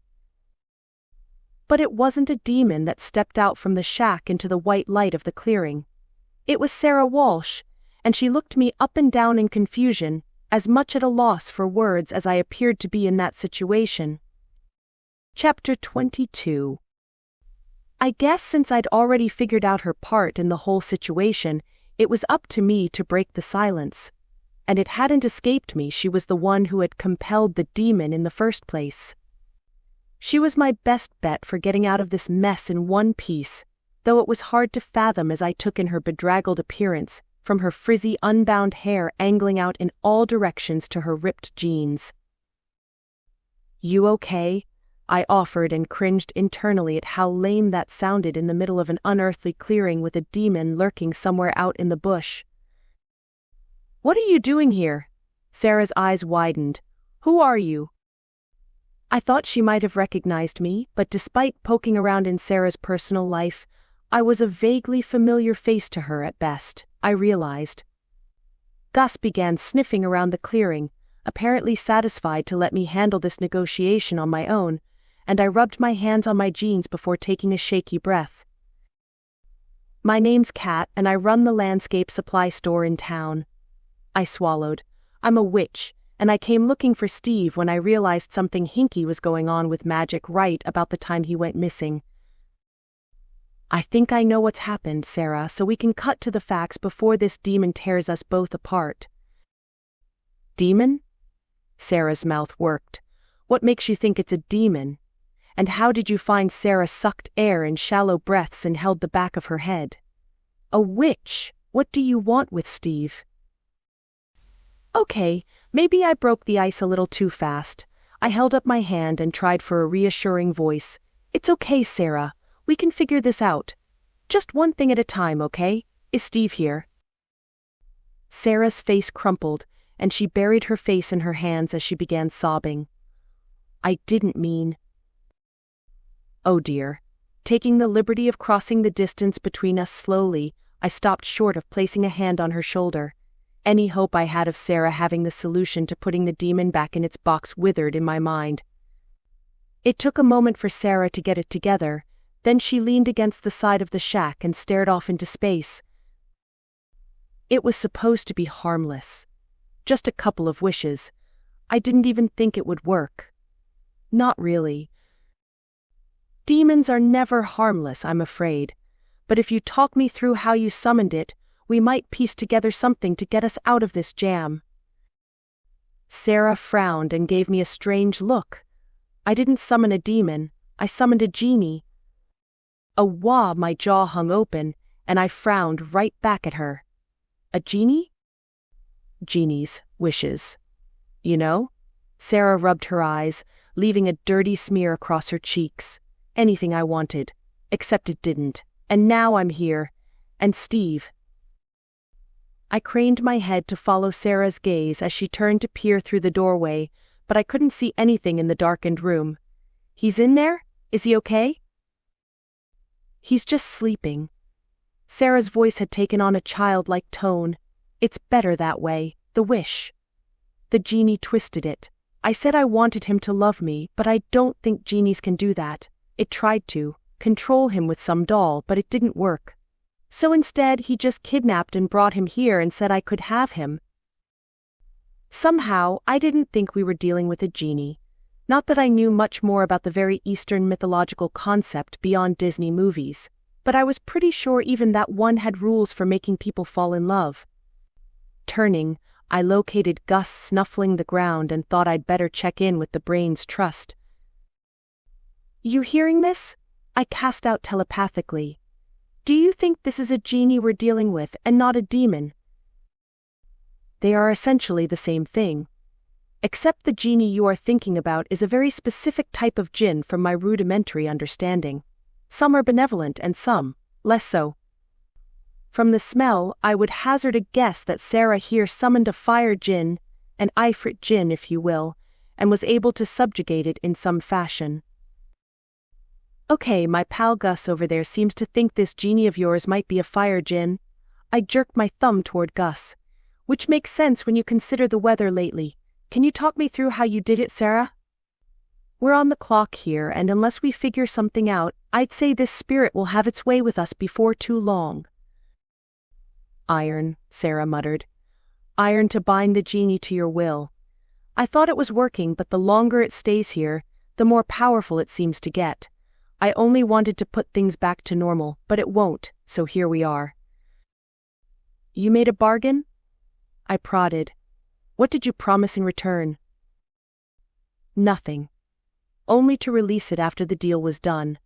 But I can't. Not with Steve like this, and I don't think it will just leave after I take away the iron, not now."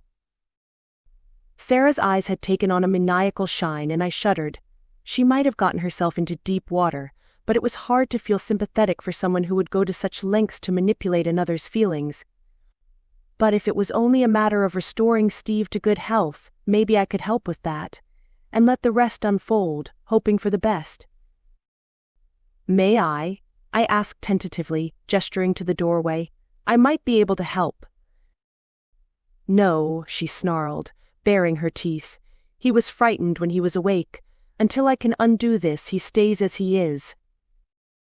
We can put things right just as soon as you get rid of that djinn." I spoke slowly to impress my words. "But if you do that and leave him in some magically induced coma, who's to say he will ever wake up?" "What do you care?" she spat. "Or are you the reason Steve was spending all that time working in the garden?" I wasn't sure what to make of that until Sarah looked me up and down. Was she that deranged with unrequited love that she couldn't see reason, or was she simply backed into a corner she couldn't see her way out of? Taking a deep breath, I sat on the step leading to the shack and searched for the right words to say. "I couldn't even imagine stumbling into the world of magic like this," I ventured. "I grew up immersed in witchcraft and have only ever heard of summoning malevolent spirits in theory." "I'm sure to you there doesn't seem to be a way out of this, Sarah, but witches and magic are far more prevalent than you think. You might not be able to completely undo the past, but with the help of the Inquisition, I'm sure we can get somewhere pretty close. For Steve, that is." "The what?" "Oh, the Inquisition. You never heard of it?" My lips quirked in a small smile. "I suppose they're the FBI or something for magic. Wax on, wax off kind of thing. How do you think witches kept magic from the rest of the world for so long?" Sarah sagged and dropped to the step beside me. Good, I'd established there was another possibility. But I had to keep talking if I hoped to convince her it was the best path to take. "If you stay here, I'd say that djinn will only get more powerful until whatever bind you have it in is too weak to hold. After that, the world is fair game. All that heat, I'd say it would only take a spark to set off an inferno. If fire is what it wants, Sarah, the consequences are well beyond just Steve. All Myrtle Glen could burn. You don't want that." "But what will they do?" Sarah's eyes shone with terror. "And what will Steve think?" "You think you'll get arrested or something?" I cocked my head. "Well, you're fortunate that summoning a demon isn't a regular crime and magical law only extends to magic users. You'll have to live with the guilt, I expect, but it doesn't mean a life behind bars in your case. Steve, though, he'll be okay. The Inquisition can't give him this past week back, and quite an eventful one at that, but he won't remember being kidnapped, and they'll take care of the official story of what happened. Even if that means adjusting the memory of an entire town." "They can really do that?" Sarah sniffed. "I was pretty sure they could do that, but I wasn't certain that's how the situation would be handled. For all I knew, it might be easier for them to stick Steve into some assumed identity and have him live a brand new life." "Well, they can't leave him with these memories now, can they?" I shook my head. "Though I'm not sure you'll be given the same mercy of forgetting." "I don't suppose. If they can change things. Do you think they'd?" "No," the word came out more forcefully than I intended. "And you shouldn't wish for someone's love like that, Sarah. It's cruel to them, and even crueler to yourself." Sarah's jaw clenched, and I doubted she was going to take moral advice from me, but I was glad to nip that one in the bud. Hopefully, the Inquisition would take whatever steps were necessary to prevent Sarah from tracking down other methods to gain Steve's affection. "How do I know I can trust you? How do I even know you're real? You could just be the genie trying to trick me." As much as I wanted to roll my eyes or screech in frustration, I kept my features smooth. She'd raised a decent point in that the djinn was strangely absent, but I feared whatever was keeping it occupied wouldn't hold out long enough for me to learn enough to rectify the situation or convince Sarah to do so on her own merit. I was doing the djinn's bidding though, wasn't I? Perhaps it had guided me here, hoping that I'd persuade its captor to let it go. Trust me, if I was a genie, I wouldn't be here, I sighed. I came here to banish it, and I've a mind to try again soon if you don't see some reason. I wouldn't if I were you, Gus cautioned. Just seeing if I can prod her in the right direction is all, I returned. Hardly worth bothering, Gus scoffed. Beyond help, that one. Don't. Sarah shook her head frantically. It might hurt Steve. How about you let me come look? We can rouse him, and then whatever hold the djinn has over him is gone. Sarah stood and began pacing, and I gritted my teeth as I waited for her decision. It had crossed my mind to attempt subduing her and see to Steve regardless, but I worried the djinn would come to her defense. Where was the djinn anyway? I was getting steadily anxious about its absence and what felt like its imminent return at any moment. Fine, Sarah flung up her arms. But if you hurt him, the genie will be back. It hasn't let me move him. It says that Steve is the bargain, and he will keep him here until I agree the deal is done. Quite the Mexican standoff. It irked me that Sarah hadn't seen fit to complete the deal to save her own skin and prevent Steve from learning what happened. But whichever way this situation ended, I had to put my faith in the idea that karma would deal with her transgressions. I stood and turned toward the doorway, keeping my movements slow in the hope she wouldn't panic. Inside the shack, the small room was empty save for a nest of blankets in which Steve was laid out. I paused on the threshold to take in the walls, bare timber siding with cracks letting light leak in. But it was the floor which captured my interest when I noted the circle surrounding Steve, marked with what I thought might be charcoal. The lighting was as strange as the clearing in that while the room seemed dark from the outside, inside a whitish light illuminated the space.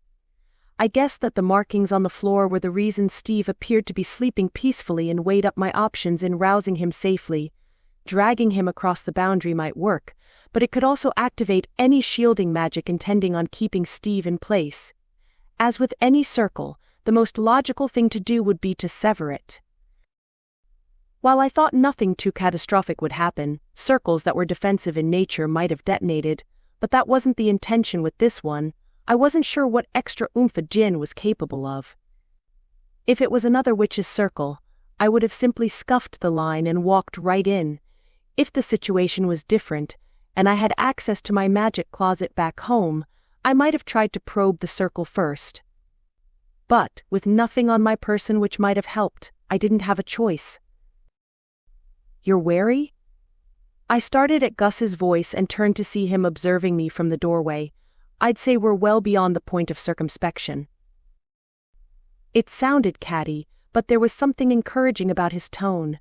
I bit my lip, wondering if he would offer anything else, and opened my mouth to protest when he sauntered forward toward the markings.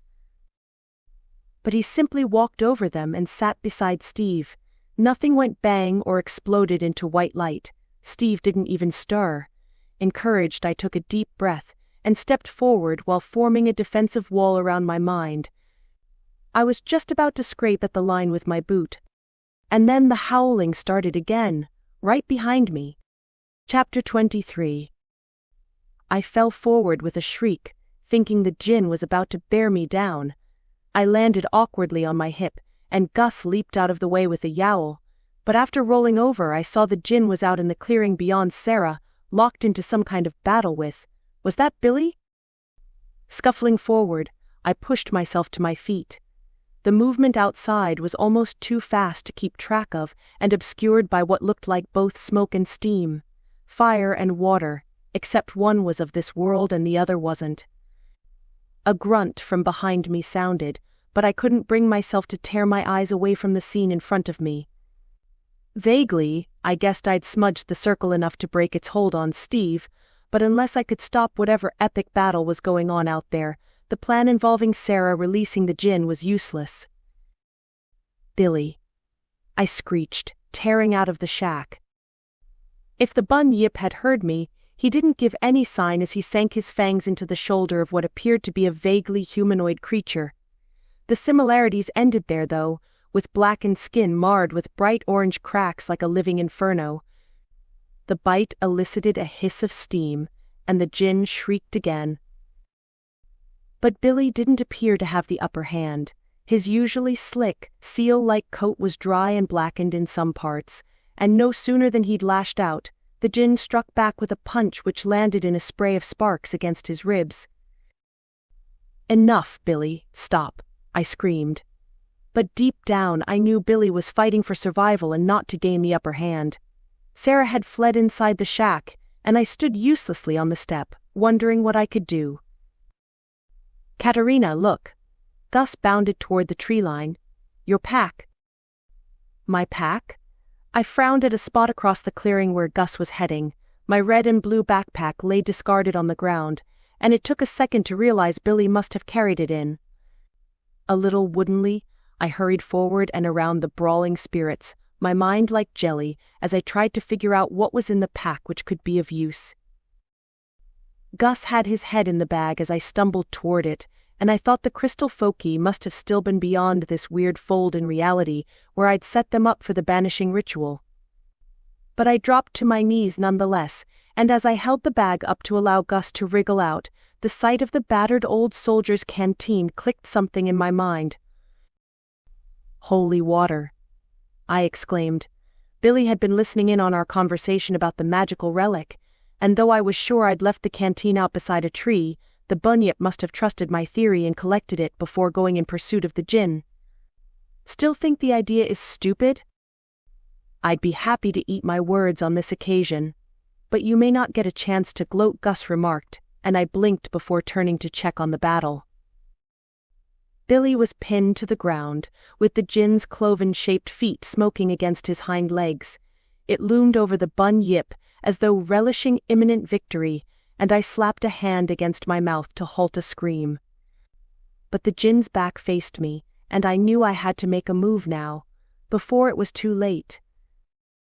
Pushing myself to my feet, I unscrewed the canteen and lurched forward. It had to be one of the biggest gambles of my life. If the water proved futile, it sealed my fate to sizzle just like Billy. But I had to do something, and this was all I had up my sleeve. My ankle twisted as I went across uneven ground, and the lance of pain up my leg in the last few steps was almost as bad as the radiant heat which singed my eyebrows. I swung the canteen back and sent a prayer into the ether that this worked. Despite myself, I screwed my eyes shut as I skidded to a halt and sloshed the water forth.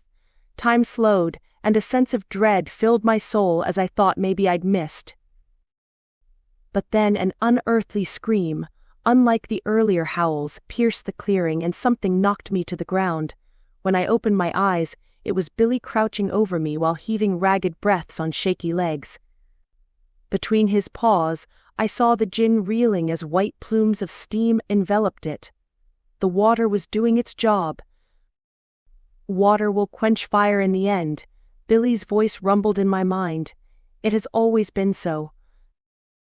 Quench might have been a good word if the djinn had in fact melted like a certain wicked witch of the West, but instead it just appeared grievously wounded, which should have made me happy, except that it should never have been here in the first place. It was Sarah who had brought the spirit here to do her bidding. For all I knew, the djinn might have been a model citizen back in its home world. "As much as I've come to enjoy getting squished by bunyips, you'd better let me get up and see to the rest. I've got someone inside that shack who can send that thing away." Billy gave a grunt and toppled rather than climbed off me. He lay on his side, and I winced at the burns across his body as I got up and tentatively hobbled over to the shack. The djinn had ceased the screaming, and hunched over with an eerie whimpering sound at the spot across the clearing where we had been herded in. "Sarah," I called out, hoping I wouldn't have to drag the woman out of the shack in my condition. "I need you out here. It's time to fix this." It was a bewildered-looking Steve who appeared in the doorway first. I halted and gave him the most awkward little wave, at a loss as to what greetings were appropriate in that situation. He only blinked, though, and looked beyond me to what must have been about the strangest sight he ever saw. Sarah appeared behind him and met my eye. "Quickly," I urged. "Whatever hold you have over the gin ends now, it won't stick around on this plane of existence while wounded." Sarah sidled around a dumb Steve and swallowed as she pulled something out of her pocket. I frowned as I tried to reckon with what it was, but gasped as I noted the vaguely human shape. A poppet, except this one appeared stitched together from burlap. "I'm satisfied our deal is done," Sarah called in a shaky voice. "You're free to leave." And with that, Sarah began plucking at the doll, and white light caught on a shiny pin which she tossed to the ground. My lip curled at the truly awful sight of Sarah pulling more and more out, iron to bind apparently, but I tore my eyes away to see what effect it had on the steaming fire gin. My vague fear that it would bolster the malevolent spirit to renew its attack appeared to be unfounded. The creature appeared to be just as subdued by the steam as before, but something about its posture told me the binds were loosening. It unfolded from its crouch and turned beady, glowing eyes toward Sarah. I glanced between them both, wondering if there was some kind of telepathic communication going on, but Sarah was still plucking at the pins, and the seconds dragged on for what felt like forever before she cast the poppet aside and tossed the last of the pins. "Go," she screeched. The white light in the clearing wavered. I warred with one last moment of doubt, as I thought perhaps it wasn't a case of the gin going so much as sending us back to the real world. But the light flared into brilliance in one big flash, and I held my arm up over my eyes. The ground shook, and the wind whipped up around the clearing. I dropped to the ground, and when the quaking stopped suddenly, I counted 10 thudding heartbeats before cracking an eye open. It was dark. Really dark. And when I stretched my arm out, my fingers brushed the bark of a tree just beside me. "Gus?" I called out telepathically. "Billy." "Your water spirit appears to be a little worse for wear," Gus said. "But I see some flashlights. Let's hope it isn't the mundane authorities." "Flashlights?" I sat up and rubbed the back of my head as I cast around. I spotted a single beam of light intermittently, which told me the clearing with the shack had been replaced with dense bushland. Crap. All I needed was Constable Lewis to happen upon us and arrest me. I don't think he would buy the story of Sarah summoning an evil spirit to kidnap her brother-in-law. I wasn't sure if I should call out or... "Kat?" A female voice called out. "You out there?" "Amelia Ward, it had to be." "Over here," I called back. Belatedly, I reached into my pocket to pull out my phone and switched on the inbuilt flashlight. There were exactly 0 bars of cell phone coverage, and I was guessing I'd missed her call. I had time to stand and brush myself off as the Inquisitor approached my location, and while I was glad of her arrival, I had a more pressing matter to attend to. "Billy?" I called out. "Come," Gus instructed, "this way." Much like regular talking, I got the sense that Gus was to my right. I held the phone up and grimaced as I put weight on my bad ankle, but Billy's silence was enough to propel me onward. Thankfully, I found my familiar hunched over the still form of the bunyip 10 or so yards away, and dropped to my knees with a strangled sound escaping my throat. I placed my hand against his ribs, sending a silent plea to all that was holy that he was breathing. He had to be okay. "Kat?" Amelia's flashlight brightened my location, and that close, I could see the shadows of her face beyond the light. "You all right? What on earth is that?" Tears spilled down my cheeks and my throat tightened. But a rattle deep in Billy's chest snapped my attention back to him. "Billy," I pleaded, "wake up." "Water," was all he said, and even telepathically it sounded faint. "The barrel in the truck." "You there, illusionist, go fetch it," Gus commanded. I frowned and blinked up at Amelia. She stood in the same position, but the crackle of twigs snapping underfoot told me Ash was behind her and doing as Gus bade him. I leaned over to see a more meager light bobbing away. "Are you going to tell me what that is or not?" Amelia cocked her head. "A bunyip," I swallowed. "Inherited him with the house. He just took on a fire djinn to protect me." Amelia let out a low whistle and set the flashlight down carefully to keep the area lit. "Anyone else out here?" I blinked. "Yeah. I found the man who was missing, Steve, and the woman responsible for the djinn. I'm guessing they either made a run for it or are hiding." "We're over here," Steve's shaky voice sounded from behind me. "Is it over now?" I absently stroked Billy's side and sniffled, but Amelia pulled what appeared to be a pen out of the lapel of her black business suit, except I'd seen that particular item before. "Yeah," I called. "You can both come out now." Despite knowing that it was perhaps kinder than trying to explain what had happened, it was disconcerting to see Amelia turn on her most reassuring smile as the pair came into the light. She approached them smoothly and held up the pen with a click. The stupefied look on their faces matched the last time I'd seen the item put to use on Constable Lewis. "A djinn, you say? And this one isn't even a magic user. Impressive." "Impressive?" I squeaked. It was a total disaster. Always wanted to get into the specialist division that deals with accidental magic. Unfortunately, mediums rarely get picked for that kind of work. How people so normal manage to tap into the source. She shrugged. "I find it fascinating." "You didn't find it all that fascinating a few days ago when I was begging you to come out here," I griped. "I'm here now, aren't I?" She arched a tart eyebrow at me. "You're just lucky I checked my work messages on Sunday night to get a jump on the working week." "Sunday night?" I frowned. "What?" Sounds of grunting and stomping approached. It had to be Ash with the swamp water. Amelia picked up her flashlight and stalked out into the dark to meet him. With Steve and Sarah completely stupefied, it gave me a moment to focus on Billy, and Gus sitting by his head. "I must admit, he fought valiantly," Gus said. "He did, didn't he?" I smoothed over a patch of blackened stubble on Billy's spine. "I just hope he'll be okay." "Earth spirits are difficult to kill. I'd say if we left him here he would eventually recover. The water may lend him enough strength to return to your vehicle though. Even with 5 of you, I'd say the task of hauling him bodily would be too great." I hoped it wouldn't come to that. Even if that meant I had to lug 10 barrels of swamp water out there on a bad ankle to douse him back to health. He'd earned it. "You didn't say it was an entire barrel of water," Ash groaned as he and Amelia neared. "You're lucky I'm on the clock and night call-outs are double time." "Approved call-outs are," Amelia warned. "I haven't got this one by Stella yet. I requisitioned you."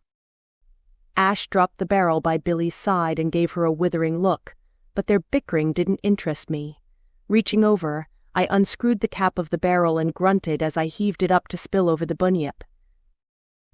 A gentle sizzling sound like a hot pan under cold water reverberated as I sloshed the murky liquid over the water spirit.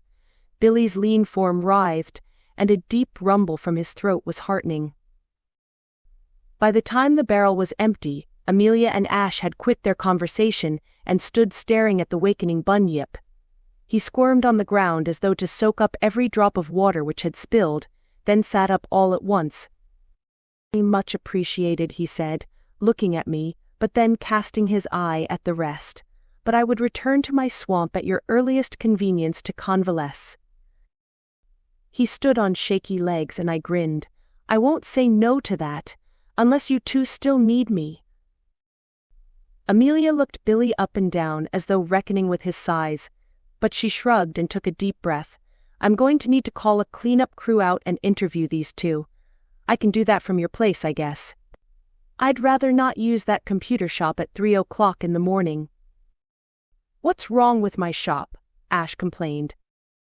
"Too many screens," Amelia muttered, before barking orders at Steve and Sarah to get moving.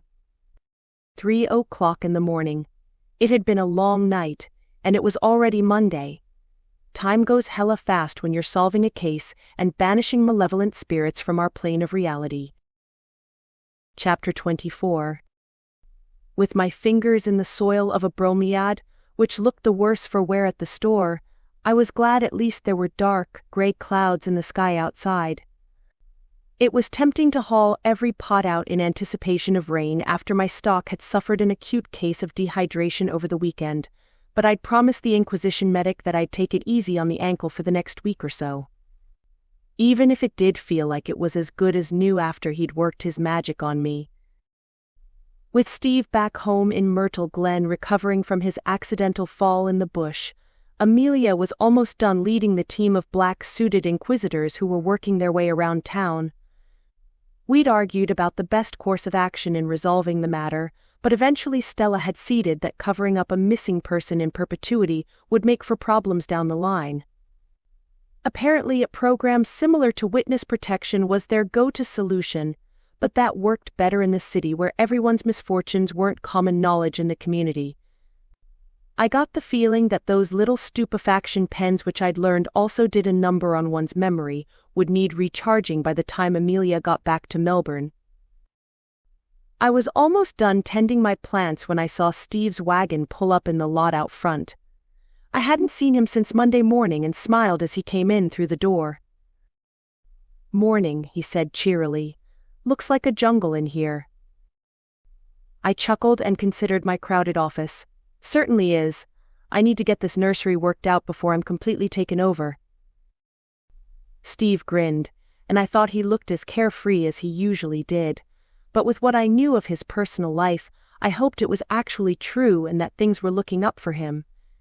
"Hey, he scratched the back of his neck. "I can't quite remember. Was I expecting some topsoil and mulch from you?" "Oh," I bit my lip, my eyes bugging out. "Shoot. I must have forgotten to arrange the delivery with Bill. My apologies. When suits you?" A look of relief washed over Steve's face. One I was coming to expect from most people I bumped into whose memory of the past week was fuzzy at best. But he looked out through the window with a frown. "I think it'll be pouring soon? Check the weather, supposed to be miserable all week. Can I call you when I'm ready for it?" "Sure thing," I agreed. "No rush." Steve gave me a considering look, and it seemed like he was deciding on what to say. "I'm moving out of the house into my brother's for a while. He's having a hard time. After I'm finished with the yard, I'll be selling up and moving out of Myrtle Glen altogether." "Is that so?" I knew Sarah had left at the not-so-gentle encouragement of Amelia. Maybe two brothers with broken hearts might be a balm for each other. "Well, I'll be sorry to see you go." Steve shrugged and gave a lopsided smile. "A change is as good as a holiday, but thank you for all the help. With everything." I wondered, as Steve's eyes sharpened, if he recalled a single thing from the events of Sunday night. Maybe I was reading too much into it. "No problem, you just call me once you're ready for the order." After Steve left, I returned to the counter and wrote up a ticket for Bill to deliver the yet-to-be-refunded supplies. I was glad Steve would get the job finished before the marital home went on the market, and hoped it wouldn't be Simon Flagstaff handling the sale. I was about to check the realtor's website to see if he still had it listed when Amelia pulled up and picked her way to the door in her two high heels. She had 2 coffees in hand though, so I rounded the counter to open the door for her. "Everybody knows everybody in this town," she groaned as she trudged to the counter to set the cups down. "It's like playing whack-a-mole. Just as you think you've got them all, there's another one who heard this or that about what happened." "That's small towns for you," I smirked. "You saying it isn't a thing in the city?" "No," Amelia grunted before taking a healthy swig of coffee. "This kind of situation would usually be a sweep of the family members and close friends, the workplace, and occasionally a sports team. The rest would just need their social media news feeds adjusted, and it's like nothing ever happened." "Careful. That sounded like you approve of tech illusionists." "They have their place," Amelia conceded. "So, You'll be around for a few more days? Stella wants us back tomorrow, which will be late tomorrow night if we're lucky. She's fuming over the amount of resources this has taken up. I shrugged and took a sip of coffee. Can't be helped, I guess. I don't suppose djinn summonings are all that common, even for the Inquisition. Not really, no. We're still trying to figure out exactly how Sarah got her hands on the spell. Amelia propped her head in her hands. She didn't tell you?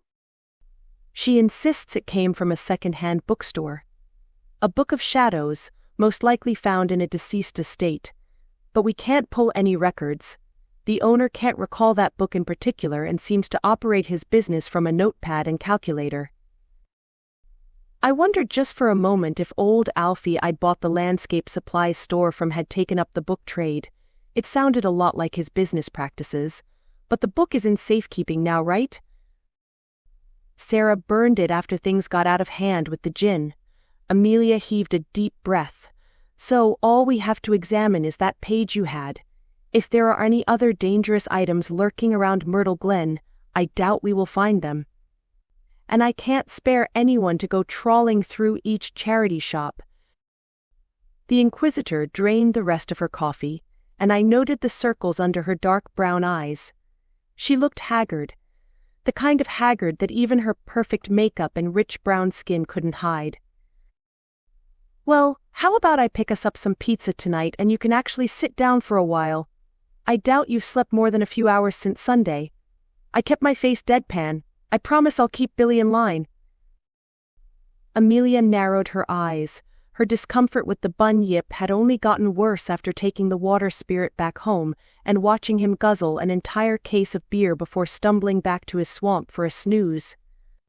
It appeared bun yips weren't high on the priority list for the Inquisition, though, which was promising for the reclusive water spirit. I'll pick up something tonight while I sort out the east side of town. Don't wait up for me. Amelia stood, but before she could say anything we both looked over to landscaper Travis Larkins, who'd just let himself in. I tried not to blush or giggle at the way Amelia's mouth momentarily hung open. Afternoon, Travis. What can I do for you? I smiled. Travis glanced between me and Amelia as though checking we were done. Amelia grunted something about being on her way and took her coffee out the door, throwing an appreciative glance over her shoulder at the oblivious landscaper. I felt my cheeks warm despite my best efforts, but Travis was staring out at the mounds of dirt-related supplies out in the yard while rubbing his chin. Thought I'd come in and get organized for next week's deliveries if that's okay? First, it's too hot. Now it looks like storms for the next few days. He shook his head ruefully. Occupational hazard, I'll bet, I agreed, with a grin. Taking the opportunity to have a few days off? Probably not. Travis puffed out his cheeks. I'm up to my ears in paperwork. I think I'd rather be working out in the rain. A giggle, which turned into a very unladylike snort, caught me by surprise. You won't get any argument from me. I'd rather poke myself in the eye with a sharp stick than do the accounts. Travis's face cracked into a wide grin and his green eyes twinkled as he barked a laugh. There was a pause, which got uncomfortable real quick, and I broke eye contact to clear my throat and ask after his order. Once I'd gotten the details, I went to punch the numbers into the register, and flinched when I got zapped, yet again when tallying up the total. Still not fixed? Travis winced. I thought Bill would have looked at it for you. He did, I grunted as I shook my hand, more than once. Apparently it's just me that conducts electricity. Would you like me? He waved a hand at the register. Or I could take it to my brother. He works over at an electronic repairs shop in Goldbury. No, don't trouble yourself. I shook my head, though inside the indignity was stoking my temper. I'll keep calling those folks in Melbourne and see if I can't pester them enough to make the trip up to fit me out with a new system. Good luck with that. Travis made a sympathetic face. Do you want me to come back in to do the order another time? No, that's fine. I've got it all written down and I'll make sure the deliveries get out to you. I can get an invoice done on the laptop and email it over this afternoon." "Thanks, Darl," he said. He was about to turn away, and I was about to let the dreaded Darl slide again, but the register had frayed my temper and cut through my goofy fawning. "Kat," I stated. "My name's Kat." Travis's face fell, and for a moment I thought perhaps my tone had been a little too narky, but then he gave an abashed smile and raised his eyebrows. "Kat, of course, sorry, force of habit." "No trouble." I smiled and shook my head. "I'll get this invoice out to you ASAP." So as to not appear to stare at the man as he left, I opened up the laptop with every intention of working on his invoice, but as he let himself out, I gave the register the side eye. There were no loose wires in the thing, no magical currents in the air, and nothing enchanted whatsoever in the store aside from the skeleton key in my purse. It only ever zapped me, and while my string of bad luck over the past week was certainly not of my own making, I was getting tired of my little accidents. I picked up my cell phone and called the number I thought I'd never have occasion to dial again. "Hello," came a muffled male voice on the other end of the line. It had to be pretty late in California. "Damon." I clenched my teeth. "It's Kat." "Long time no speak. I know it's not really the time to be calling one's ex, so I'm going to make this quick. You're going to have a conversation with your mother about whatever hex she sent my way and have her fix it." "Wah," Damon grunted. Then I heard a female voice in the background in hushed tones. "I don't know what you mean by that." "Don't play games. You Carringtons are all the same. Now, I might have been reluctant to start a war before these accidents started piling up, but now my patience is wearing thin. If I so much as stub my toe tomorrow, I promise I'll get Grandma involved. I'm pretty sure I've got a t-shirt of yours which would work just fine to put you in her crosshairs. I really don't know what you..." "Save it. If you really don't know, I suggest talking to your mom, not me." I hung up the phone and dropped it on the counter. The icky feeling of speaking to an ex wasn't so bad considering I'd finally plucked up the courage to take the issue of the curse head on. If it was the hex plaguing me, and I hadn't just made a fool of myself, that was. Narrowing my eyes, I reached tentatively over to the cash register and hovered a finger over the total button. When I pressed the button, the register only beeped and spat out a receipt. I'd have to wait and see what happened, but I promised myself to run the contraption over with Bill's loader if it zapped me again. With a sigh, I grabbed a stack of mail beside the register which no doubt held invoices of my own to pay while I was working from the laptop, but frowned as a small silver envelope slid out. It was addressed to me, and curious, I thumbed it open. It was a wedding invitation. Looked like Cheyenne had everything set to get hitched at Draft Beers and Drop Bears next month. I wondered if by then I'd still be the 30-something gal without a +1. I guess I'd have to wait and see. Thanks for listening to The Kangaroo Case, Book 2 in the Trouble Down Under series. If you enjoyed this audiobook, consider subscribing to PA Mason's channel to make sure you keep up to date with new books as they're published. Until then, happy reading.